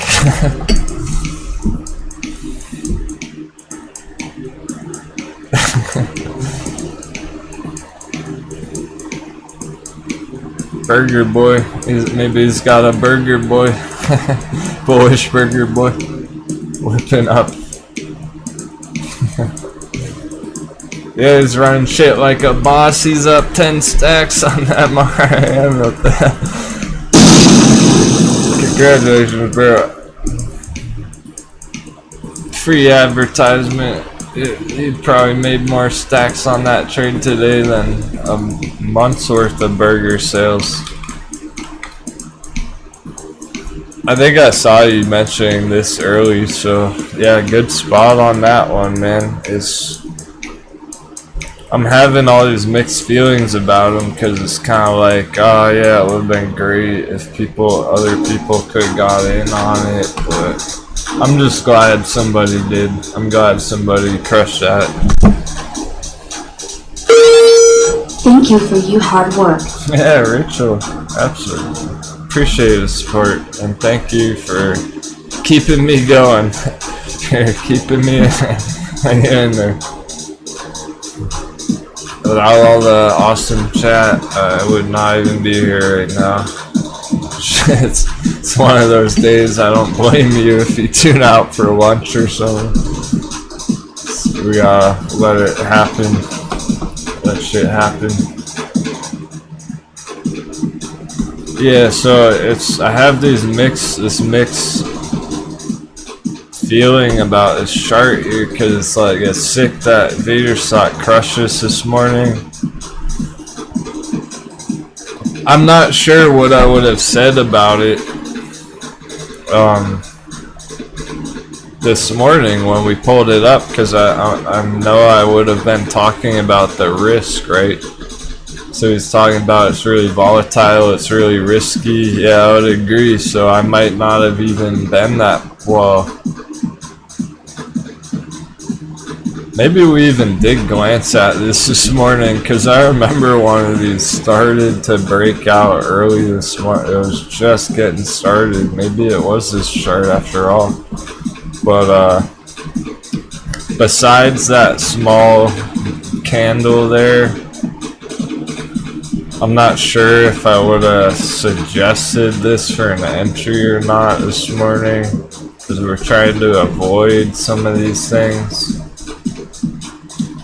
Like, generally speaking, we're trying to avoid the higher risk involved on a trade like this. So I may have said something different. I'm sure it would have been different analysis even just this morning.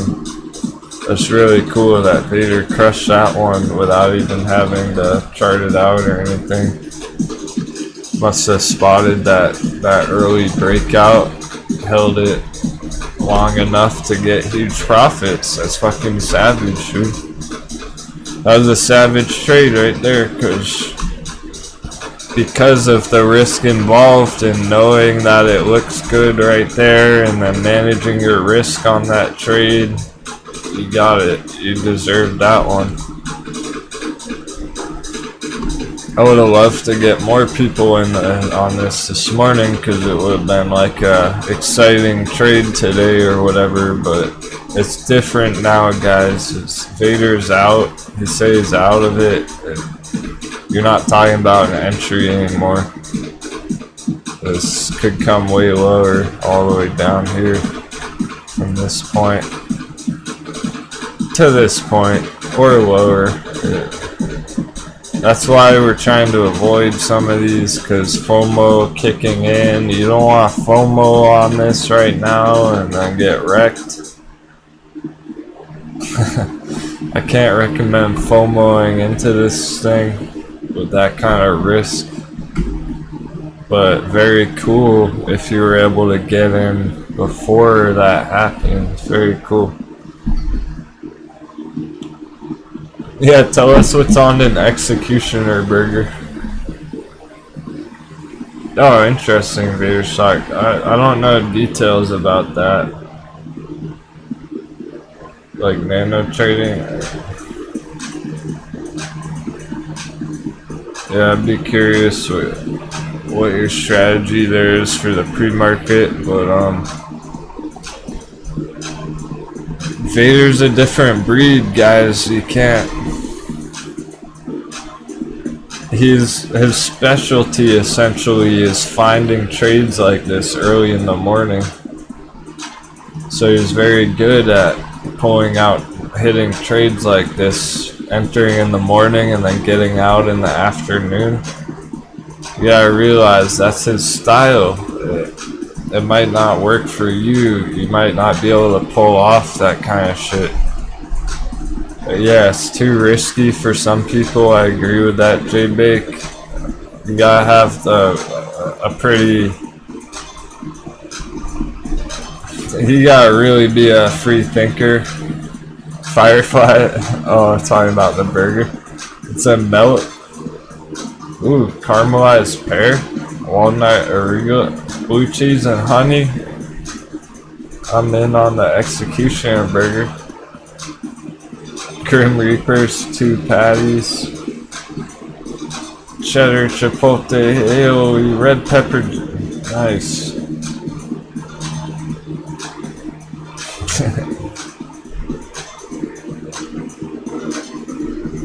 Hey Paul, good. Yeah, we do hope so. Yeah, everything's aligned with AMC to close the week above 60, but it is struggling somewhat. So I think AMC is pretty well on its way to closing the week over 60 here, but will it go higher than that? We don't know yet. We're not sure if it would get to like 65 by the end of the week. A close over 60, not just on the week. If AMC closes over 60 any day, any one of these days this week, that's a pretty big victory for the Bulls there.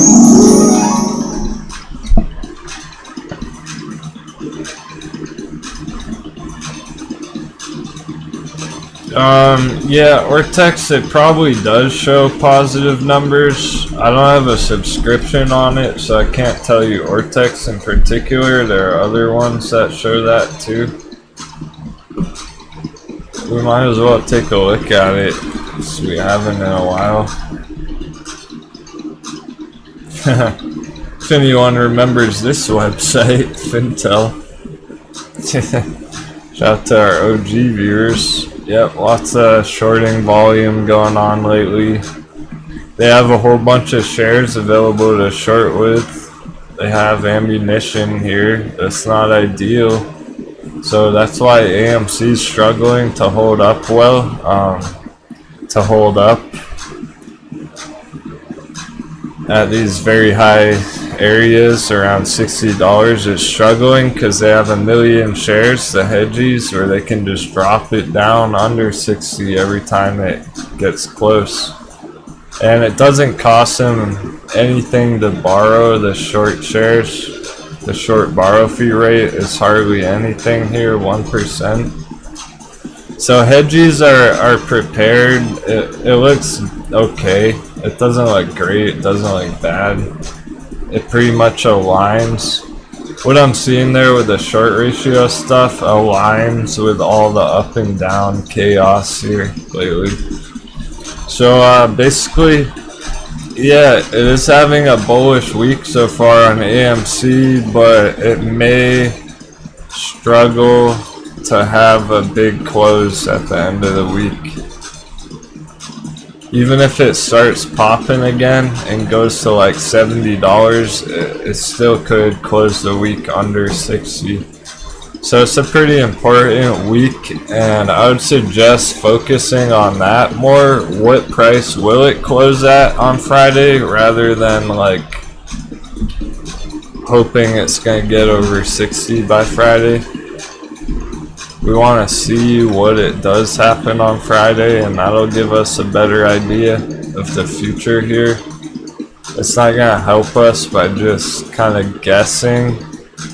It would be kind of a guess here, just like, oh, maybe AMC will do something.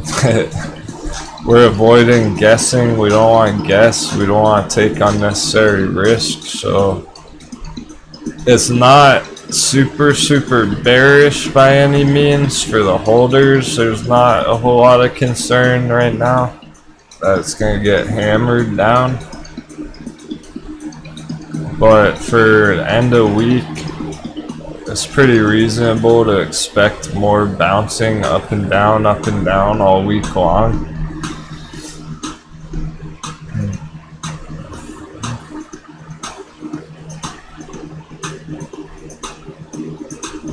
Two hours on the day, which means an hour to power hour. See how that goes.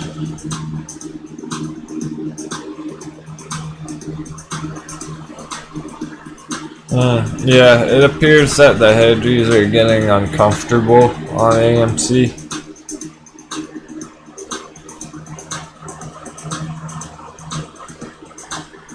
It almost also feels like the AMC holders aren't even...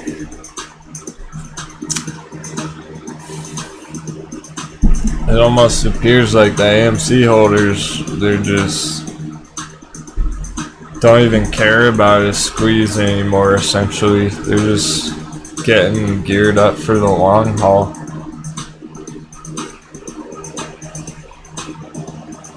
Moon Boys who entered AMC 4 months ago and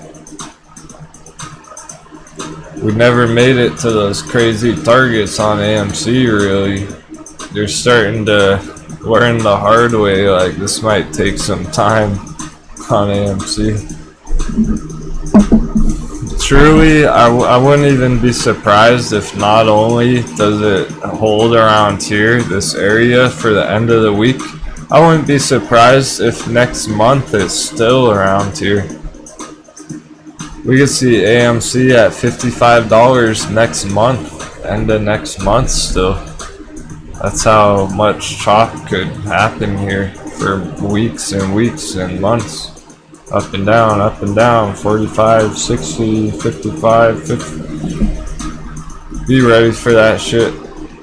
That's what I don't like about the AMC chart right now. So it could be pretty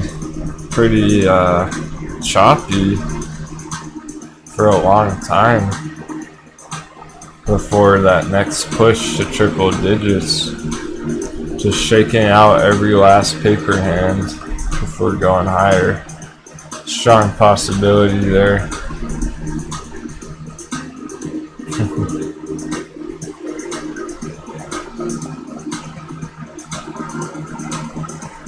Any reason why B square is squeezing?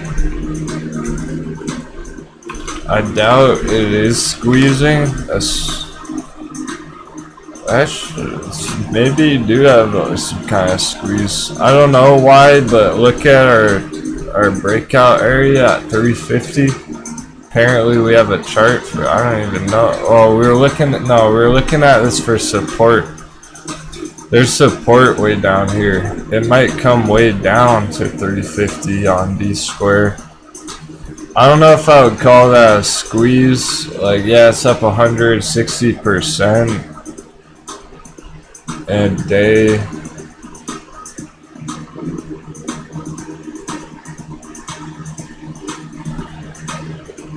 It's probably not a squeeze by definition. It's probably more of a FOMO rally. There's just it appears that there's probably just a lack of orders, a lack of liquidity in this whole area. No one had sell orders here. Apparently everyone's sell orders were way up here on this chart, so I don't think this is necessarily a squeeze by definition, or it would probably be like way up here already. But yeah, probably just low volume with the sell orders in this area, so no one was selling it. There was only people buying it, FOMO buying it up, pushing it real high, real fast. Now there's people taking profit. Sundial green all day. Is that legit? It is if you flip it upside down.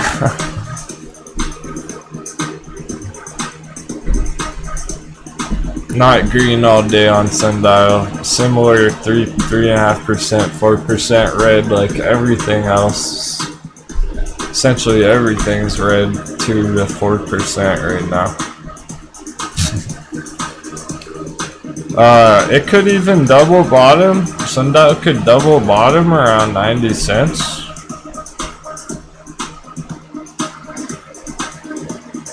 Yeah, don't mention it, man. Cruising through some charts, a couple hours. when we're not seeing major movements, we can slow down and look at other charts and stuff like sundial.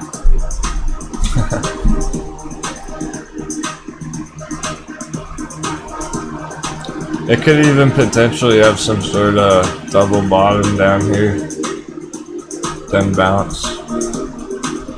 So again, the short term, little sketchy. Short term, like tomorrow and stuff.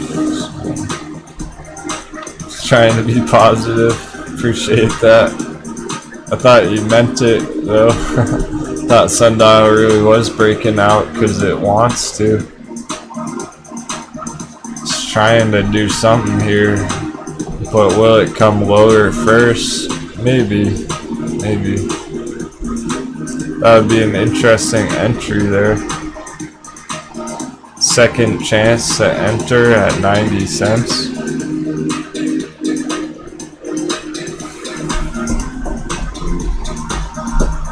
Let's look at NIO since this EV sector that has been trending up pretty strong. Yeah, it absolutely is. This looks like NIO. Can already tell it's holding up pretty well today. There's some bullishness here on NIO. Nothing happened today. It's up 0.7%, but yeah, if it holds above this area, I think it's going for another push at this rate. It's still not even close to the high at 60. You got a nice target at 65. It's 49. Quick and dirty on VFF Orogi. Cannabis got good news from Supreme Court yesterday. Okay. Oh, interesting. Not sure what you're referencing there, Supreme Court. Let us know in the chat if you have some news about that.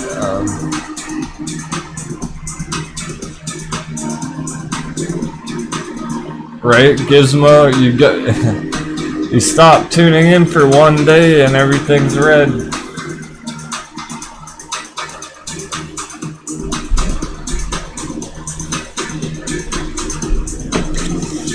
I'm not sure what VFF is. Oh, Village. Bro, is this... Wait, this isn't at Florida. No. That's not what you were talking about the other day. The Village in Florida, like that retirement home. This must be cannabis or something.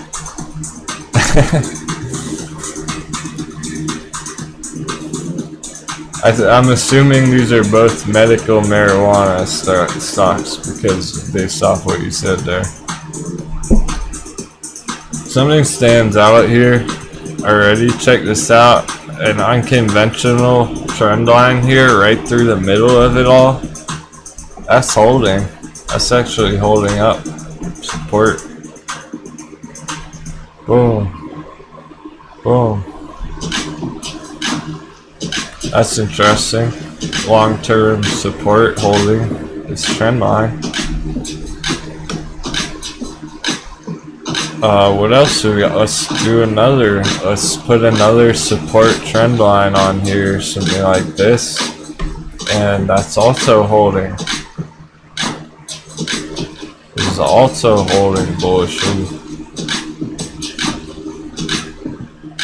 So essentially above this area looks good.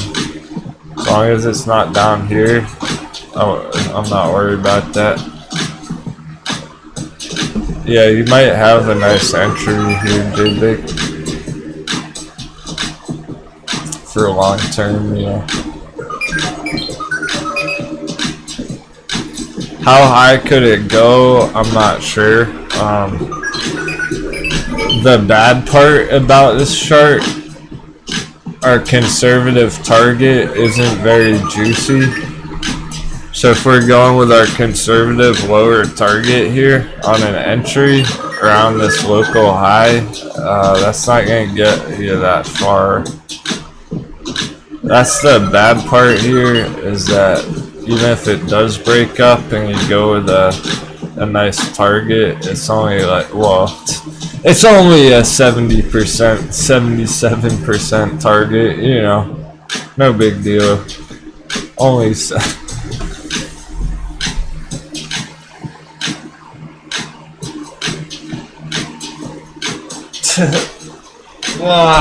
stretching. We're gonna need another intermission before power hour. Oh, it's power hour right now, as of 1 minute ago. So, yeah, time for our last intermission on the day, I'd say. See if anything pops. End the day here. Not really counting on it. We're out of time, but maybe some bullish closes, and with the bullish closes may lead into some nice after hours price action, some nice continuation tomorrow, follow through on these charts. We'll see. Oh, it's on. Oh, okay. I'm off again. Alright, 2 well, fucking yes. Yeah. No, my bad. I'm off an hour. I have to do the math every time I look because I'm on the west coast and the markets are on the east coast. It's 3 hours off every time I look at it.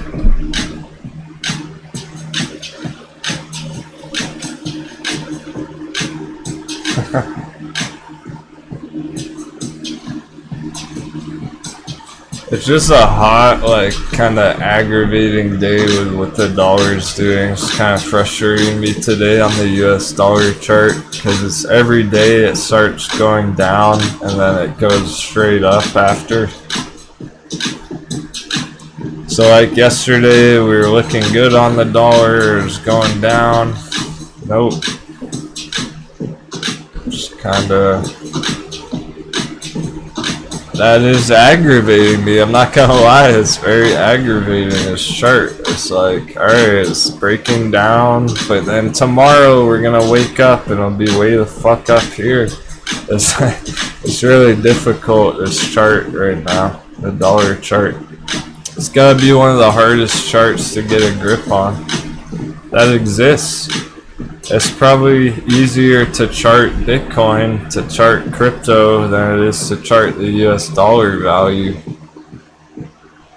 Because there's not much certainty. There's never much certainty on the US dollar chart. You don't really know what the hell's tomorrow, or Biden or something might have some announcement. The Federal Reserve speaks tomorrow and then everything changes on this.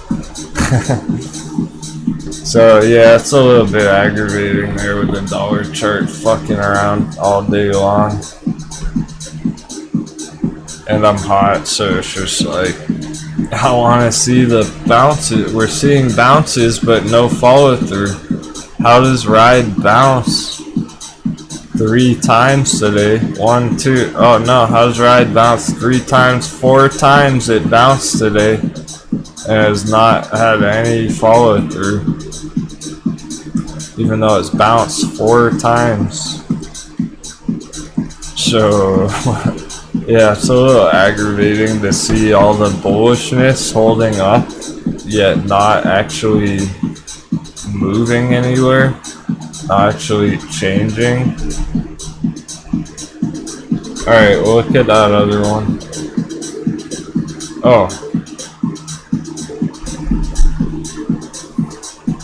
OGI and not ALF.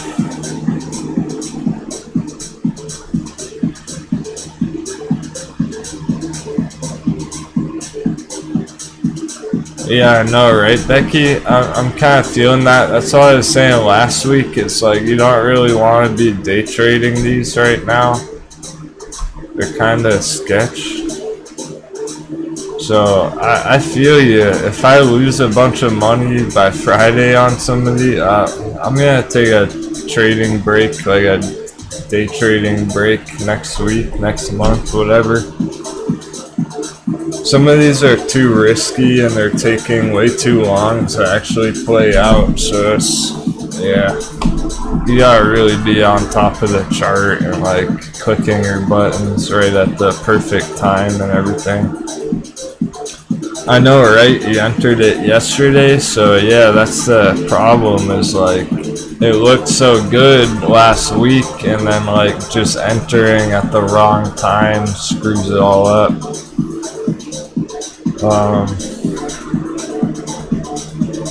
Because of course yesterday we didn't know that the dollar would just keep going up and up and up all night long. Yeah, so I agree, Street Trout, stay calm, hold strong is calm, strong, stay hold. So it really hasn't changed in the sense we have not seen a change of direction. It's just a weird day. It's when we're keeping up with them this closely every day, like from one day to the next. Apparently, yeah, we may have been over enthusiastic yesterday on some of those, looking for continuation today, because we really didn't see that continuation today. It's not that they're bearish, they just didn't go up today. And we're getting enthusiastic about it because the EV companies opened super green on Monday morning, so it looked like we were starting a really bullish week. And maybe that's still on. We're not even really halfway through the week yet, so maybe that is still the case here, that we have a bullish week ahead of us and it's just a random Tuesday red day, right? After a big opening yesterday.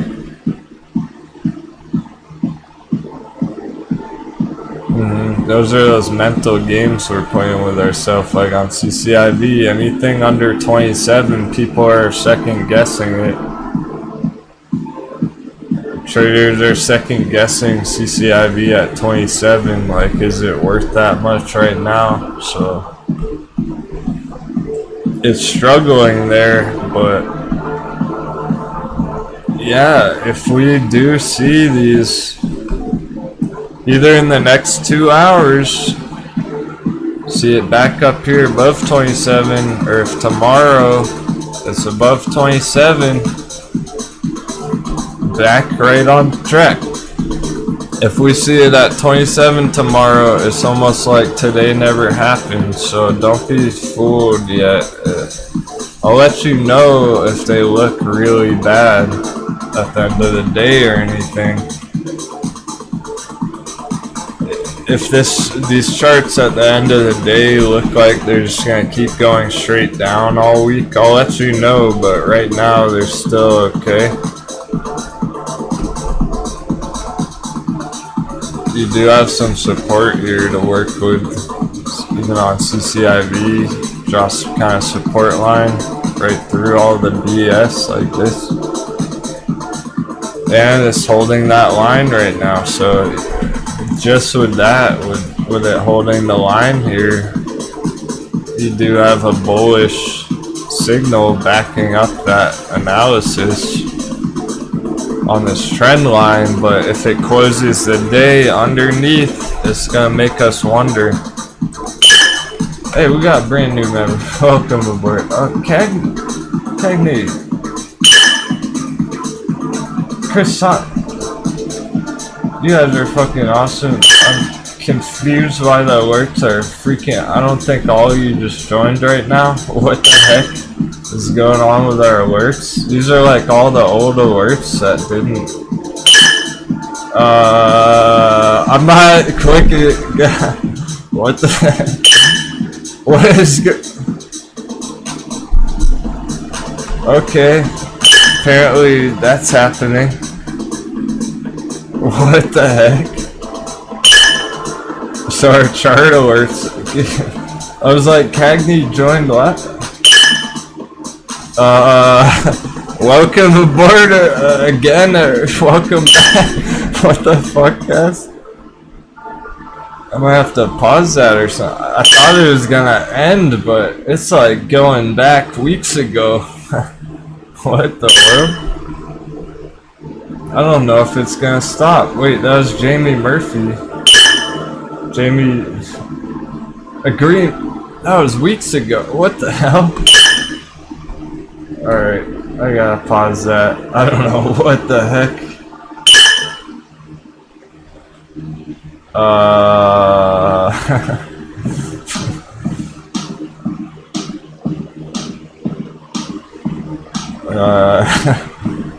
So I paused it, but like, I don't think that's gonna help, cause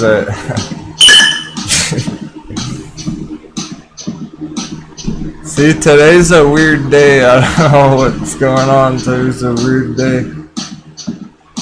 Those were old. Those were that was from like last month. A green mushroom joined a month ago. What the hell? Yeah, at least something popped today. At least some alert went off.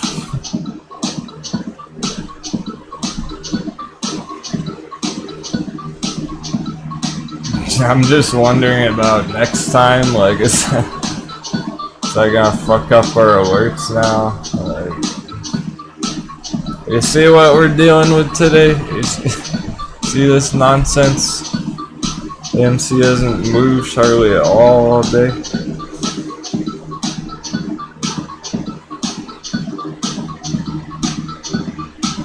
Yeah, robots just fucking with me.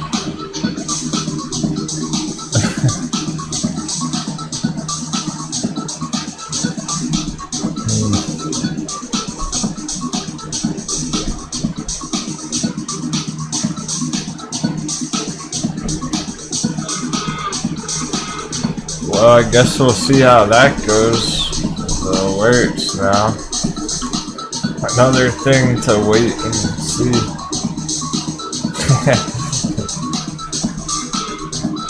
Memberships forever.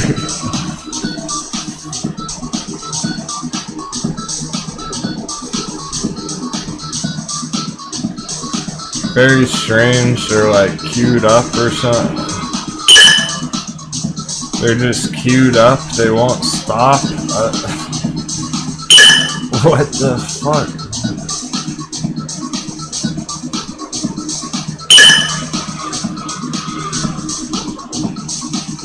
Alright, I think I stopped it. No! What is this? Is it gonna do that for every single member? Like, what the fuck?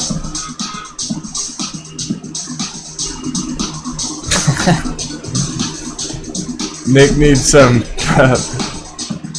bagel to keep him half a little bit of joy.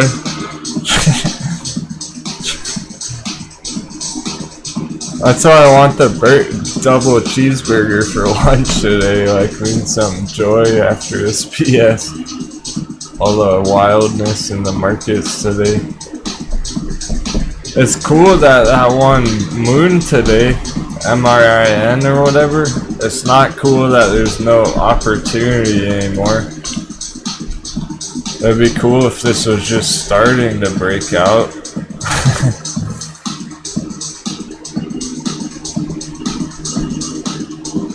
Well, that mixed up the show a little bit. That stirred things up. I'm gonna have to look into that after. Just another thing to do later.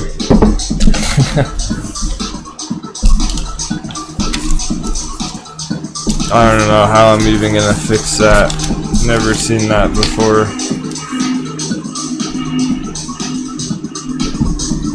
We've been live streaming for 4 months straight every day and never seen that happen.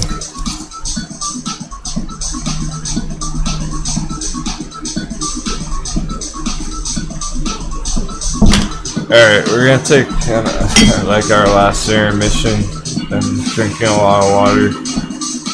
Okay, I'm gonna keep doing that. We gotta cling to our vices today. Our water is all we got. Clean water and bagel bites to get us through the day. Mentally, emotionally.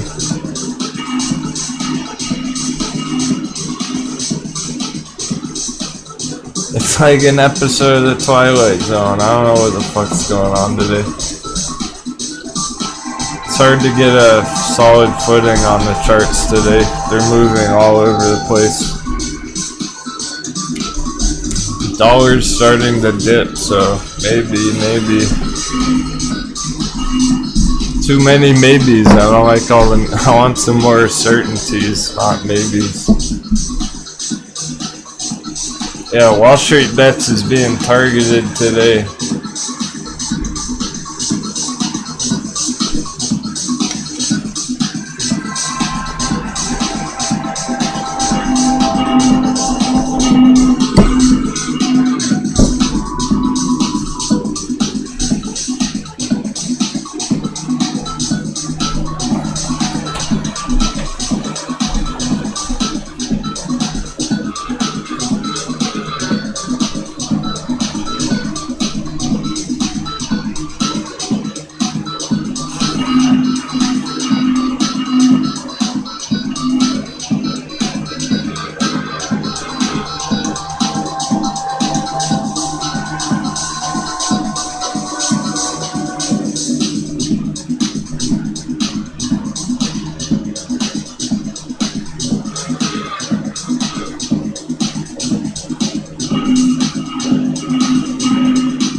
Alright, what did I miss?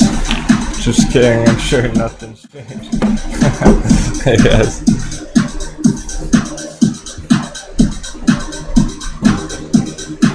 I know I didn't miss much. I was looking on my phone.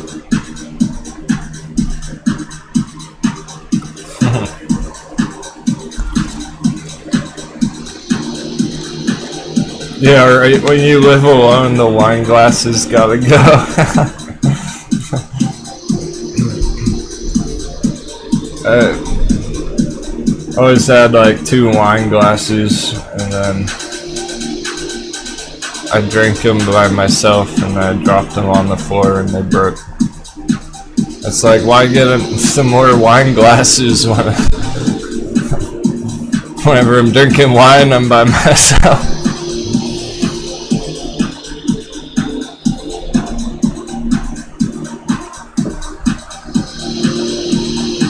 Yeah, playlist on fire.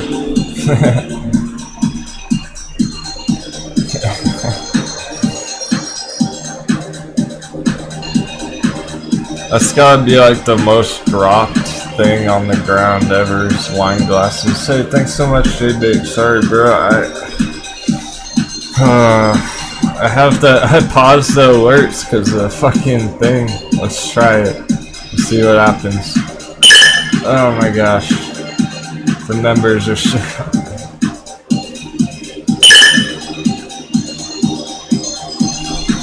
Apparently, I'll just pause the members. I don't want to do that, but I don't know how to fix it right now. So thanks a lot, J-Big Man, for the emojis. I see that.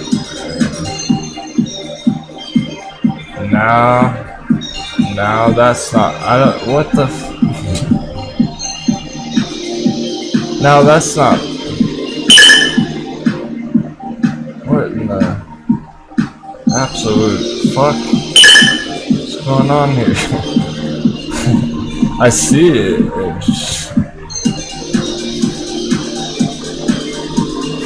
Yeah, we're just celebrating the our old crew.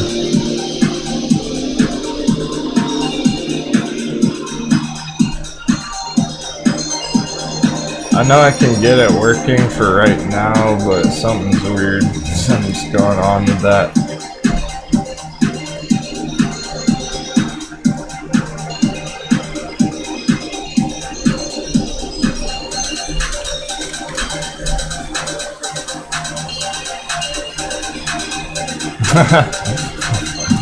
Yeah, those are all fake members, just making it up.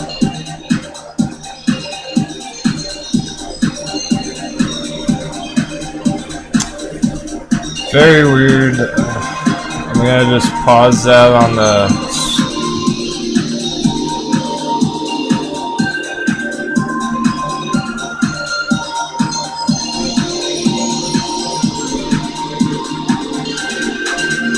It's still being very weird.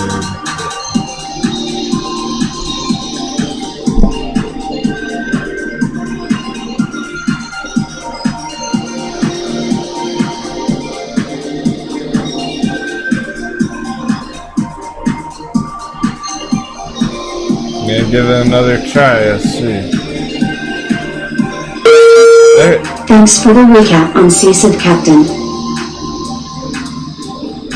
Okay, you're very welcome. That's that's worked. Thanks, Becky. Admission tickets, cool. rocket, full There we moon, go. $, astonished face, seat, rock on That's all I gesture, guess. flying saucer, alien, astonished face, tumbler glass, cigarette, person in lotus position, tumbler glass, cigarette, smiley face, money bag, United States dollar, raised car, speedboat, small airplane, you could've desert left that island, dollar woman off. with bunny ears, woman with bunny ears, golfer, man dancing, woman with bunny ears, smiley face, a few hedgies. Jeez, what the heck?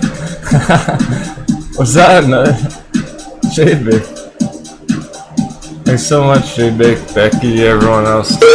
Truly. Oh, what? Is that gonna keep popping up now or something? Oh my goodness. J-Bake, you bro.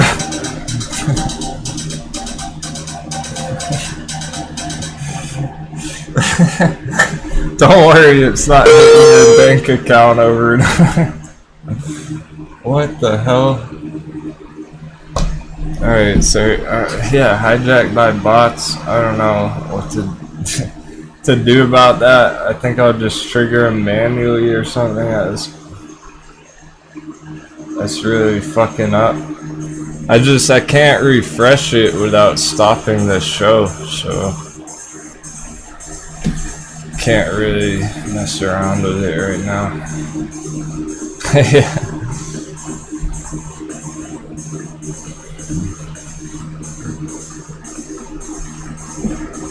We can pretend the coffee cup overflowed.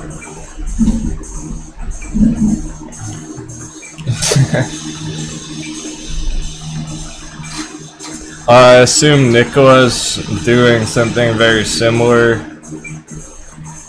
Look at even MRIN where it like had major breakout today. It's fairly bullish right here, but nothing, no move.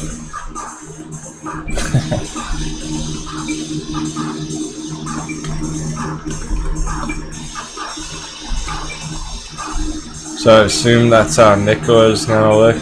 Actually, it's getting hit pretty hard. It's getting hit harder than the others.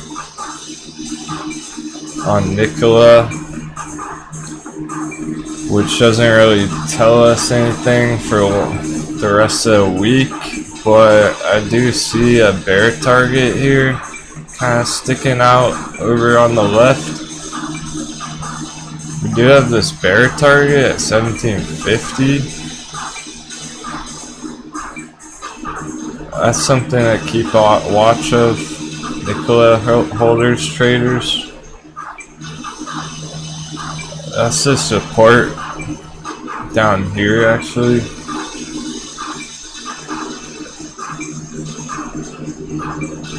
Pretty close. And yeah, Becky, I'm more than happy to keep everyone informed on CCIV, but if only there was more to inform you about. If it looks bearish, it looks ugly on the chart, it really does. Some of them are starting to look more bearish for the next couple of days and whatnot. I don't know how legit of a signal that is. It's really up in the air right here. Is that a real signal of a bearish breakdown, or are we just gonna bounce? Like, flip a coin, because that's what the markets are doing right now.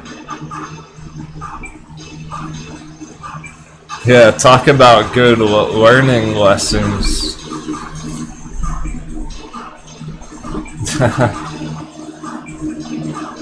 Right, J-Bake? I don't think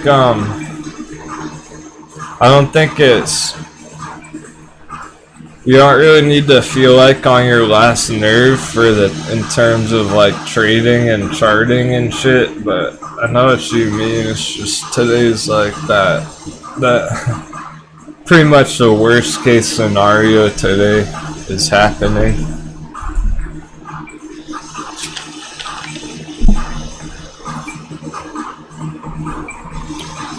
So, not my favorite day over the past couple of weeks. I had a lot more fun when these were going up yesterday, not down today. I don't know, Native. Some people are selling a whole bunch of shit. Some people absolutely are getting out of these charts. They're not feeling so confident about them. I still feel bullish and confident about the rest of the week at this rate, at this point. Not until later tomorrow or even Thursday morning. Like, if nothing goes green on these charts by then, it's gonna be another change of pace, could be another tough day tomorrow, potentially, so be ready for that kind of stuff. Like, the possibility of more downside tomorrow, that's what we're really crossing our fingers for. So it's not really even about like, will we see any bullishness today? We saw some this morning. We definitely saw some this morning. We're seeing some things blast off and mid breakouts on others. We're of course still mid breakout, but yeah, for the end of the day and everything, who knows? End of day, this will come down again probably. It's safe to assume that, yeah, probably will have another dip end of day, even on workhorse. Okay, CCXI Adamashius. That one was looking good this morning. I wonder how it's held up. Pretty well. It did not climb higher all day. Hasn't gone up at all. But yeah, CCXI is definitely in a tight consolidation here. So as long as you weren't like in it for today, for just one day, I think even this is, by the end of week, probably see well over $15.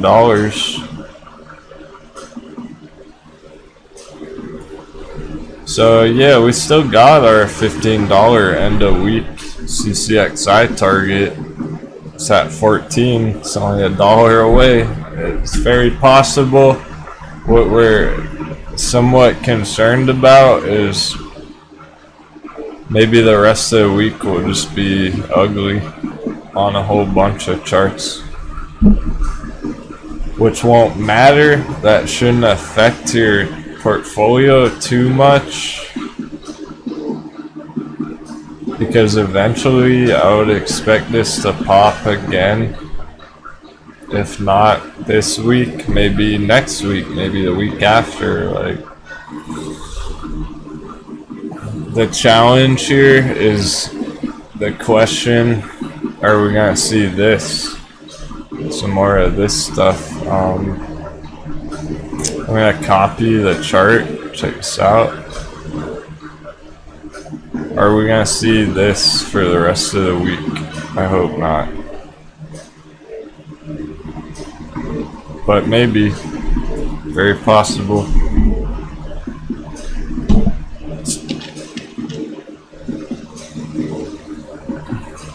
I know, right, Joe Warden? Depending on how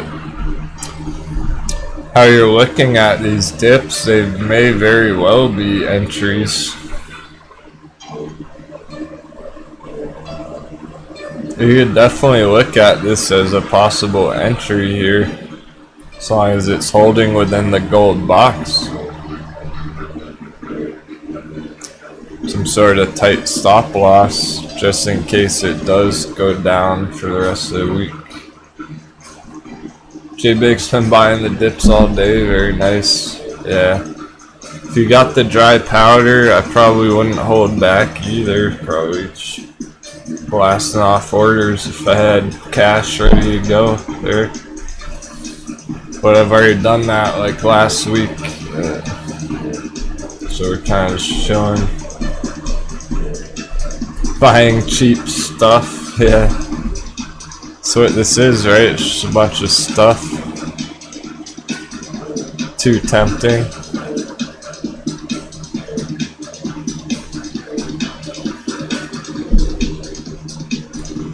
I feel the same way that the chat's feeling, same exact way. It's like, depending how you're looking at this might be an epic entry for the end of the week. But if you're concerned about it, so are other people. Really right in the middle here.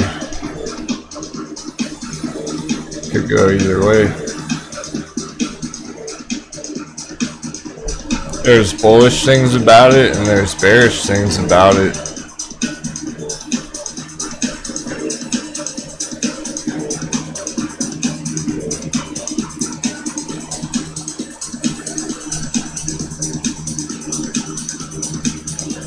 And I absolutely don't appreciate what the USD is doing, so.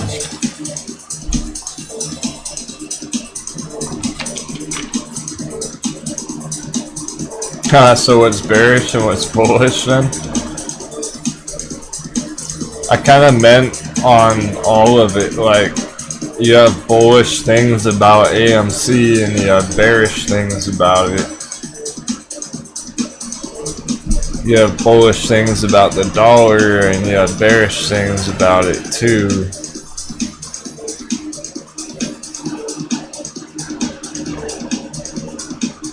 Haha, native. Portfolios all red, downtrending in the same ways, yeah. It is one of those days. We're essentially across the board, whole bunch of red. Crypto did have a fairly nice bounce today, if you want to call it that, but even crypto's not really blasting off or anything. I wouldn't call this blasting off on crypto, on Bitcoin. It's trending up currently with the dollar going down, right? But comes back to that once again. You can't tell much on the Bitcoin chart right here, so that's why we watch the USD chart. That's why we look at this one.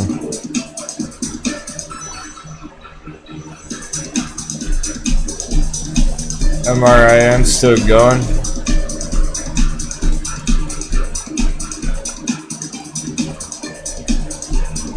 Oh yeah, it is indeed.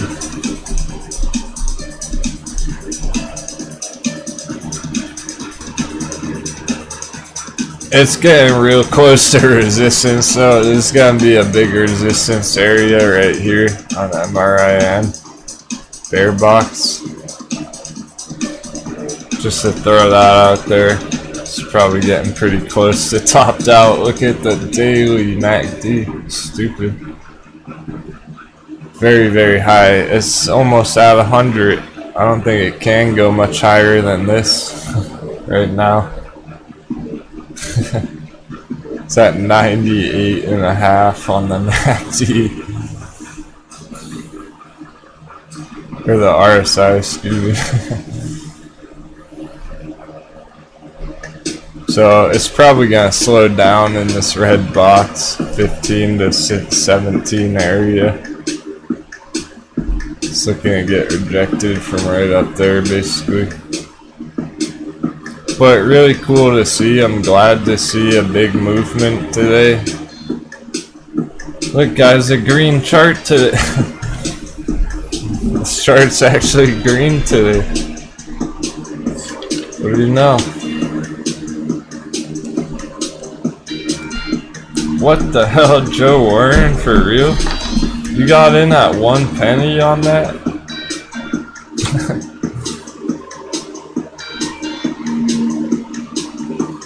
Joe Warren saying he got in for 1 penny on the XL, is that true?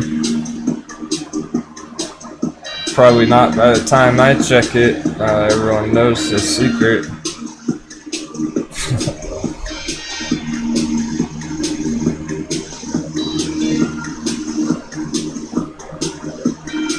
Dang, I don't know how you got it at that price. I'm not seeing that.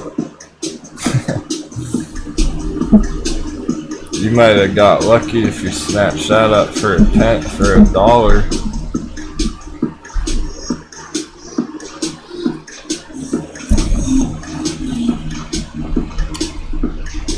I'm not seeing anything close to that cheap of a price.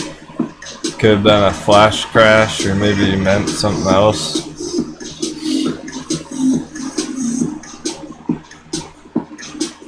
The 15 strikes I'm seeing are $100, not $1. Yeah, maybe at some point it got smacked down during the afternoon and you got some nice fills there.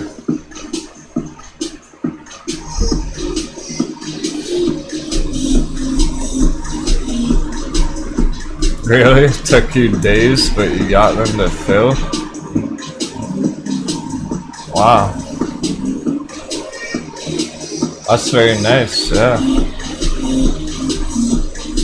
I'm surprised they filled out all at that for that cheap, dude. Out till December.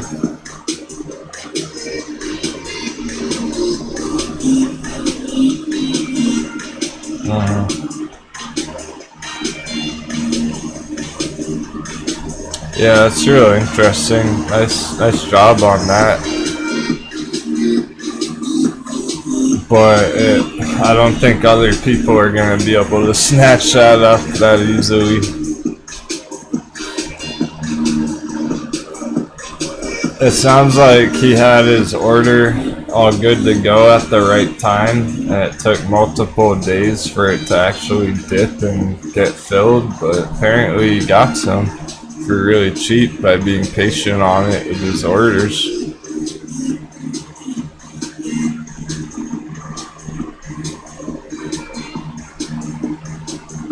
So there's talk about strategy, guys. If you're able to strategize like that and snatch up a really cheap contract or something. I don't think space has hit a bottommost snap. Probably not yet. It's close. It's real close to a new entry spot. At this rate, it looks like we're gonna see under 45 by today. End of day, it's probably going under 45 here.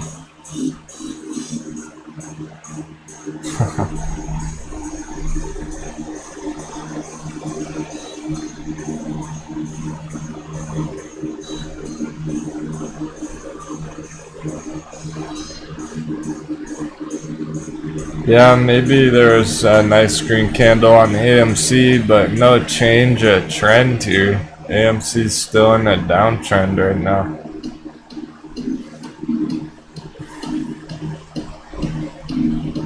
Nine minutes power hour. Is it gonna mean shit?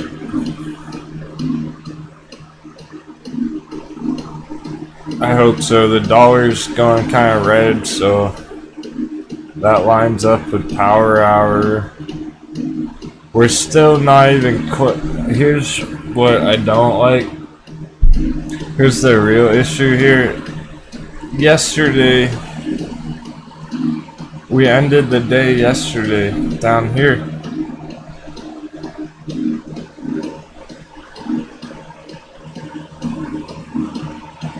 Yeah, I say put the orders in days ago. That filled today though. Like, I'm surprised it even got filled down there. That wasn't at least like $5 or something per contract, not $1.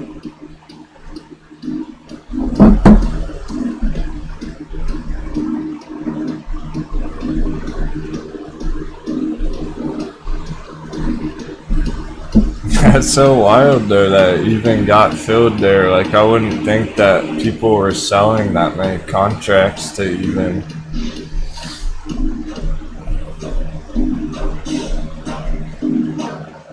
That's a pretty cool strategy though. I like how you're thinking. Obviously that's working out for you. I think I'll try it just for fun, like letting everyone know if it works, but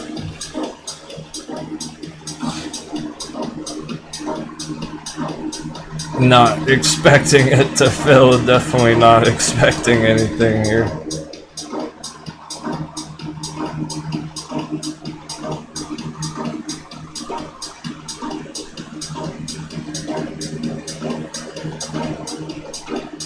But that would be pretty cool if it did. Yeah, you found something that works for you, and you may be able to take advantage of that every once in a while.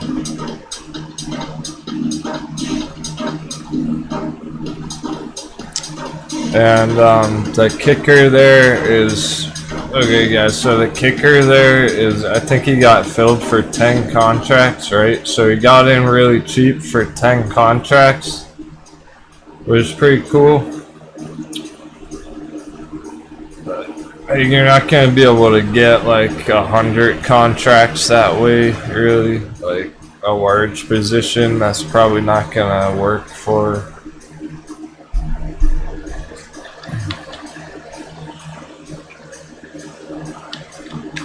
But he was able to get a really cheap small bag of it on XL.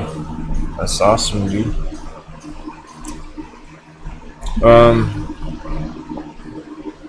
I don't mind what the EVs are doing today. It just feels like they're taking too long. It's like, alright, CCIV dippage, fine, but it's taking too long.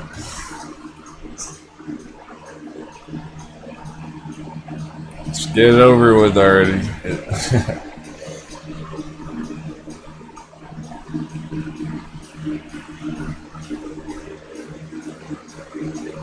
OPTT worked out with that. Very nice, yeah. So that's really cool if you get some cheap orders on like OPTT and XL. Considering that those are long-term trades. So you don't have to worry about them.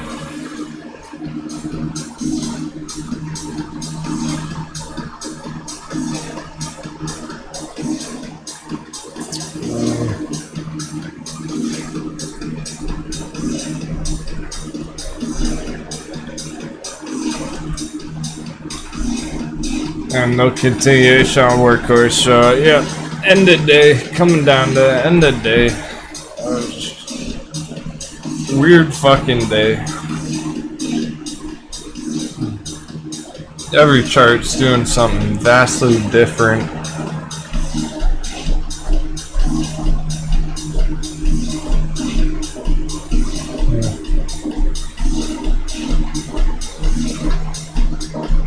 wouldn't be so sure about that on Virgin. Yeah, looks like a local bottom there. What about tomorrow?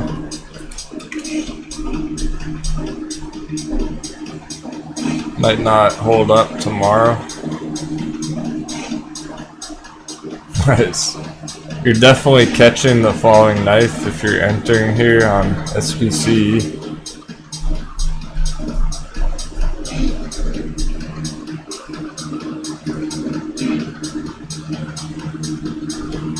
It's similar to BlackBerry, where it's like BlackBerry's been trending down pretty hard, so entering right here on BlackBerry is pretty risky, very risky. When it's currently trending down, there's nothing really telling you that this is gonna bounce or turn around to. On BlackBerry, it's kind of like that, where it's currently trending down pretty hard, so until it does have a real bounce, like a real nice support level, I wouldn't be confident about that, because look at right back here, same thing. It might have appeared to be an entry right here as well at 48, and that didn't hold up whatsoever. It might appear to be a bounce here, appear to be an entry. We'll see. I'm still expecting it get closer to 45, if not 40.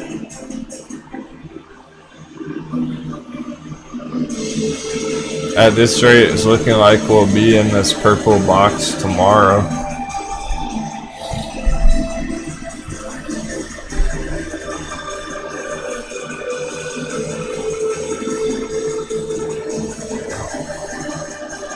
It's already coming down. Entry on BlackBerry, we're talking $11, $10 area on BlackBerry down here. Here's the gold entry zone on BlackBerry. Top of it's 11, bottom of it's 10. So right between 10 and 11 looks like the bounce, the trampoline area on BlackBerry. Anything below that is even better, but I doubt it'll go under 10. Probably bounce off the psychological level at 10 on BlackBerry.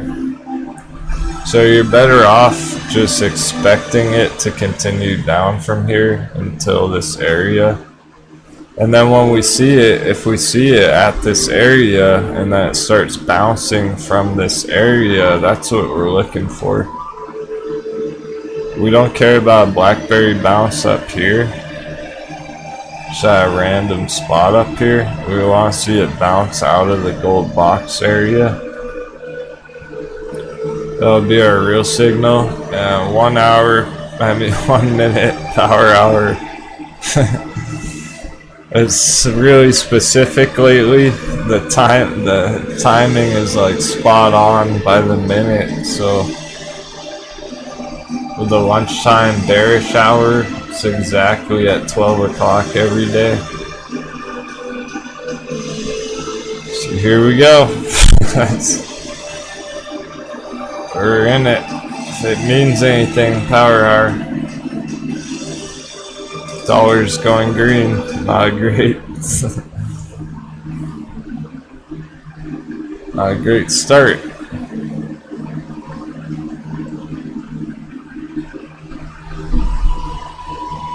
Completely wedged between these lines, the orange line and the top of the purple box, right in between. Anything could happen.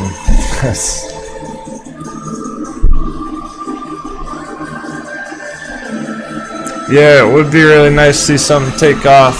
I totally agree, and it's like, what the fuck? What are you talking about? December? Not what exchange are you on, Joe Warren? No way. Right now you're saying. Not when I'm checking. You must be on some special order book or some shit.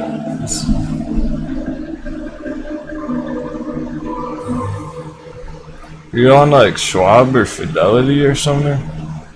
Looking at those contracts for $1? I have not seen that at all. In fact, I have an order for $5 a piece and they did not fill, so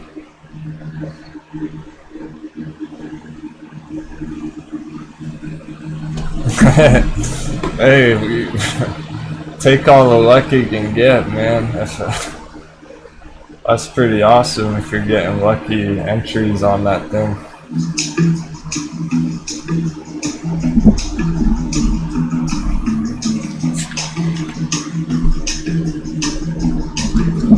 The options are skewed, yeah.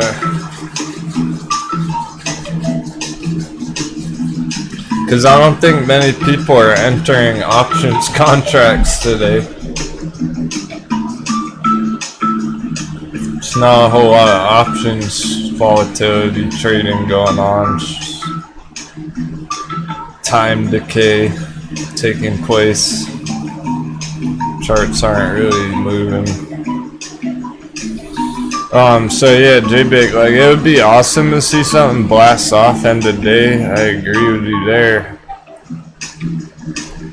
Some stuff has, right? Like we've seen it. I can show you it, but what do you do about? How can you trade this when it's up 100% on the morning? Like it's fun to watch some of these to see what they're doing, but I can't recommend an entry here or anything. Marin software.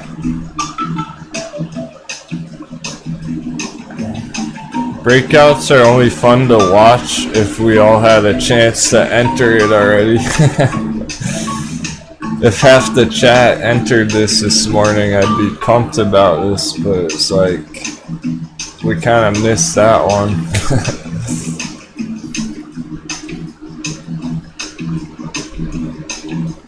So even though some stuff is blasting off, they're not really exactly tradable.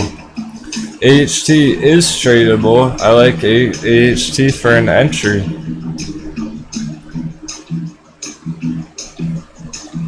I've said it before, I'll say it again. The lower AHT goes, the more tempting it is. The more that it looks like a nice entry. My thoughts on the XL dip is it was completely primed to break out. XL was completely primed yesterday. It looked great this morning. It got fucked with everything else by the dollar and stuff temporarily. So it's put in red today, just like most of the other charts. It's down 5.5% today, so that's what I think about it. It's the same thing I feel about all the other ones that did this today. As yesterday, it was very bullish. Could have easily continued out of here today. Party's delayed. How long is it gonna take now? I don't know. Too long. Annoyingly long, probably. Long enough to test your patience, probably. It could even dip further down to here and then bounce. That's the real support area, closer to 750. So short term is some fuckery going on XL. Long term, it still looks like it's getting primed for a breakout. But at this rate, we're kind of looking at like next month potentially. It could take next month for that. So I'm really crossing my fingers that these things don't take like a whole month to trend back upwards, right? Maybe on the day, a bottom on CCIV. Nice, so ESQR. So that was another major pop today, but it's not really tradable B square. It would be cool if there's a trade to make here.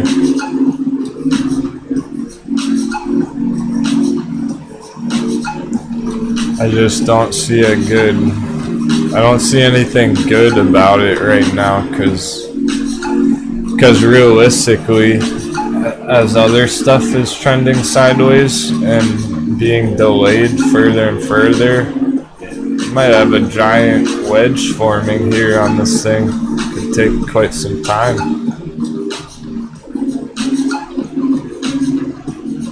So you can see that they may not be ready just yet to blast off, even the ones that already went really far today. That might be the end of the line, the end of the road for B square right now, today, short term.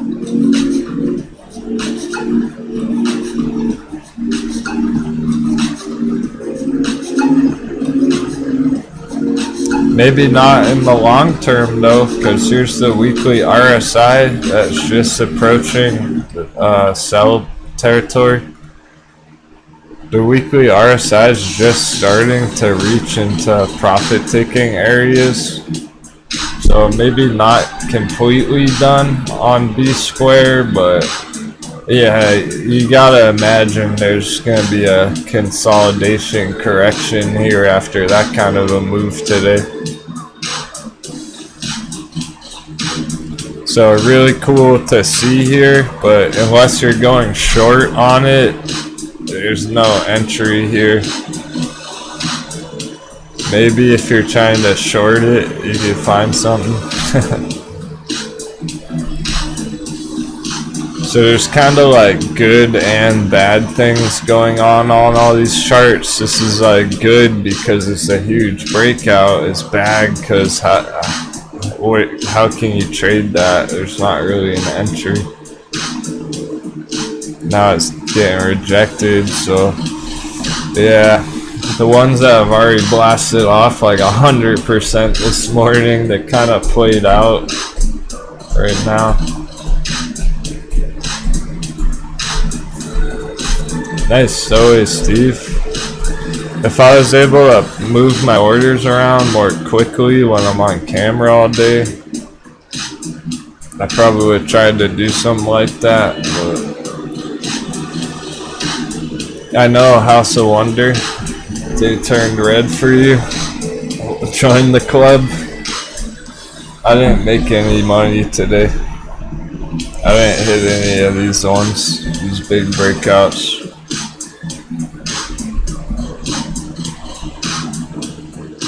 Not ideal. Weird day for some people, great day for others. I'm stoked that some people had an awesome day on these breakouts. That's super cool.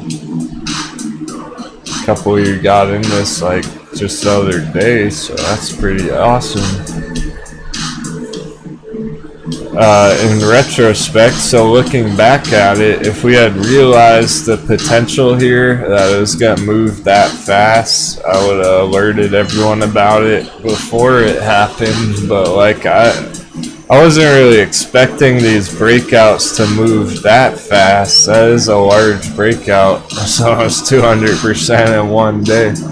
Like, that's a big fucking breakout, so you can't really plan for something like that.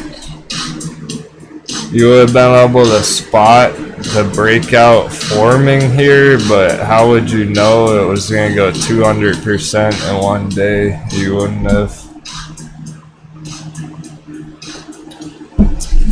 Oh, nice, yeah.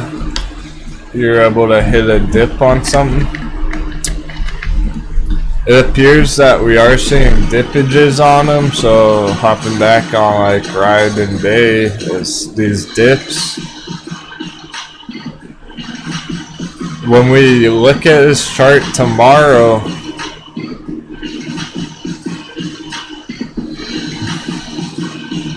you know,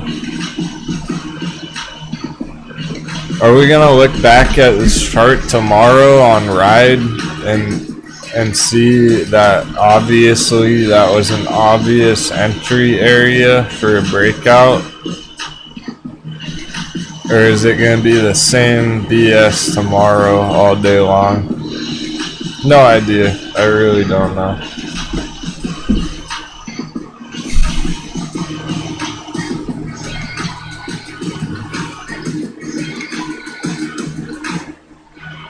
Okay, VBIV was what you're talking about.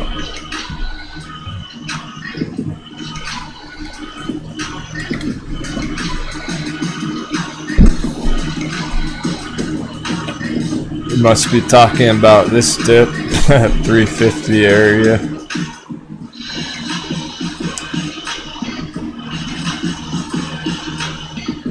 What's really strange about it is it didn't happen back here. It took a while, then it dipped.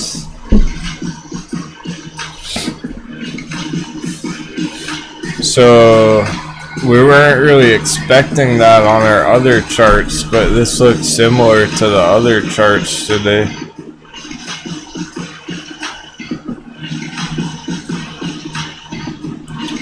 It would have been nice to spot that dip coming on these other ones. I knew it was a good chance of it today, but I was taking my risk of holding stuff today. So we gotta live with our decisions, guys. If something went wrong today, just gotta get over it. Gotta deal with it. It's always next week.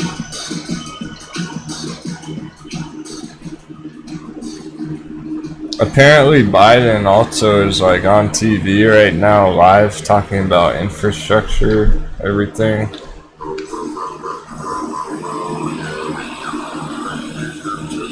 So that's interesting. Oh wow, House of Wonder, yeah.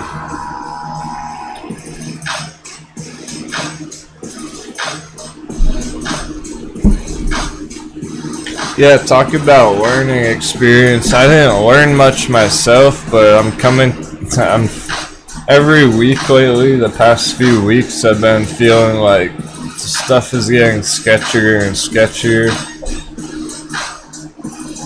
I'm learning that it's not the time to be taking big risks, that's for sure. It's pretty much on any of these charts.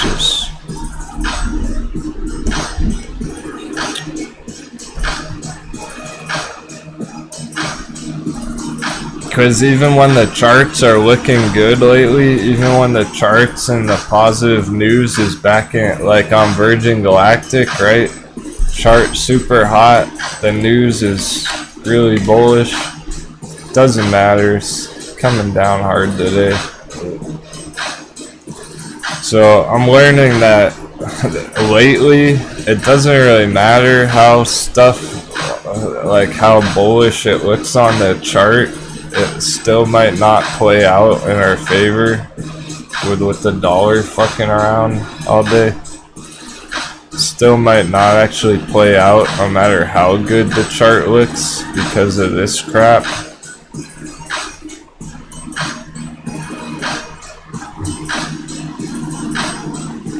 So that's what's aggravating about this DXY chart for me today, is that our short-term chart patterns have looked extremely bullish last week and yesterday.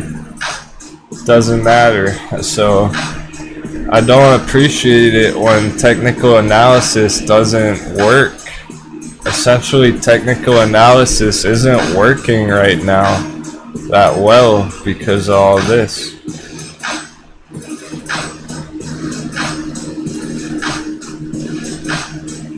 The more news, the more announcements and federal talk and all that, and infrastructure. Yeah.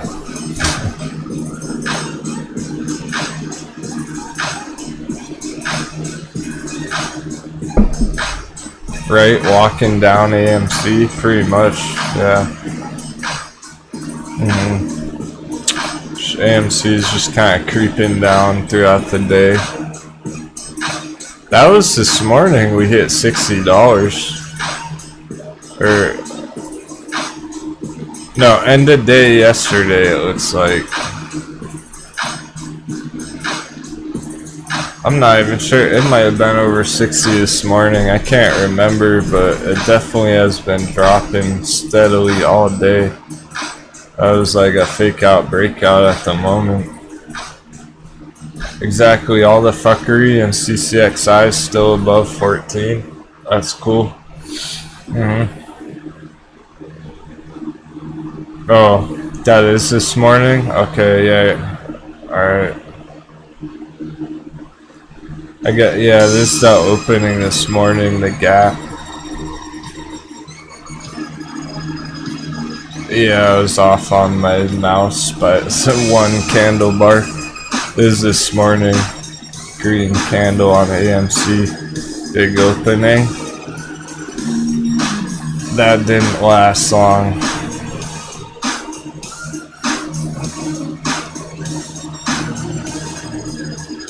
Oh, so is Steve. I don't know. You're still back on the charting course? You were way back behind on the stream lag.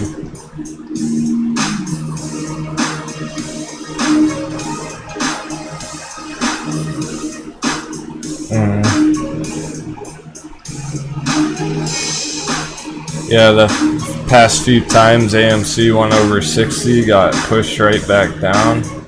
True.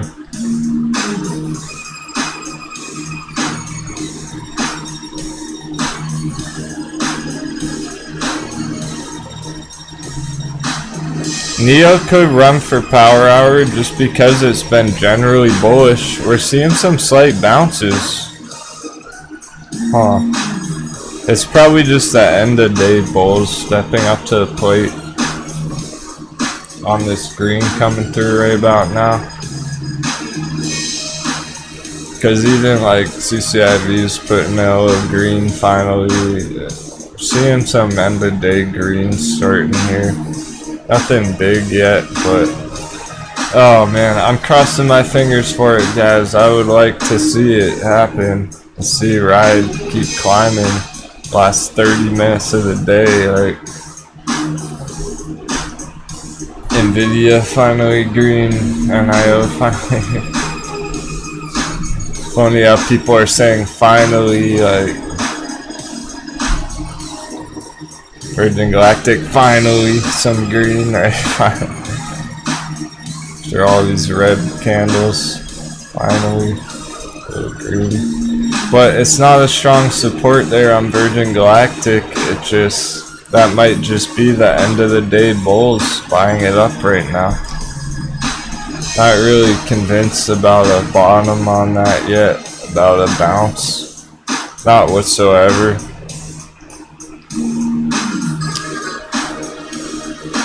There's just a possibility there that maybe tomorrow it'll open green.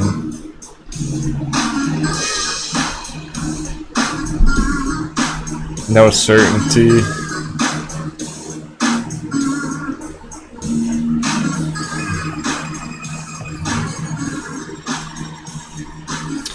I don't know if we're even gonna see a change in the last 40 minutes. I don't know if we're even gonna see the dollar vary at all.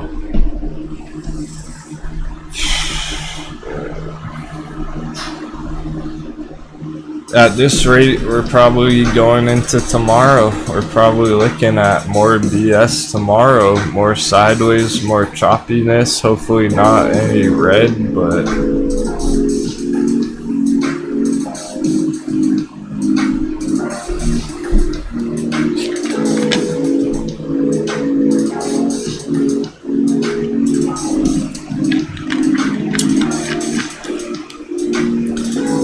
MRN is going pretty wild. I still don't feel like it's a squeeze. I wouldn't call that a squeeze. Even though it's up like over 100% on the day. I think there's just not anyone selling this. No one's really selling this thing. not many profits being taken on this.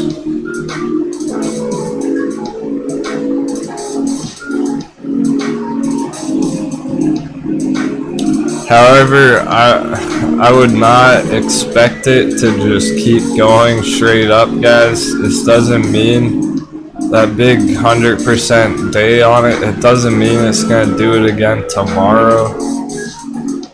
Talk about risk, talk about dice roll. Is entering stuff like this, hoping it's gonna double again tomorrow.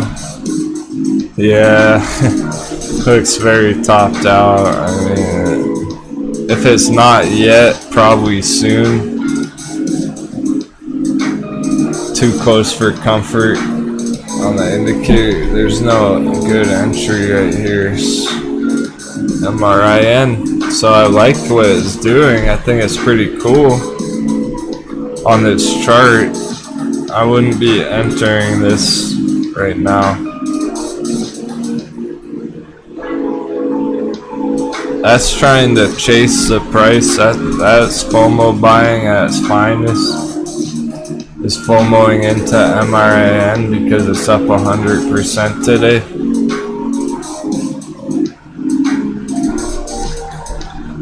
So it does trick people. It tricks new traders.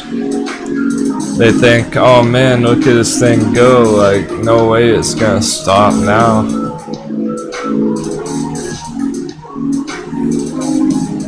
Yeah, maybe not, but maybe tomorrow it gets destroyed.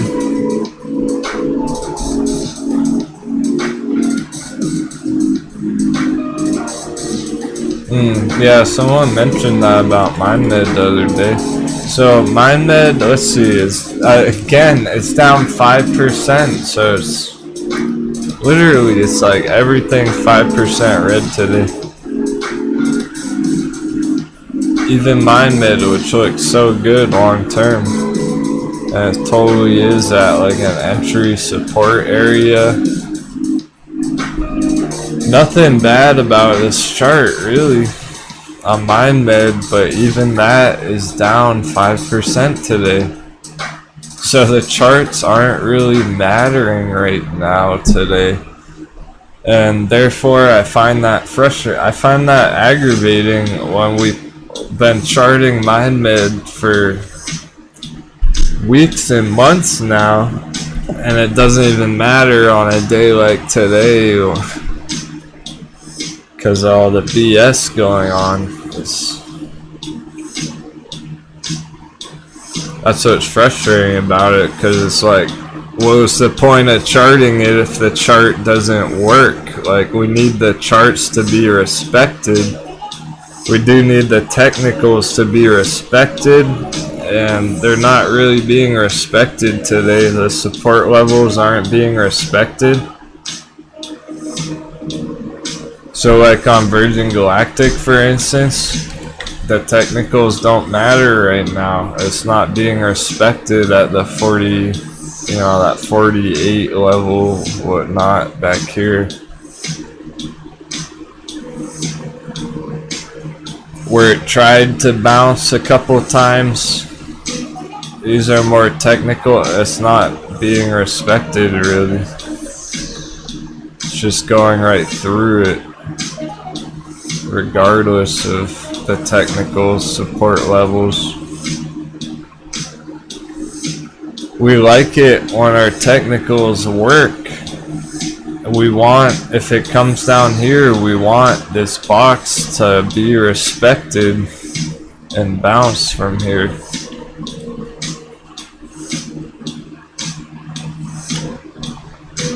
If everything's going all wonky, if everything's getting all wild, like all ridiculous with the economy and the president and stuff, the purple box isn't gonna be respected. It's not gonna matter about the purple box if like tomorrow some big news about infrastructure, whatever, I don't know, inflation with the Federal Reserve, like, could change this dramatically. That's a great question, Becky. It absolutely does happen in crypto like this, But the major difference is crypto essentially always respects the technicals. So it's frustrating for crypto traders because Bitcoin, even though it's like in space right now at $36,000, right? Even though it's in this like empty void on Bitcoin and all that stuff. Yeah, unless Elon gets on Twitter, right? Even when it's at really extreme volatility with crypto, you'll at least be seeing like the Fibonacci targets hold as support and everything like that.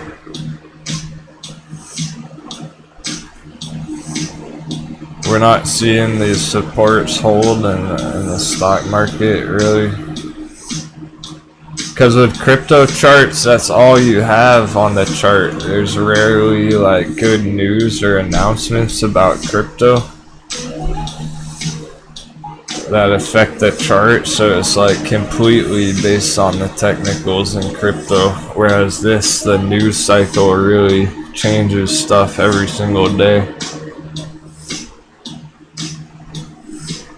I agree. Essentially, many investors are posturing into the EV market. We're just hoping that because of that, because of all the hype in EVs, that we'd see major continuation on those today, on the EV charts, but not really, no, because the dollar. So that's why it's aggravating. If this wasn't going up today on the dollar value, if it wasn't chopping around so much, we probably would have seen breakouts already. Probably would have seen bigger pushes higher on the day on the electric vehicle stocks. No such luck. Maybe tomorrow we'll get some better action here.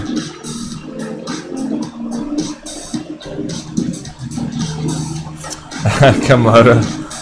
Because I love how Microvision's green but sideways, right? Like, yeah, Microvision's 0.5% green but completely flat.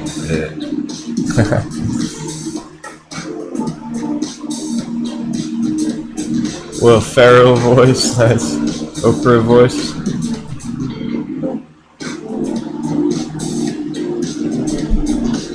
That's what I'm really trying to get people to understand today, to see the relevance of like, it almost doesn't matter which chart, because you got Microvision here that just this afternoon, just this morning, started climbing, breaking out into the gold breakout box. Well, it didn't matter, the technicals weren't respected, so it's below the breakout box now. Well, Gary, Fabian's asking, dude, I think it'll go up or down from here. Why it's relevant and important to understand the effect of the dollar chart is because this looks kind of bearish right now. It kind of looks on the chart like it's going to go down, being rejected from the gold box. I don't really trust that right now. I don't really trust the charts right now. I don't really trust the bearish analysis there. Even though I see it for myself on the chart, it could have just been a weird day today where people expected it to go up and it went down. I mean, that might be all it was today. It's just not ready yet. So even though it looks kind of weird right now, Gary or just anyone interested in Microvision, I don't really trust it enough to say that like, yeah, it's looking to go down from here. Because for all we know, tomorrow morning it's going to be back up in the gold box and climb higher and higher. Still, we don't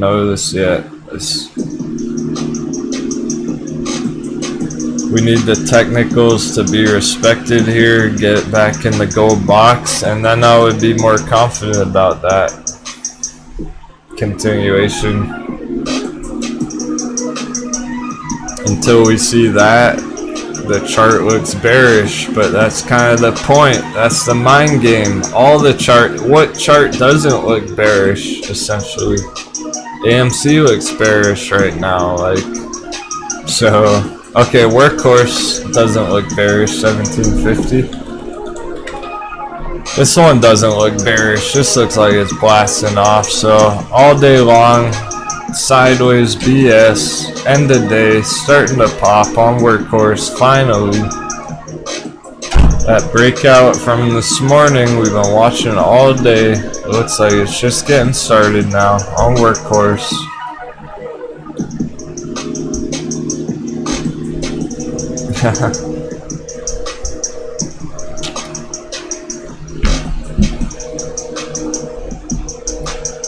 Right, Becky? I hear you on that. She said, I don't know why, but last night I thought today would be iffy and end of week we'll see a pop. That is what it's appearing like. Some stuff popping now, workhorse popping now, but why aren't we seeing that on the other electric vehicles? I'm not really sure, guys. Like, why aren't we seeing a bigger breakout on ride right now when workhorse is blasting? That's what's weird about it. The charts don't add up really. Some of the charts aren't really adding up.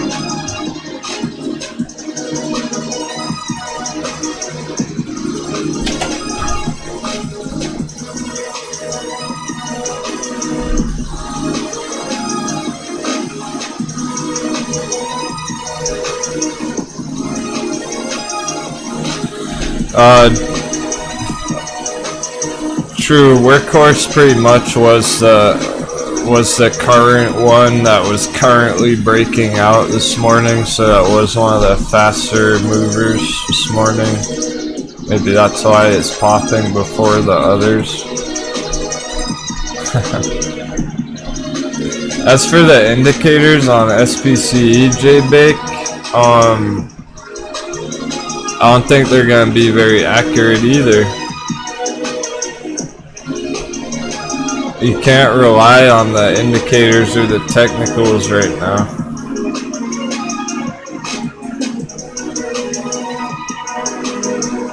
I don't see it as a sign of a stock market crash, no, because some of them are it's not every chart having that dilemma. There are definitely some of these that are respecting the technicals still.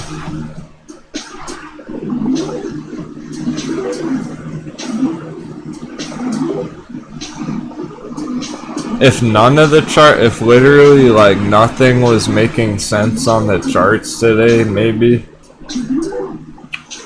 The stock market is looking to have a correction regardless of what Wall Street debt plays are doing. And it is having that correction, it looks like, pretty much. Oh. Here's your stock market correction taking place regardless of the other charts. J-Big, I think you can learn something from that MACD on space, but you might end up learning that it doesn't matter. It doesn't respect your MACD right now.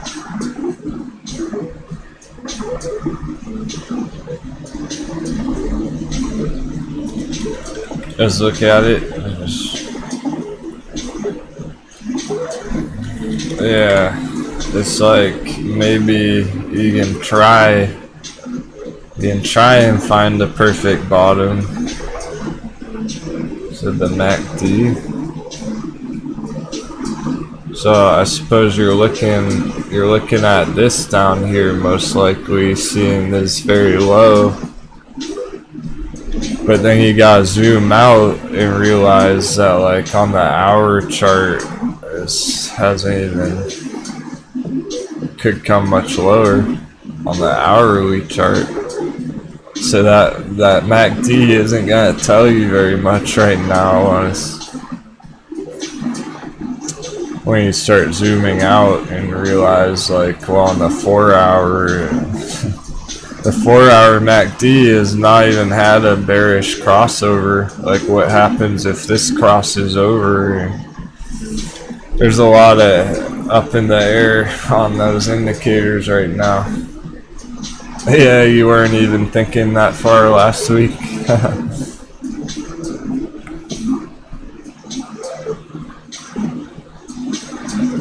Wish. Okay, let's look at Wish. I haven't kept up with that much today because very similar. The chart looked hot just yesterday, last week, all of it. Delay on Wish. Hold the phone. Looks like it's may see some more sideways first.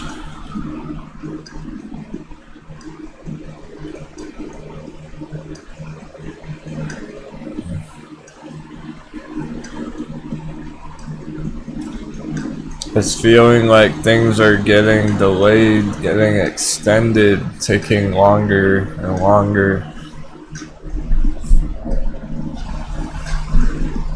That's right, Chalupa Batman. Today's theme: stay calm, hold strong. I don't know what else choice you got. What other choice do you got?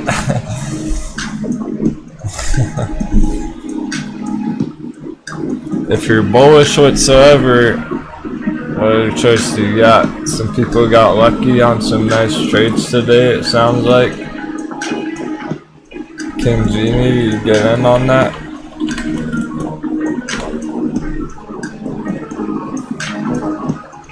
It's cool to see. I hope some people were in on it. It's not good right now. I wouldn't enter it here. I can't recommend this as an end. It's up 140% today. It's getting ridiculous.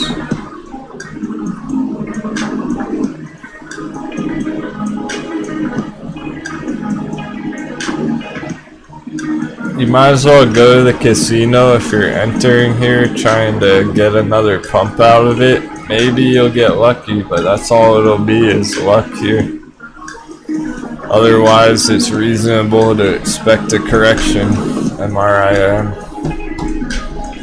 So a really fucking cool chart today, but unfortunately, to look at it now, it's stupid now. Like, how do you enter something that's moving that fast? Can't recommend it.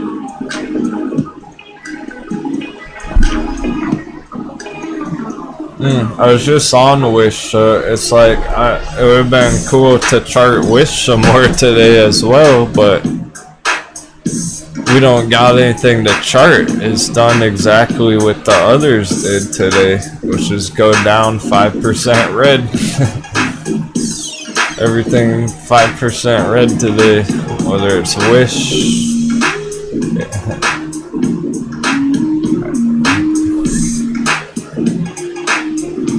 Even AMC is essentially 5% red today. Not technically, but on the high of the day, AMC is down 7% today.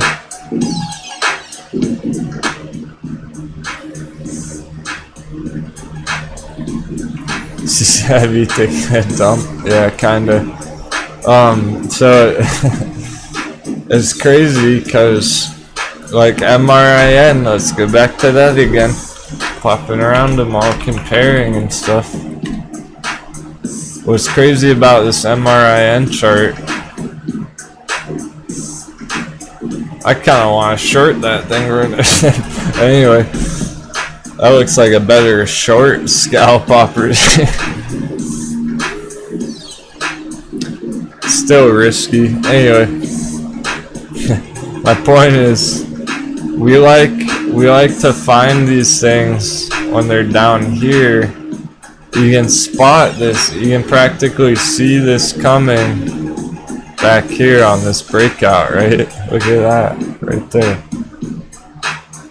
sometimes you can see stuff like this in the making, and we're looking for these plays before they do that, before they go straight up.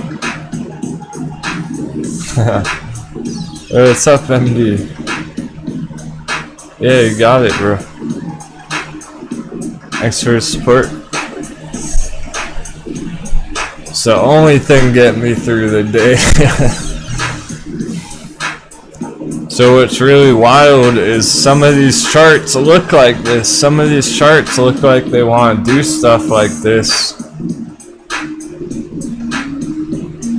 They're still not popping. They're still not happening.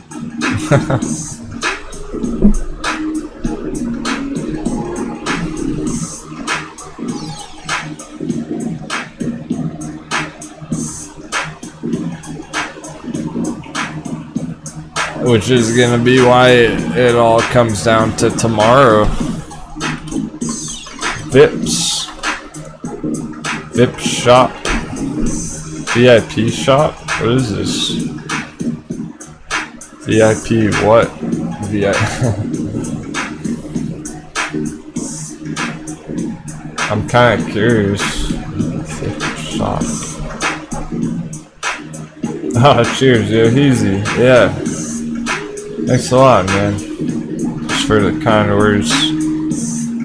Truly, I need it today. It's been interesting. It's probably one of my least favorite trading days, to be real. It's probably, out of all the times I've been live for you guys, it's probably one of my least favorite days of charting and trading and price action. Because either whatever we pull up, either it's one is down 5% red on the day, or two, it already went up like 200% this morning. Like, there's no in between today. It's just all over the fucking place.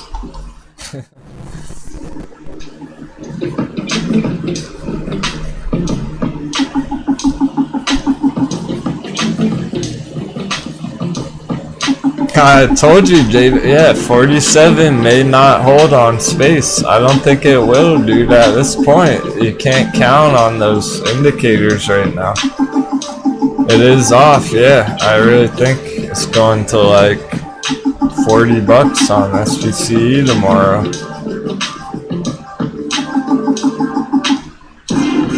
We may have an HOL chart. Honestly, lot meat for tomorrow. We don't have any change really on what's on the watch list.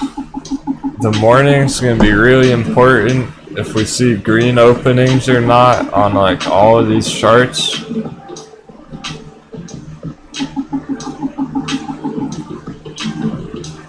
So I'm not trying to change what assets we're watching for tomorrow unless it gets really ugly. We'll start finding different ones to watch tomorrow if everything's just going sideways again.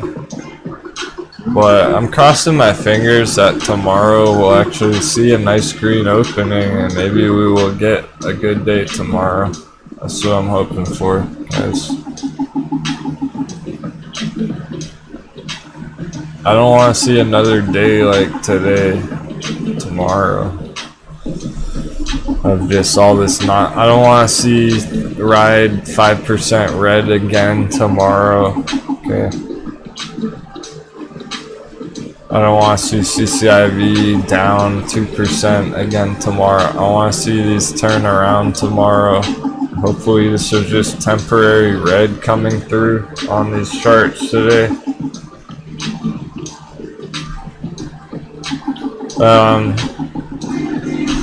And depending on how it's all going, maybe we'll see some entries tomorrow and whatnot rather than breakouts. Yeah, dude, Jimmy, totally. It pretty much, I didn't know I could get this frustrated about the charts today. with the dollar, I didn't think it would be this annoying all day. I really didn't. But I expected it. Of course it is, because every day the dollar is really annoying. So of course it is, but like, it's just getting stupid how it's negating the dollar value, essentially negating our other charts, which I don't like. Well, it's essentially, it's akin to being a crypto trader, and then like every single altcoin's going red, right? It's like, that's not going to be a very good day of trading for a crypto trader yeah, you get the point. We like to see opportunities, we like to see movement. We don't like it when stuff goes flat all day as traders, as technical analysts. You might have to remind me that after the markets close all around, everyone's getting excited about different charts, but we gotta look at this for MVE. Okay, for August. That's a reasonable strike, actually. I think I didn't say that already. That's a fairly reasonable target. You're talking around 25. Guys, super apology. See, the alerts are fucking up today, too. We do have a Streamlabs. Thanks, guys. Tim Webbs didn't go through. Still being weird. See, there's J-Bake's old one. I gotta look at that after the show. Apologies. Thanks so much, Tim.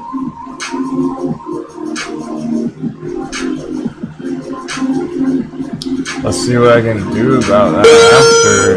Hello, Chingo. Could you check VIPs if you have time? That's Thank you, the sir. old alert. Keep calm and hold strong. Thanks for sailing us through the Red Sea, Captain. I swear it's going backward. Next should be Chalupa Batman. Okay. Your expertise and effort is very much appreciated. Here's Tim Webb. Thanks for the 7s, guys. At least that makes me smile. Really appreciate you, Captain. Holding strong together. That makes This me will feel pass. better. Thank you for keeping your form with all of us. Really appreciate geez, you, now Tim's Captain. just gonna keep Holding going. strong together. This will pass. Thank you for keeping your form with all pause of it us. again. So weird. What a really weird day. And I've been up so long, like 12, 13 hours straight. It's just like, are we in the Matrix? Is this really the Matrix? What the fuck is this? Why is everything behaving so odd today? Like, it's not just our charts.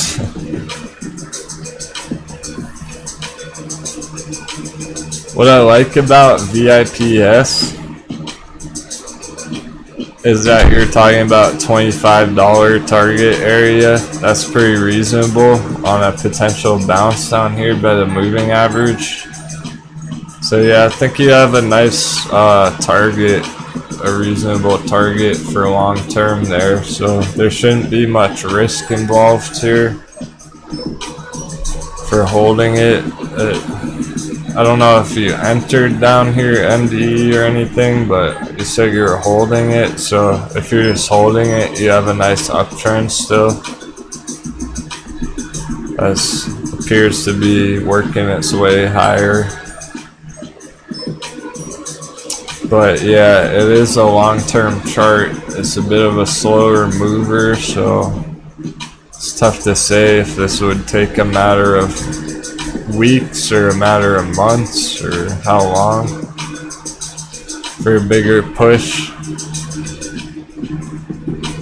As long as you're not scalping it or panicked about the dip down here, I don't see any issues with this right now. Nothing sticking out too major. At least in terms of the bears, it does look more bullish. You got a support line at 1730. Yeah, poor Bullcatch has probably been so bored today. You can see why some of the regular viewers this morning tuned out for the day. They're like, I'm just gonna take the day off because of all this nonsense. Nice scalp Mayday, very risky. That's what's kind of fun about that chart.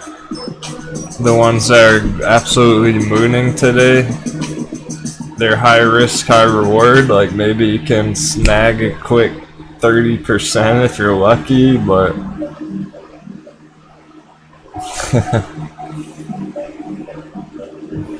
that might get hammered tomorrow.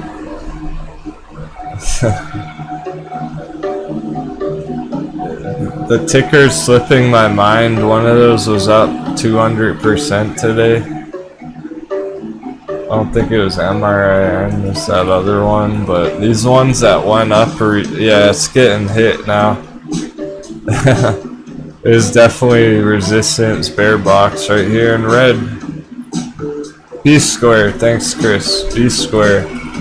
So they're kind of cool because like they're moving so fast that maybe you can get in, get out real quick and make a nice scalp, but like, oh cheers MD, glad you like that. Yeah, I'm really glad that people found today helpful anyway, that you're able to learn a thing or two. Yesterday was a big green day, so lots of people taking profits. That's it. Yeah, that's a safe assumption for sure. So it is good. Would that be in the case? It still is great to see these major prices holding for the most part. Like GameStop's still holding 210 all day, a major level, so that's still pretty good, you know. It just like literally didn't move today. It's the problem. Yeah, maybe AMC pushing 57 here.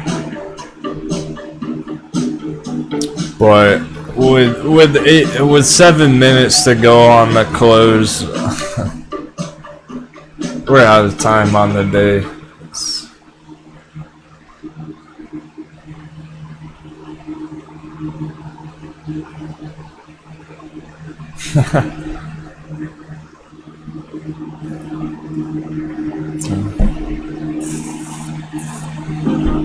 Oh, from your holdings? Okay, gotcha.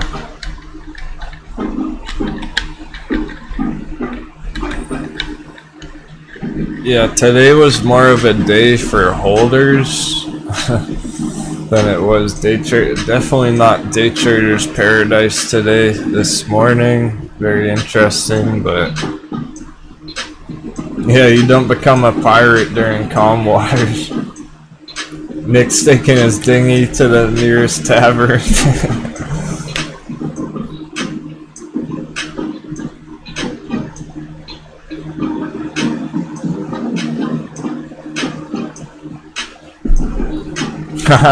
Lot Meat says the charts look so rough, not interested in entering anything. Yeah. Fair enough, it's all valid you're all spot on. Teary. Feel the same way about it all. Lisa, your AMC shows 59. That doesn't seem right. Try refreshing. Nah, this is moving right now. It's under 57. Your chart might have froze if you're seeing it at 59 still. Really? Oh, what the heck? I don't know why you're seeing that. Is the SIBO index? Maybe it's different on on, I don't know, what, are you on the US markets even? Sure you're not on the euro, 59 euro. Y'all have been here for a while, Medina, super weird day. Yep, that summarizes it nicely, super weird day. Dollar literally is not fucking changed all day, that's so stupid. Excuse my frustration with the US dollar chart today, but what the hell is this? It's not moved all day.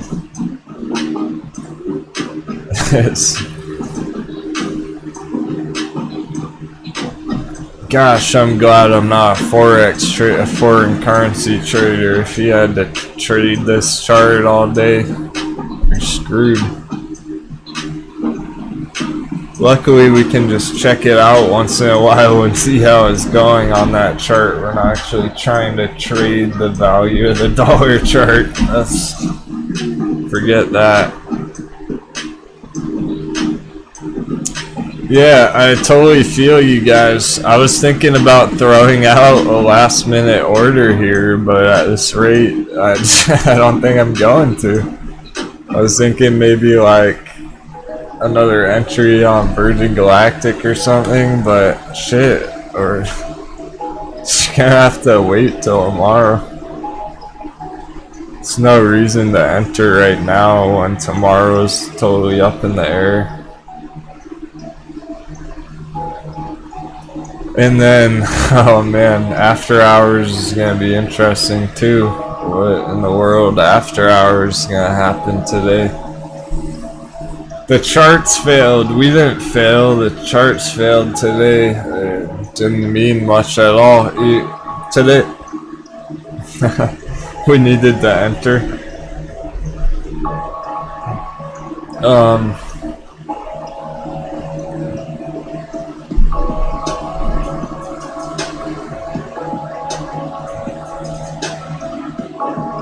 It's not far from the truth, like the charts kind of failed today because Virgin Galactic, you had support here at 50 psychological with the pink box. It didn't even bounce, it hardly even slowed down at 50, it just went right through it. It didn't care about the technicals this afternoon. It probably should have bounced from there, at least temporarily, but it didn't at all, so technicals just getting blown out right through today.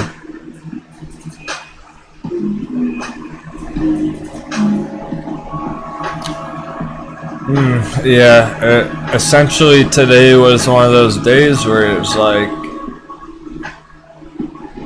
because we're hindered by our charts not really playing out, we saw breakouts on our charts and then no follow through.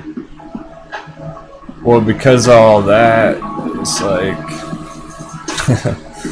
today was one of those days where essentially any random moon boy could have been just as good a trader as we are. Like any random 18-year-old kid knows nothing about trading entering into the markets today would have been just as effective as our charts today. Like, just throw a dart at your dartboard. Like, a monkey could have picked the trades to, like, a chimpanzee could have traded better than a real hardcore trader today, because you needed luck today. There was only so much you could have planned for today. It was more about good luck. Hopefully you had some of that. I didn't. A bunch of other people didn't. I never get lucky on the chart, so I don't like to rely on good luck. That's going to be the close. It's well over 56 on AMC. It's all good. The CIA, the ghost. It's all good. Holding up anywhere on AMC above 50 long term. It's Gucci. GME over 210. Ride barely over 11. CCIV barely over 26. Really critical cycle. I will say that I am somewhat satisfied that CCIV didn't dip to the bear target completely. It didn't actually come as low as it could have today, 25.50. Hopefully not tomorrow. Hopefully we don't see that tomorrow, because it's the bear target area.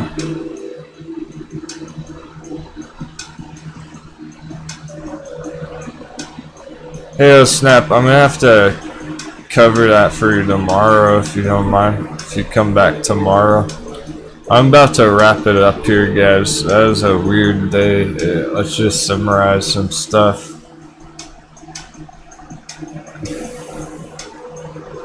I practically didn't even want to start any brand new charts today because it's so weird looking. It's like, why start a brand new chart today if tomorrow the technicals don't get respected? So I think we're better off just calling it a day and just waiting at this point for tomorrow rather than diving into any brand new charts or anything. And then we got after hours too, of course, so we'll see how after hours goes. Maybe some of these will turn green heading into a better day tomorrow, but don't get your hopes up. You can get your hopes up, but don't get your hopes crushed if it doesn't. Shanghai thinks very red day tomorrow. Very possible. I hope not, man, but we'll see. So I think everyone's got some thinking to do. So Virgin Galactic holders got some thinking to do. It's barely at 47. You guys are the best. It's the only thing that got me through the day. Now the dollar's putting in more red. It's absolute ludicrous. The dollar chart today. Very aggravating watching that bounce up and down all day while our charts went sideways, but that's how trading is most of the time. Is what I meant when I was saying that maybe we are getting a little bit spoiled with all the green lately. All the green the past couple weeks kind of spoiling us on these opportunities. We're not gonna find killer trades every single day. Live to trade another day. We'll make it through it one way or another, don't worry. I believe in you guys. We're gonna make it. Thanks so much for joining me today. Happy trading. I'll see you next time. Hopefully tomorrow, okay? I'll be here tomorrow, will you? Take care, everyone.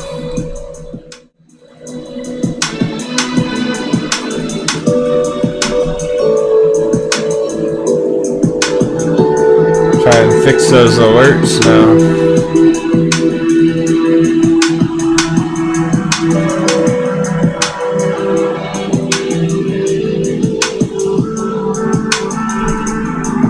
Great stuff. I'm gonna need the moral support tomorrow.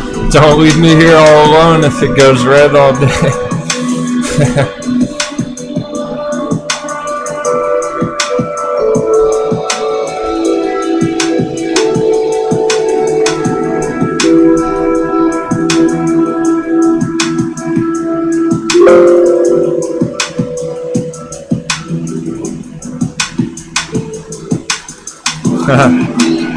Yeah, don't leave me alone if it blasts off to the moon tomorrow.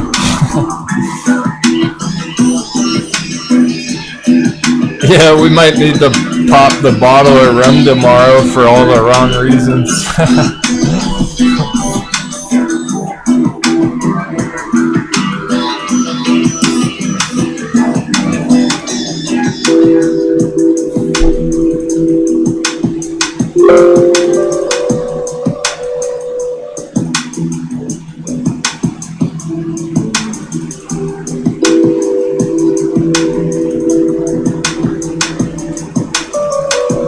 I like the stocks. What can I say?